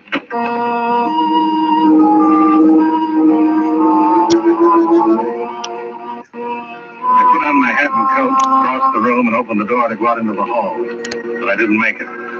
There, standing on the other side of the door, about to knock, were two ugly-looking men dressed in loud jackets. Your name, Dollar? Yeah? Mind if we come in? What'd happen if I did? We come in. That's what I thought. Then why'd you ask? I make little bets with myself. I want to talk with you for a few minutes, Dollar. Okay. What are you doing in New York? It's a nice town. Want some advice? Not especially. Make a little bet with yourself, you're going to get it anyway. I'm a lap in front of you. Then here it is. When Bert asks you a civil question, give him a civil answer. Okay? Ask me a civil question, Bert. What are you doing in New York? It's a nice town. Oh! Why, you... Hold it. You'll just belch again. With a broken arm? You're pretty tough, huh? All in how you look at it. If breaking his arm is being tough, then that's the best name for it. Okay. We don't want any trouble. Huh? That's a funny line. I won't ask you no more questions. That'll save some time. I'm just going to tell you. Lay off a Nelson killing. Understand? Yeah. You said lay off the Nelson killing. Good boy. Because if you keep nosing around, somebody will just have to come down and investigate the Dollar killing. Understand? Yeah. You said somebody will just have to come down and investigate the Dollar killing. Fine, fine. Now that you understand, we'll be going. Nice meeting you both, informally, like this.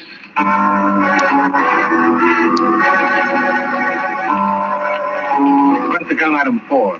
$3.25 for another cab that took me down to 107 River Street. The address was an old two-story frame house that faced the water. I went in and walked down the dark hall to the back room.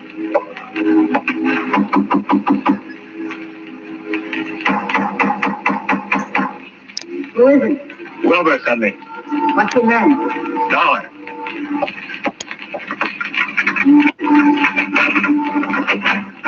Come in.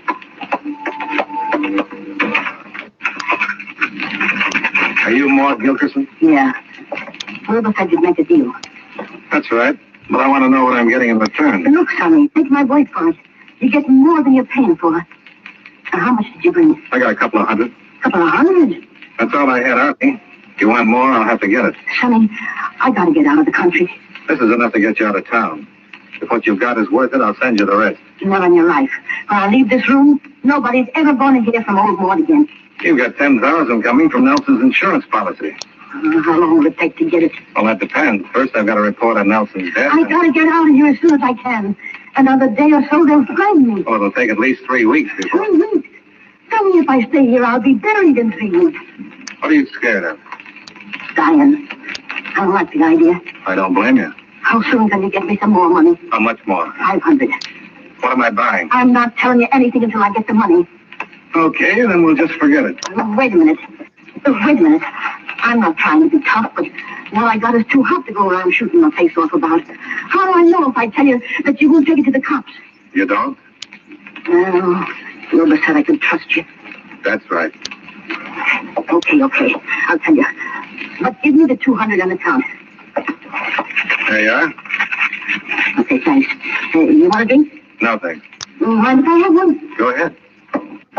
I don't usually take this stuff, but I need it.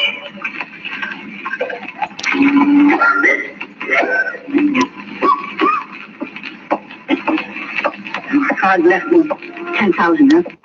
That's right. Nice guy. Nasty disposition, but he was okay. You didn't know, huh? No. Well, he's been with the outfit about a year now. The outfit? Boss Hachi. Ellis Harkey. Yeah. The frog done pretty well for himself. Until lately. Yeah, he always worried that hit him in the head. He was always planning who shouldn't. You know how it is with small guys like the frog. You never know when something goes wrong, and the outfit sends word to hit you in the head. Frog always worried about getting hit in the head. Ah, but he was smart. While he was alive. Yeah. He figured as long as he was smart like he was, he'd fix it so Hachi would never be able to hit him. Frog was in on most of the stuff Hachi's been setting up in this town. Not big in it, you know, but in it. And he kept his eyes open. Found out too much and they killed him for it? Yeah, but it wasn't only what he found out. It was what he collected. Collected? Enough evidence to send Hachi and his boys away for 100 years. Maybe the chair even. Did Hachi know it? Sure. Frog told him when he found out he was hot. He told Hachi if he got killed, the stuff would go to the DA. And you've got it? I got it. Why didn't you give it to the DA? Even if they send Hachi up, he's got friends. I'd be dead before he went to trial. You want another 500 for it? And that's dirt cheap, especially when the dirt's liable to be in my face. How long do I have to get it? Just as soon as you can. Like I said, I ain't got much longer. You found me, and you ain't got connections like Hachi. Oh, they'll find me. I'll have the 500 in an hour. Okay. I'll make arrangements. Wait a second.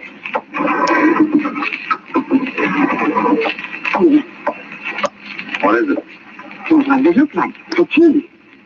You've been okay with me, so I'll trust you. It's a key to a locker in Grand Central, number 415. That's where the package is.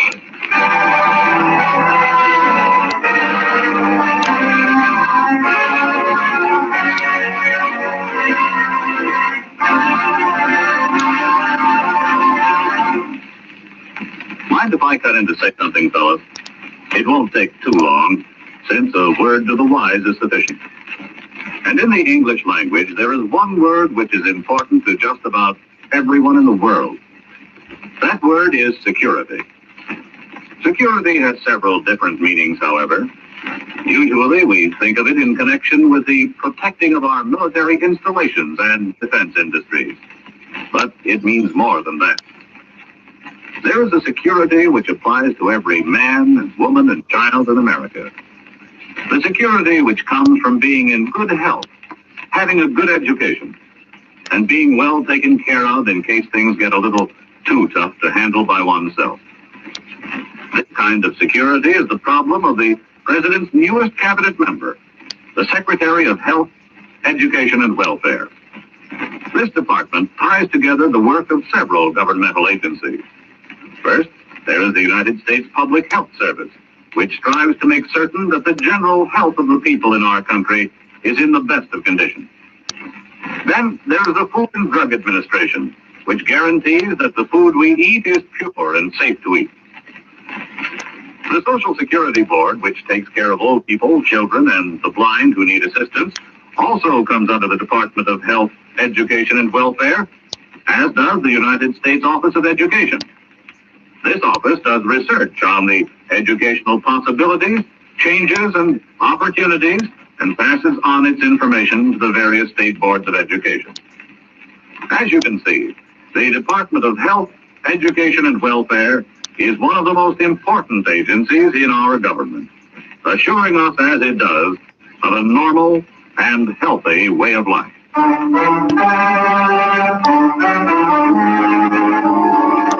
And now, with our star, John Lund, we bring you the second act of yours truly, Johnny Dollar.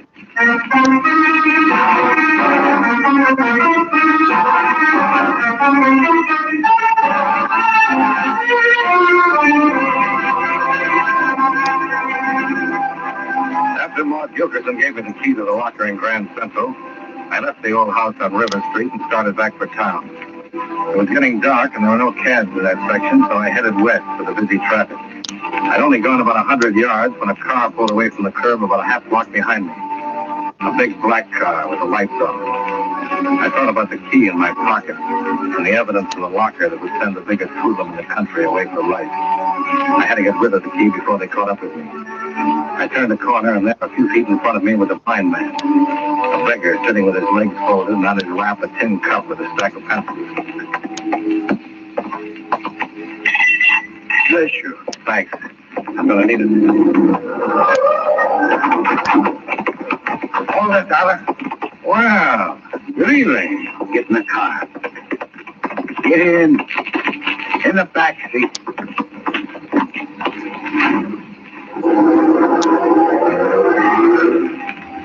You just don't take advice, do you, Dollar? You didn't say anything about taking a walk. I told you to lay off the Nelson, Joey. Who says I didn't? You dug up more guilt. Who? Oh, I told you. When Bert asks you a civil question, give him a civil answer. Okay. So I dug up Maud Gilkerson. So what? What'd she give you? A lot of double talk. She gave me nothing. I think you're lying. We let a couple of the boys off to talk to her. They'll find out. What happens in the meantime? We drive around while the goon searches you. Then we go see someone who wants to have a little talk with you. Okay, goon. Search me. Get down on the floor. Is that your name? Goon? Get down there. I should have guessed. What? Oh, nothing.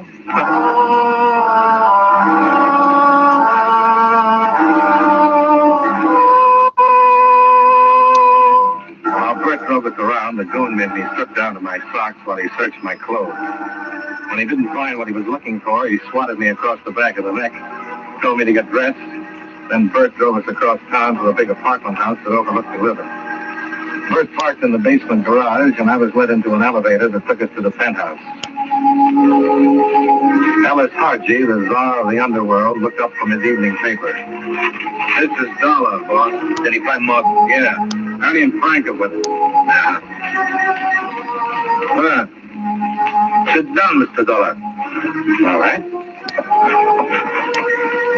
Bert told me here they're going to pay you a little visit this afternoon, huh? If you can call that a little visit. If they couldn't get rough, don't tell me you can do something else. You're kind of fresh, huh? I'm ripe enough to know I don't like getting pushed around. Sometimes you gotta take a pushing around to understand things. I don't take a pushing around from you or anyone else, Archie. You think you got a choice? Not at the moment. No. If I want you to take a beating, you'll take one. I'll make up for it. You ain't making up for anything. Now, you gotta understand, I'm running things, see? You ain't gonna say nothing about what happens or what don't happen. So you just try and relax and take what comes, huh? You cooperate. It's gonna be nice. He didn't have anything on him. No. I went over him good. He didn't have nothing. Did she tell you what it is, Dollar? What? You know what I'm talking about. Whatever it is the frog left for Maud Gilkerson. I found Maud Gilkerson to tell her Nelson left her $10,000. And she didn't say nothing about me. Another thing. She didn't say anything but thanks and get out. He was in with her for about 10 minutes. So it took her 10 minutes to say thanks and get out, huh? Look, what do you think she said to me? That's what I want you to tell me, Dollar. How can I tell you something when there's nothing to tell? I located Maud Gilkerson to tell her that... Okay, you said that. I don't know what you're so worried about me for. For an old dame like Maud. What can we do to a big man like you? Make me mad. Now, look. Yeah.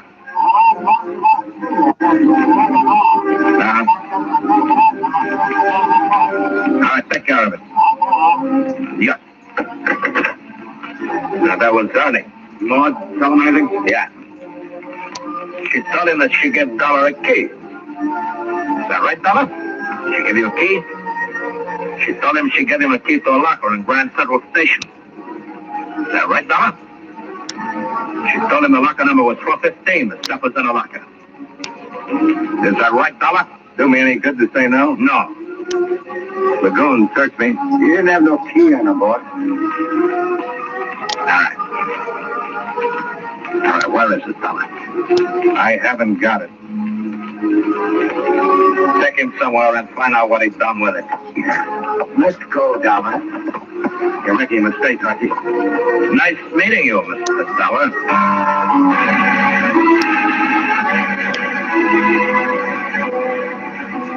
The Goon and Bert took me back down in the elevator, hustled me into the car, and drove me back across town to a warehouse in the Bowery. In a small room on the second floor of the warehouse, the Goon went to work while Bert stood by with a gun. Where's the key, Dollar? I don't know. And you're the guy that was going to bust my arm. It's a whole lot easier if you just tell us. I can't tell you about something I haven't got.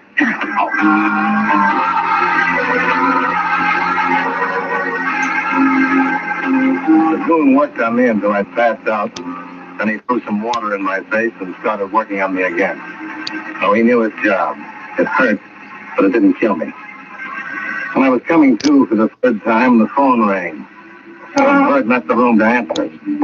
I knew this was the only chance I was going to get. When the Goon leaned over me with a bucket of water, I grabbed the cup of the dog's legs and pulled him. I staggered up to my feet as the Goon started up off his back. I kicked him as hard as I could in the face. Grabbed the heavy bucket and stumbled over to the door.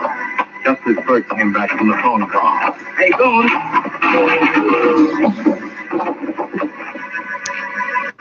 Ask me a civil question, Bert.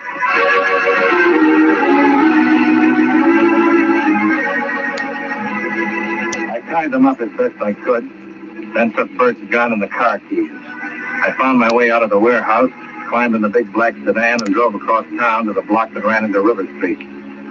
All the way, I kept my fingers crossed that the blind man with the tin cup and pencils would still be there.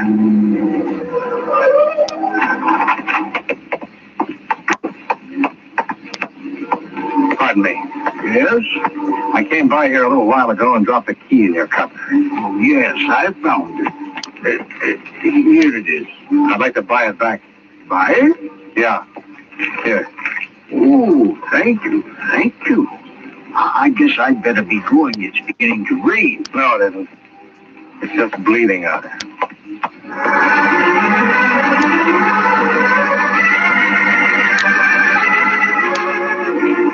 I wheeled the big car back across town to the 11th precinct and caught Lieutenant Korchak just going off duty. He took one look at my face, mumbled something about careless truck drivers, and sat down to listen to my story. Bert and the Goon? Yeah. I left them in a warehouse. They won't stay tied up long.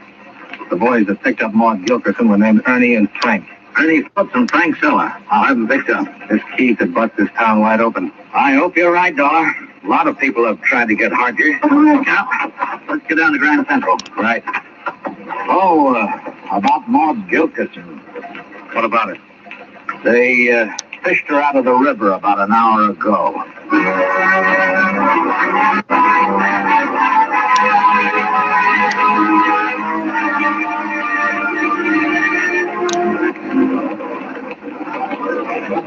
Yeah, okay, give me the key.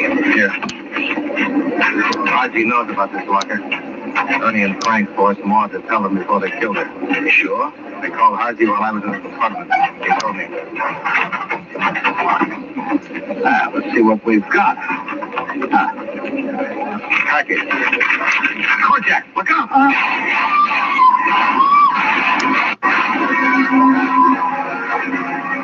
I'd seen them just as they came around the corner. The Goon was grinning through the teeth I'd kicked out, and Bert had a big lump on the side of his head where I'd nailed him with a bucket. Everyone came out with their guns all at once. Korchak jumped to one side, and I dropped to my stomach while I squeezed out all 6 shots from the gun I'd taken away from Bert. When the smoke cleared, Korchak was down. He was smiling. He caught one high in the shoulder, but Bert and the Goon were through being bad boys. The Goon was dead, and Bert didn't have far to go to catch up.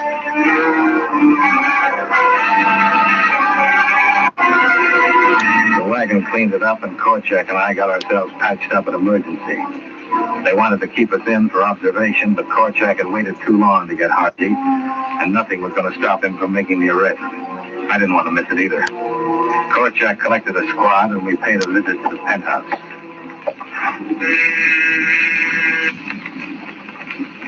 Think he skipped? Stakeout said he hasn't left the building. Come on, Haji, open up. This is Korchak, and I got a present for you. Get back. Come on in, Korchak. I got a little something for you, too. Now, I'm kind of glad he wanted it this way. I'll shoot the lock, and then we go in. Right, hit the door.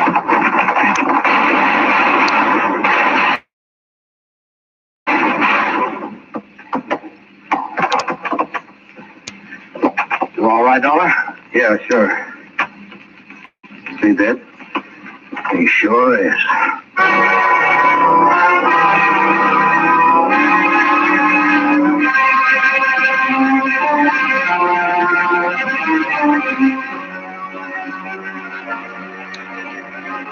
Expense account items 5 and 6. The $200 I gave to